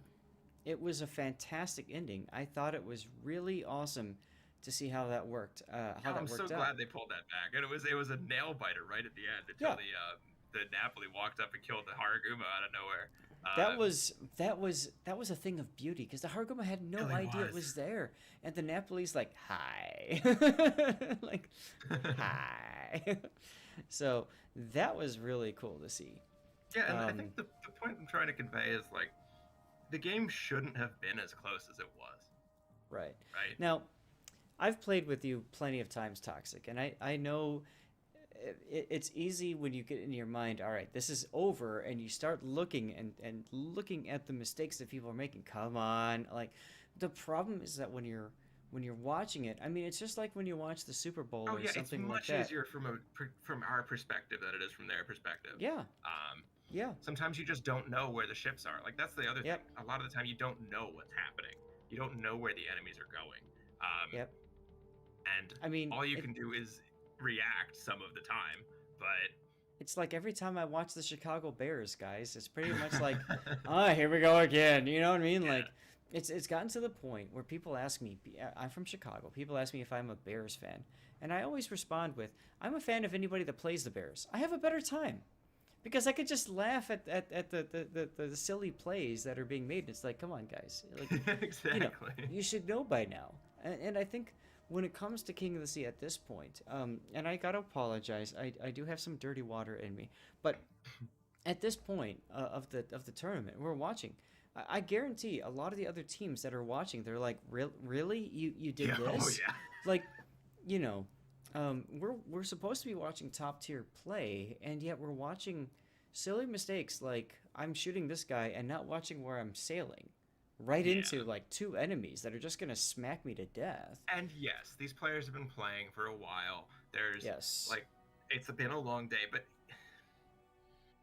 there's just some things that you just when you're playing the game, you have to kind of prioritize what you're doing and not lose focus of you're in a competitive setting, your ship has to stay alive, like you have certain goal, you got to kill these guys, but at the same time you do need to live. Like you need to notice where you're going. Like if you're so focused on knocking somebody out that you're getting shot across the map, you're getting driving in front of 3 ships, like these kinds of things, like the enemy has a stronghold on some part of the map, and going there on your own while you're spotted in the open is probably not a good idea.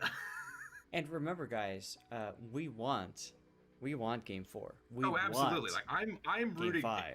as much as I'm talking down on them. Like I know it sounds like I'm rooting for Shaft 100%. I'm just 100%. when you see mistakes and things, it's like please just don't make those. I want to keep this going. Like get the game to Game 5. Do it. You guys can do Right. it. Right. And you know, we're excited. Both of us are competitive players. Both of us know, you know, we've both experienced this. I'm gonna bring back the tournament here so you guys can see where we're at. Both of us have played enough competitive Warships to kind of like we kind of know what a lot of these plays are gonna look like in the future. You know, we try to get that to you guys as best as we can. Sure, I suppose we could be more neutral on it, but you know, when we see a bad play, we have to call it out. We absolutely have to, because you know, the teams that are following, that are watching, they're listening too. I guarantee you somebody from Shaft is listening. I guarantee you somebody from Band CV is listening. Oh, 100%. I And wouldn't be surprised if there were multiple people. Also, hi. and it's I know you guys. and I'll tell you what, that's a fun experience too. When you know you're being casted, when you know somebody's talking about the plays that you're making, and you want to hear your name called out. Of course, you want to hear your name in a positive light, of course. But it's really important to be able to highlight the good and the bad. And I think we saw both of that here in this last battle. So I'm excited to move on to Game 4. I don't know about you guys. I'm hoping with that game, they finally, like, they've beaten them. They didn't beat them in the EU finals. They beat Band CV. Like, you guys got this. You can do it. That's right. That's right. This is Shaft's chance to tie it up. This next battle is there, and you better believe we want Shaft to tie this up. Oh yeah, 100% want Shaft to tie this up. And I'll tell you, Shaft looked really strong that last game. They looked asleep in Game 2. In this game, they looked like they're like, wait a minute, we might actually get out of here. We need to make something work, and they made it work. Yeah, and there were definitely mistakes, and I don't think I saw that many on Band CV's side. I mean, Angelstone got caught out, but I think that was just he got into a position, and that was the position he got forced into. And I still want to know why they brought a Wooster, not a Nevsky. Like, I don't understand that call. I really don't. Either. I don't either. So let me ask you this then: how would you title this last battle, Toxic? I don't know. I don't know either. I think the funniest thing that happened was the Haru getting finally caught up by the Napoli. All right, fine. So we're gonna call that surprise. Surprise Napoli. How's that? Yeah. Good. Got it.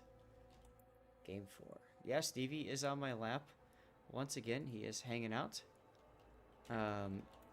Which kind of sucks because I kind of need to pee. And he's sitting right on my bladder, damn it. But it's okay.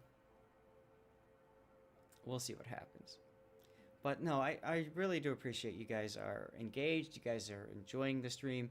You're communicating in chat. It's a 5-minute delay. But you know what? This is fun. Yeah. At the end of the day, on a Sunday, I mean, normally I'd be doing I'd have started my regular stream about an hour ago. I'd be halfway through my dailies by now. I'm already halfway through. I would have slept in, so that sucks. But aside from that, you know, there's not much else I'd rather do with my Sunday, frankly.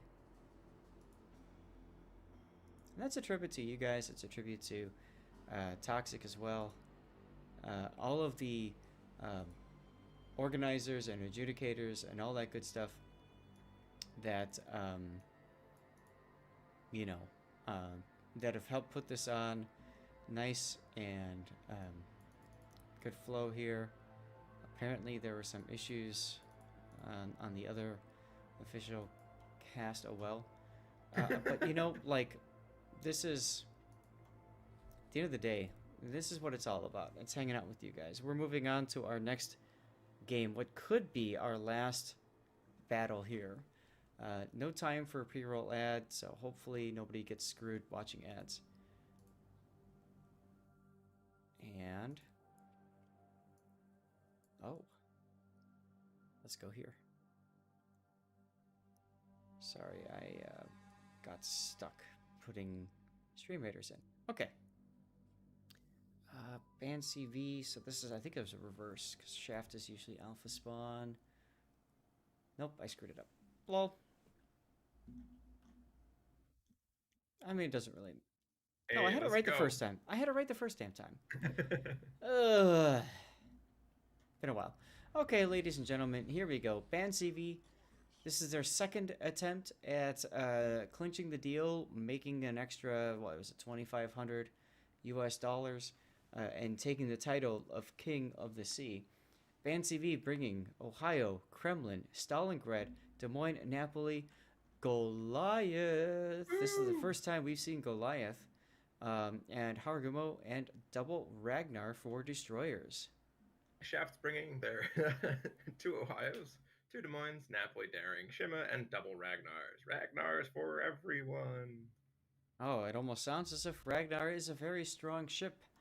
No, Possibly they said OP. it wasn't good. Oh, who said that? I don't know. Somebody who doesn't play this game. Oh, oof. But oh, so Daring, is that just one of the Ragnars? Okay, Shaft is sending Daring Ragnar, and they're actually sending both Ragnars, but they've got the Daring and the Ragnar going off the other side. So, by all accounts, this looks like an attempt to try and trap the other Ragnar. I mean, yes. The one thing is, there's so many Ragnars that half the time, if you're going to smoke up and shoot something, it's going to be a Ragnar, and it's going to raid her back. Well, and that's it's 2 destroyers against 1. A little bit more traditional out on the western side for Shaft, and to some degree the eastern side. That's the concern, though. I mean, I do like the play of putting a Daring and a Ragnar together. I think that's going to be very powerful. The problem is you have to think about what's the worst that you run into, and the worst that you run into is essentially all 3 destroyers. Yeah, I mean, here we go. Contact. You've got multiple Ragnars. Like, so, okay, look, you've got a salvo event. Oh, look, the Daring, like, now they've got both ships firing. And so Blood Legend's getting caught out by 2 ships.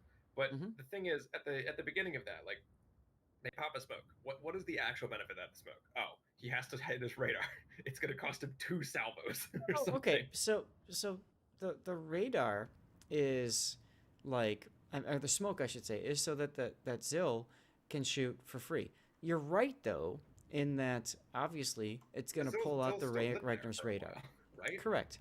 So it's going to pull out the Ragnar's radar, and I think that might be a slight mistake. And we're the used bigger deal to... is actually between the 2 Ragnars, between Possum and between Zill, they actually squeezed Shriver behind the island and got quite a bit of damage on him. Yeah. That being said, because there's what? I mean, we know there's 2 destroyers with torpedoes, but only the Daring is in the middle. El Snackman, Ban CV has this habit of just pushing a battleship, a place that makes it awkward for you. And look at that with the Kremlin. It's a Kremlin into the middle. Blood Legend's still taking a lot of damage, though. Yeah, he is. Yes, so Ragnar's do heals, though. That's true. Stalin, but both of Ban C going on its own on the western side. I mean, yes, he has the Kremlin for support, and more importantly, the Des Moines is going to be smoked by the Shima to get to that island, but then he's going to be very much stuck there. Yeah. But I mean, Stalin on his own, it's a possibility. I mean, he's got the Napoli to back him up, and of course, there's Snackman's Kremlin, and yeah, we saw Shaft just getting, or sorry, Float 420 just getting smacked there. Probably by, I would assume by Snackman. Yeah, here comes some battleship shells. This looks like might be from the Ohio. Cross shot on the Des Moines. Nothing doing there. So now the Des Moines is going to have to face off against Sneaky Snakes Napoli, and the Stalingrad of Anlay is just, he's in the A cap as well. So we've got 2 cruisers who are just going to sit there and look at each other for a long time. But you've got Exodus Blazes Shimakaze that will 1 spot the Napoli and 2 Luckchuck Torps at him, and possibly the Stalin as well. So all is not lost at A. I think it's going to be pretty much a stalemate or Sitzkrieg over there for a very long time. The issue that I'm seeing already is that Ban CV has B and C, and they are aggressively holding C. And I would say they hold B fairly convincingly as well, not just because there's a Kremlin there. Stalin's going to be able to send some shells across as well. There's So a Napoli Des Moines push by Shaft, so straight into this torpedoes, works when into you're not radar. radared, but Yeah. they are. I think they're going to be able to. They'll dodge the torps. They'll get away with it simply because I don't think the Ohio has shots. Or if he does, Snackman? it's just going to I be don't think one. so. So all I don't that's think really so. punishing them at the moment. I mean, they've got a Goliath and a Haragumo shooting at them. That's gonna hurt, but it's not gonna end them. There's the Ohio salvo, by the way. Mm-hmm. No dice. Nope. That was a bit of damage to the Ohio, but like Vert has been pushed way back. He's been farmed down a whole lot. Angelstone hasn't lost any HP. Yeah, Vert's okay. I mean, the bigger thing is, if you're gonna His shove position- these cruisers in like this, you have to bring your battleship up too. You can't put them up by themselves, and that's what they did here. So I think Shaft is running into a problem because the Ohio, Vert, he needs to move forward. He needs to shooting get the a shot. Kremlin still. Yeah, Like- he needs to get a shot on Kaitis's Des Moines. He needs to shoot him in the face right now. And that So being that said, Kaitis- I mean, Kimi Lele, like, he's Yeah. I think he turned, but he didn't get around the corner and actually hit the island. Yeah. And he's getting shot at by the Ragnar. He's getting shot at by the There Kremlin he goes. Snackman, and there he goes. Like you've got one Napoli in that cap. Blood Legend does take more damage here. Blood Legend's very low, but Well, sure, but he's got a heal, which he's doing right now. He doesn't care. and he can just choose to go dark. I mean, the Napoli will get another salvo max, but I mean, look at Vart. What's he Ohio, afraid again, of at this he's point? going away. So, So- we're playing passively. We tried this whole push at sea. What did it get us? It gave them a Des Moines. It did get them a Des Moines a loss. Now, here's the thing. I think Vert would have been better off going swinging off for the sides, but you've got a Goliath, and with clan battle experience, it's and very he's gonna difficult. get farmed. The thing is, there's a lot of ships set up to farm them on that corner. Mhm. So it's one of those. At what point do you decide, hey, we're gonna go somewhere else already? Stress Possum also taking hits. I'm assuming from the Stalin. And who's just Lay been is progressively low. getting farmed. Yeah, it's a Stalin, and there's a bunch of ships that can light him on fire. That's Well, good. That This is is Stalin this is at what 20. Shaft needs to do right now. They need to respond with a kill themselves. There they It go. will They get got them the kill. A cap as well, and they're not. Yes. And Ban CV will not get it back. So at this point, what Shaft needs to do, you say, okay, hey, we're gonna leave one guy here to keep the Napoli off, and we're gonna go everywhere else. Like you send your Shima to send Torps behind Snackman. Hell, you send get your Shima Ohio behind Snackman. Here he goes. Well, they're doing that too, but I mean, No, they're not. They're gonna beach him. I wouldn't send him there. Like the thing you do not want to do right now, if you're Shaft, is trade battleships. Okay. Like I don't think it would be a good idea for Pegazando to go out here right now, and he just fired and shot the island anyway. Well, islands deserve to die. Yeah, and they both just kind of slapped at each other and didn't do a whole lot. The thing is, I mean, there's no torps that are immediately threatening him, but if Snackman reverses and bumps into him, like, Yeah, but Pega was in a perfect spot to go right around him, and look at Snackman's turrets. His turret's on the wrong side. He gets on this side of him, and pow. Yeah, So- you'll have the rear turret firing, and then the only thing Snackman can do is drive forward. Right. So, I mean, Pepega had a great opportunity there, and that got wasted because he grounded. So now we have the butt ram game where Snackman is literally trying to ram Pepega with his butt. See, where's Pepega gonna shoot? I'm curious. Pepega's not even looking at him anymore. He's changing his turrets. Oh, we shot him in the butt. Mm-hmm. There it is. Okay, big deal. Like, I agree with you that the Shaft cannot afford to lose a battleship here. Absolutely. But I kind of feel like this particular engagement could have been... Could have gone better. Could have I gone think better. The thing is, if you do push around this corner too hard, you're just gonna have all these Ragnars and everything shooting at you, and it's gonna. That's fair. I mean, but they're still Snackman- shooting at him oh, look, anyway. we got another Kremlin on a heel. Uh-oh. No, there we Hey, go. they got him. Hey. Now With that's a that, huge kill. That's a huge kill. So that secures, for the most part, this side, other than Snaky Snake. It means the Des Right. Moines can also play the game. We can play the game, yes. Now, Ban CV, I mean, yes, they're continuing to farm down Vert, and those Torps don't look good. Combine that with the Napoli down there, I think they're going to be okay. I think you'll be okay with dodging. Yeah. Yeah. So, all right. You know there's 2 Ragnars up way, way, way north of B. You have 2 caps, you're up. Pepegazando, go... Pepegazando's only goal in life right now is to go dark, get behind an island, and use like 4 heals. You must live now. And he's got another fire.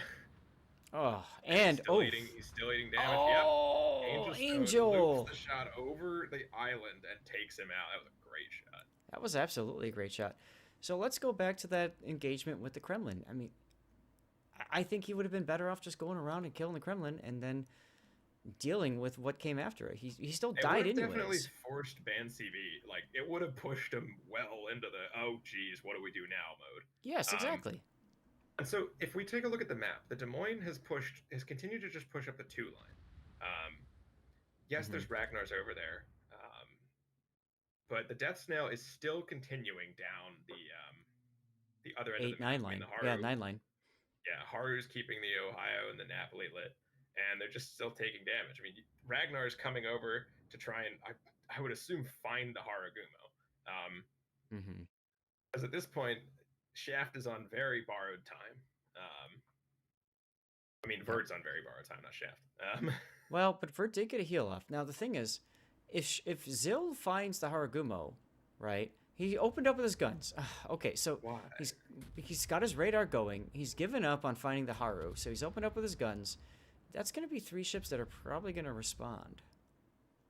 No, they don't.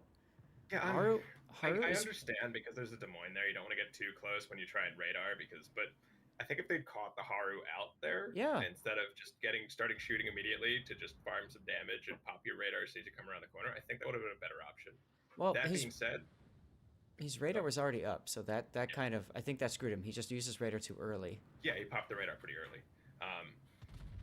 So right now, up in the very northwest, there he goes. Goliath takes down the Ohio. You can see we've got the Kitus Bansivi is still taking damage, but so Napoli is pushing back in against the Des Moines, and 2 low health Ragnars are coming. They were coming this way, but there was definitely a call because now they're going the other way. Yeah, right. Shimakaze so the Shima is there. Uh-oh. The M just reversing out into where battleships are shooting at him. Yeah, that's I'm curious what the plan is here with the Shima, because like, there's a Napoli there. Your Shima is just. Is this a ram attempt from the Napoli? This is what it is. Though. Okay. We can do this. Oh, these torps are pretty. Where are those going? This is a ram attempt. Yeah, it's gonna it's ram. A ram attempt, and it's gonna be a successful one. No, it's not. No, it's not. It's not a ram. It's not a successful ram. What? Can the DM find the right shots though? What the hell? Okay, here comes the torpedoes. That's it. Too much, dude. Oh, no! No, Angel just ends him.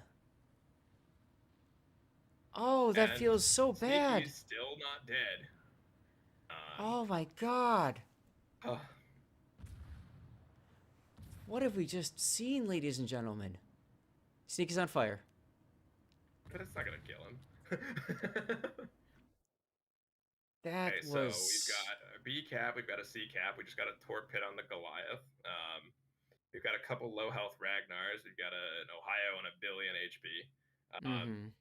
And we've got like an open water fight where we're trying to farm down a Nozen Goliath, but he's still, they're still getting damage on Zip. Oh, Napoli's on 300. Sneaky, 335, there he goes. Okay. Woo. But now he's got Shima with 2 Ragnars chasing him. Like, good luck. Have fun.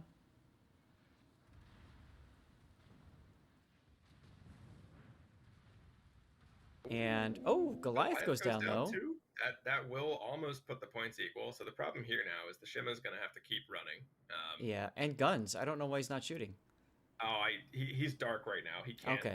He'll die anyway. But notice, like, they got hits when they were shooting at him, so they're just continuing to blind fire. Down goes the Ragnar from the Des Moines. They're still hitting the Shima. He's not spotted, by the way.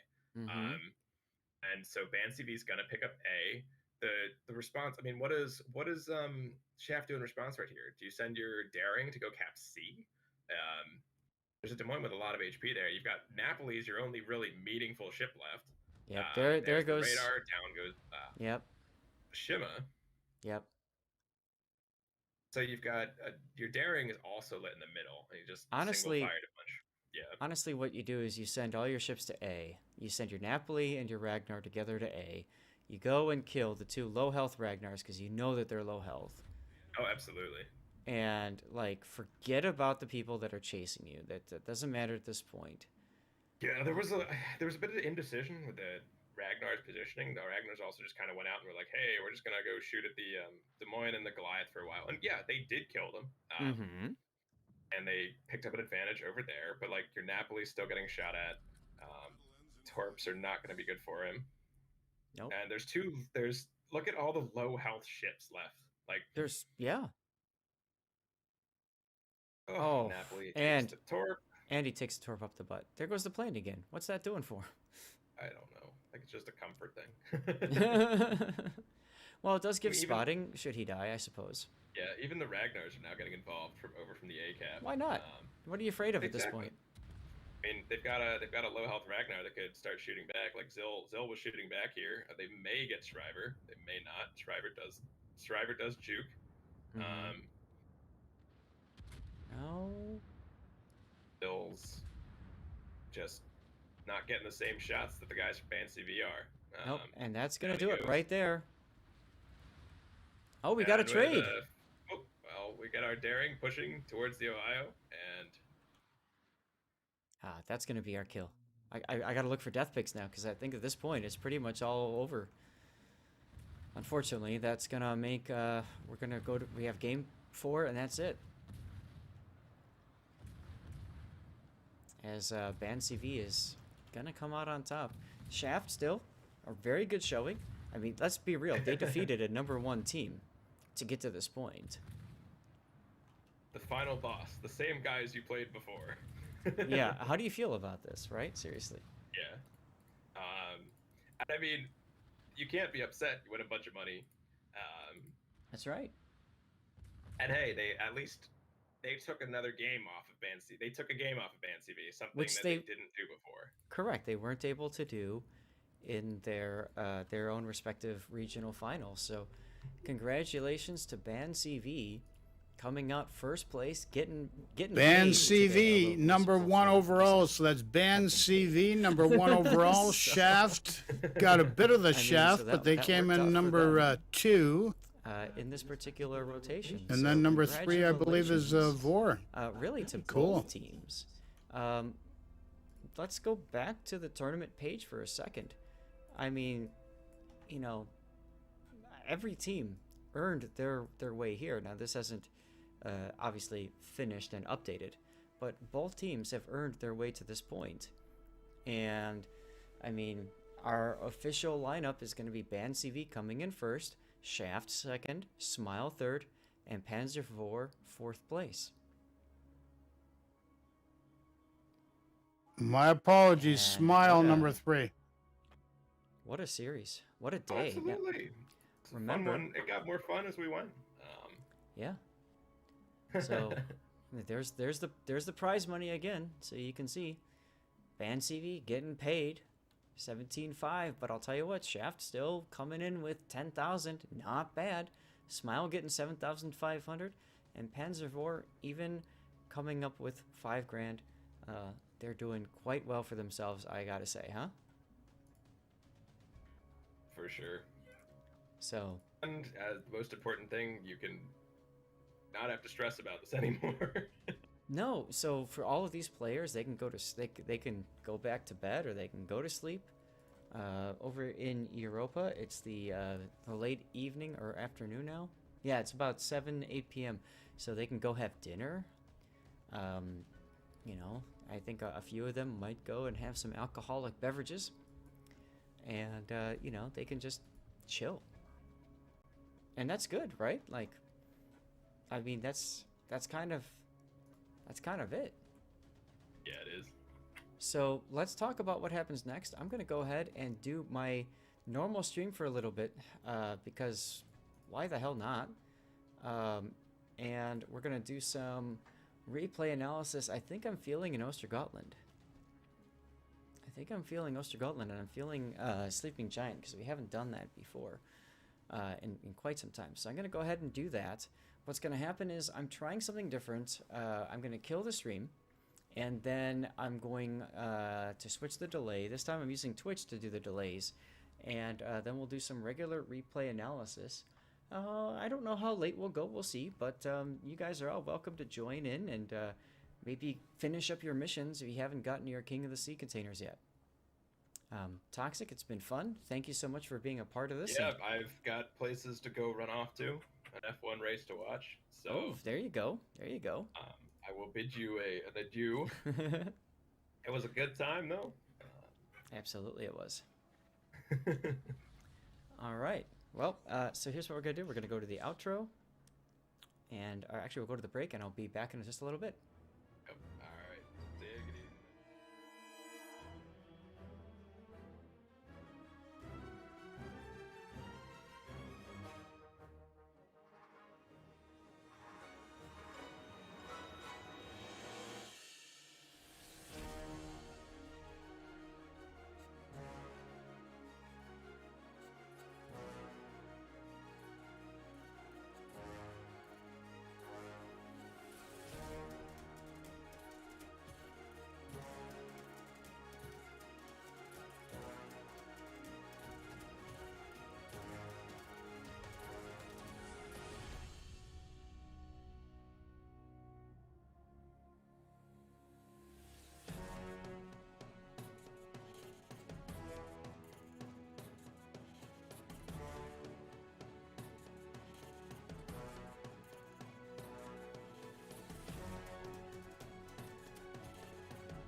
Okay, guys, I hope you enjoyed the King of the Seas tournament. I certainly enjoyed it. We're going to go into a battle now. But before we do, we're going to check our containers. So any questions, throw in chat.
Okay, 2 CVs on each side here, folks.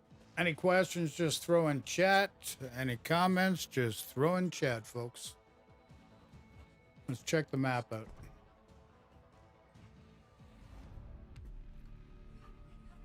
Oy vey, we gotta go A here. Let our team know. General quarters.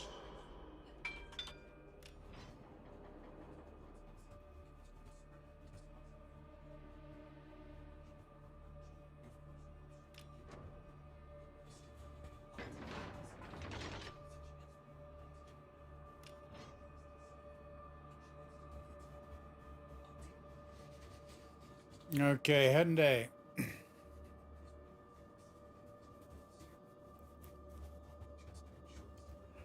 Really, eh?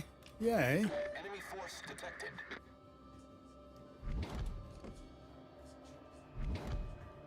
Enemy cruiser sighted.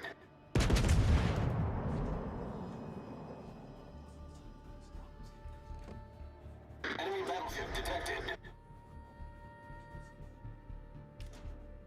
Nevsky's shooting.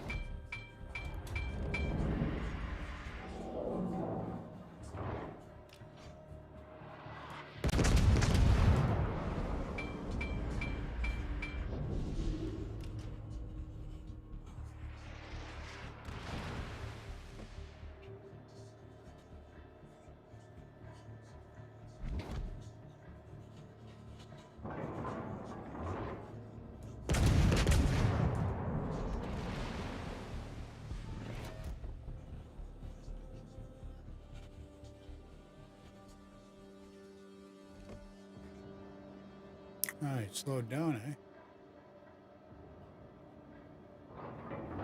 Enemy cruiser sighted.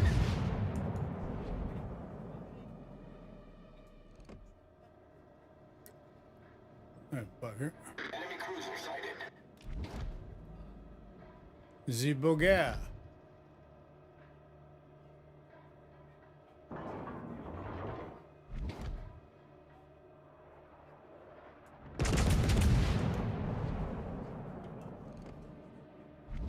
Enemy battleship sighted.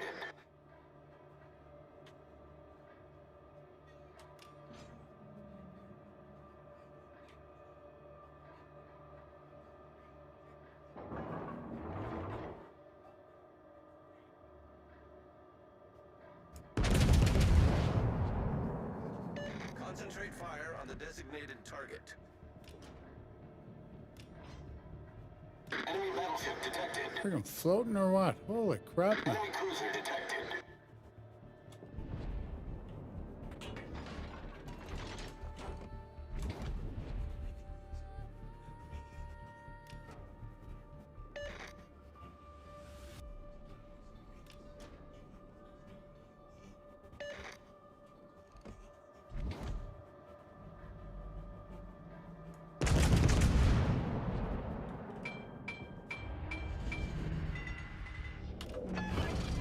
Enemy battleship detected. Spotter airborne.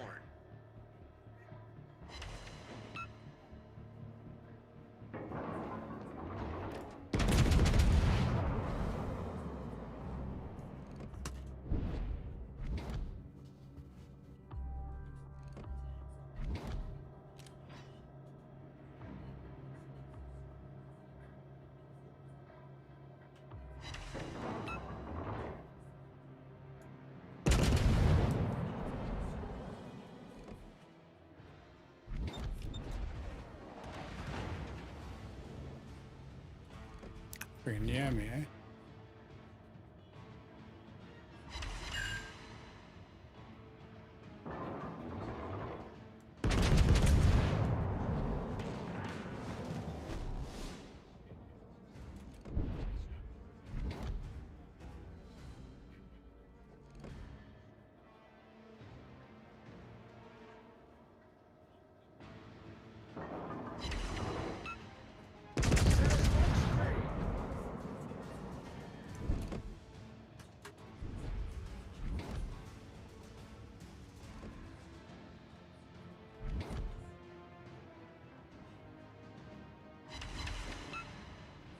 Enemy destroyer detected.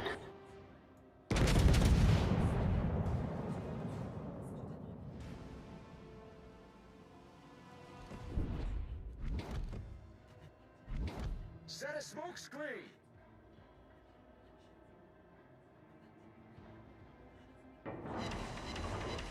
Enemy battleship sighted.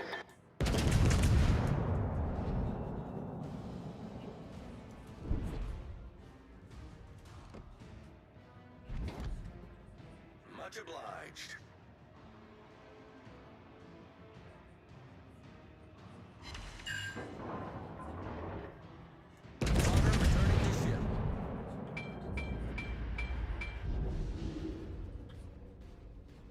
Okay, they're down one. We're not down any right now, so that's a good sign.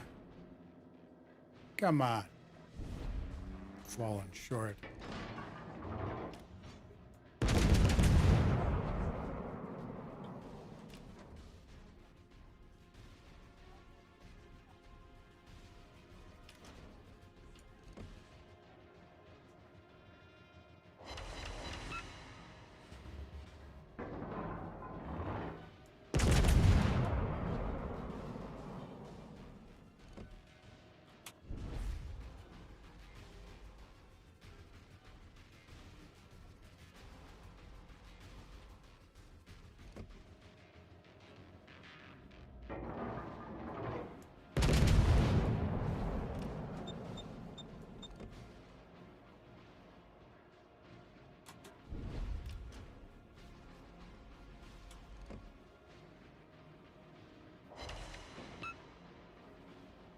Enemy cruiser detected. Enemy destroyer detected. Enemy cruiser detected. Oh, crap.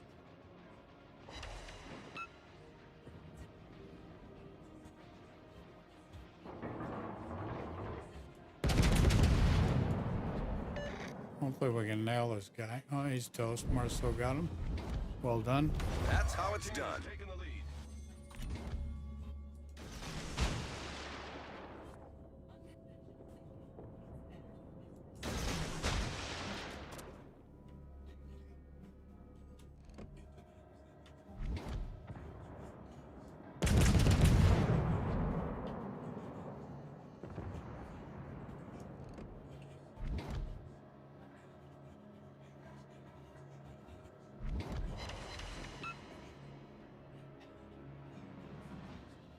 Enemy cruiser detected.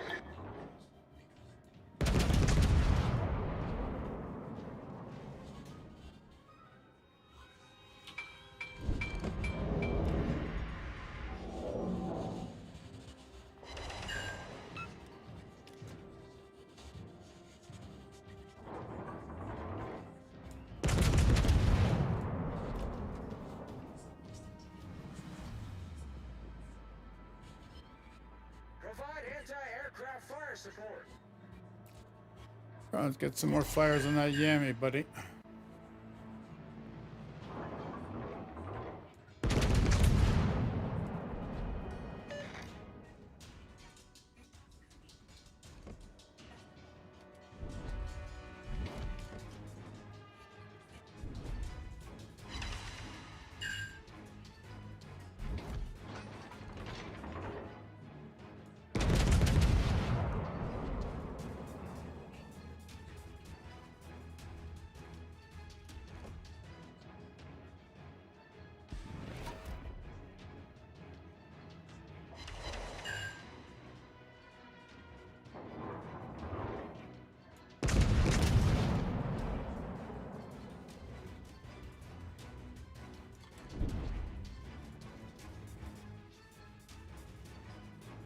Enemy battleship sighted.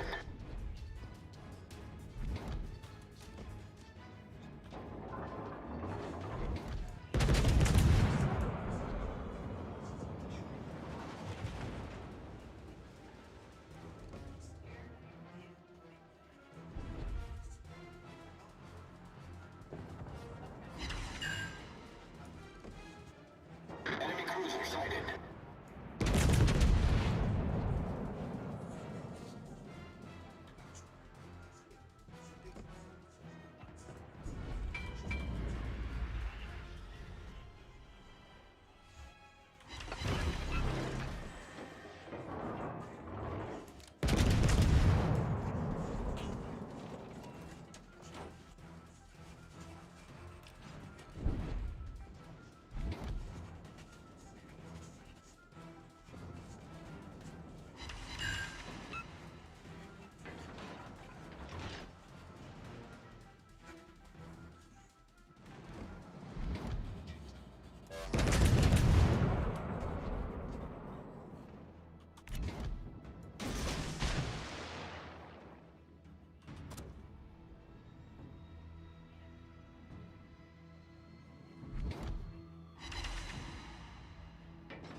Our victory is in sight.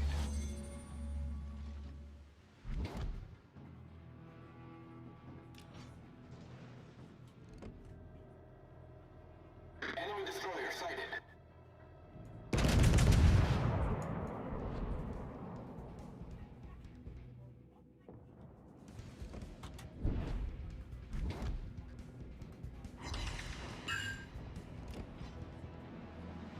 Enemy cruiser sighted.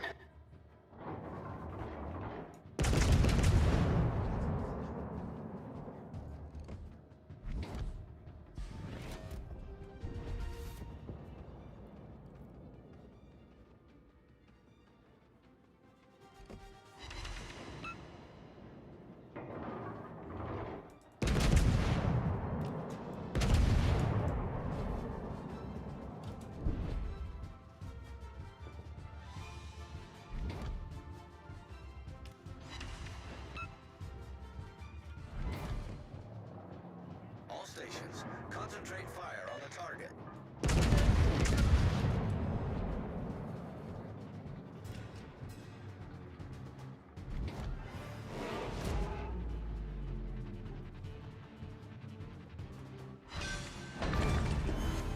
Enemy cruiser foundered.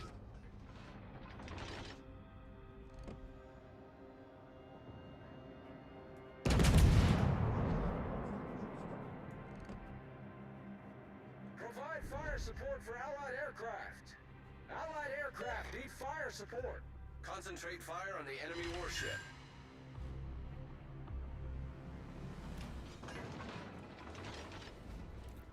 Well, did we get the win there, Pilgrims? I think we did. Did I get what I needed for naval battles? That is the question. Did I or didn't I? I got 1324. I think I needed 1325. Are you kidding me? Are you friggin' kidding me? I bet you that's what it was.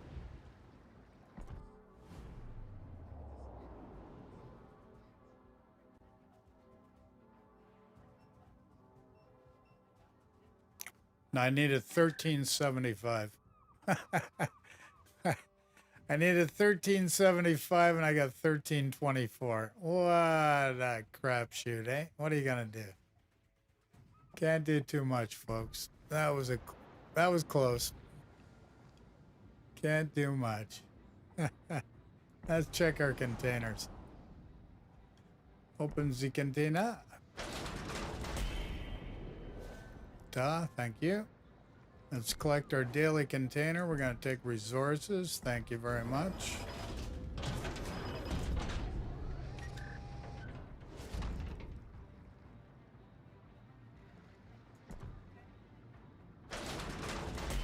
Couple coal, free XP. Thank you very much. Thank you, thank you.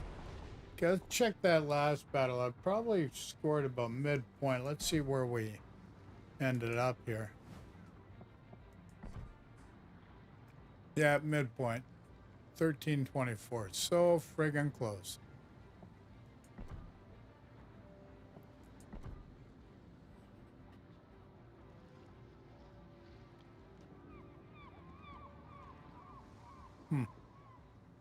Coolio. We'll take it. Okay. Actually, I got to do a reboot anyway, so we're going to take a break here, lads.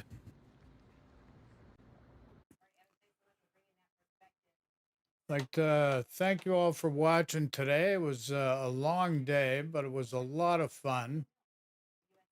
And we got to see the final, the grand finale of the COTS King of the Sea tournament today. So everybody stay healthy, be safe, and we'll talk to you soon. Michael J, over and out, folks.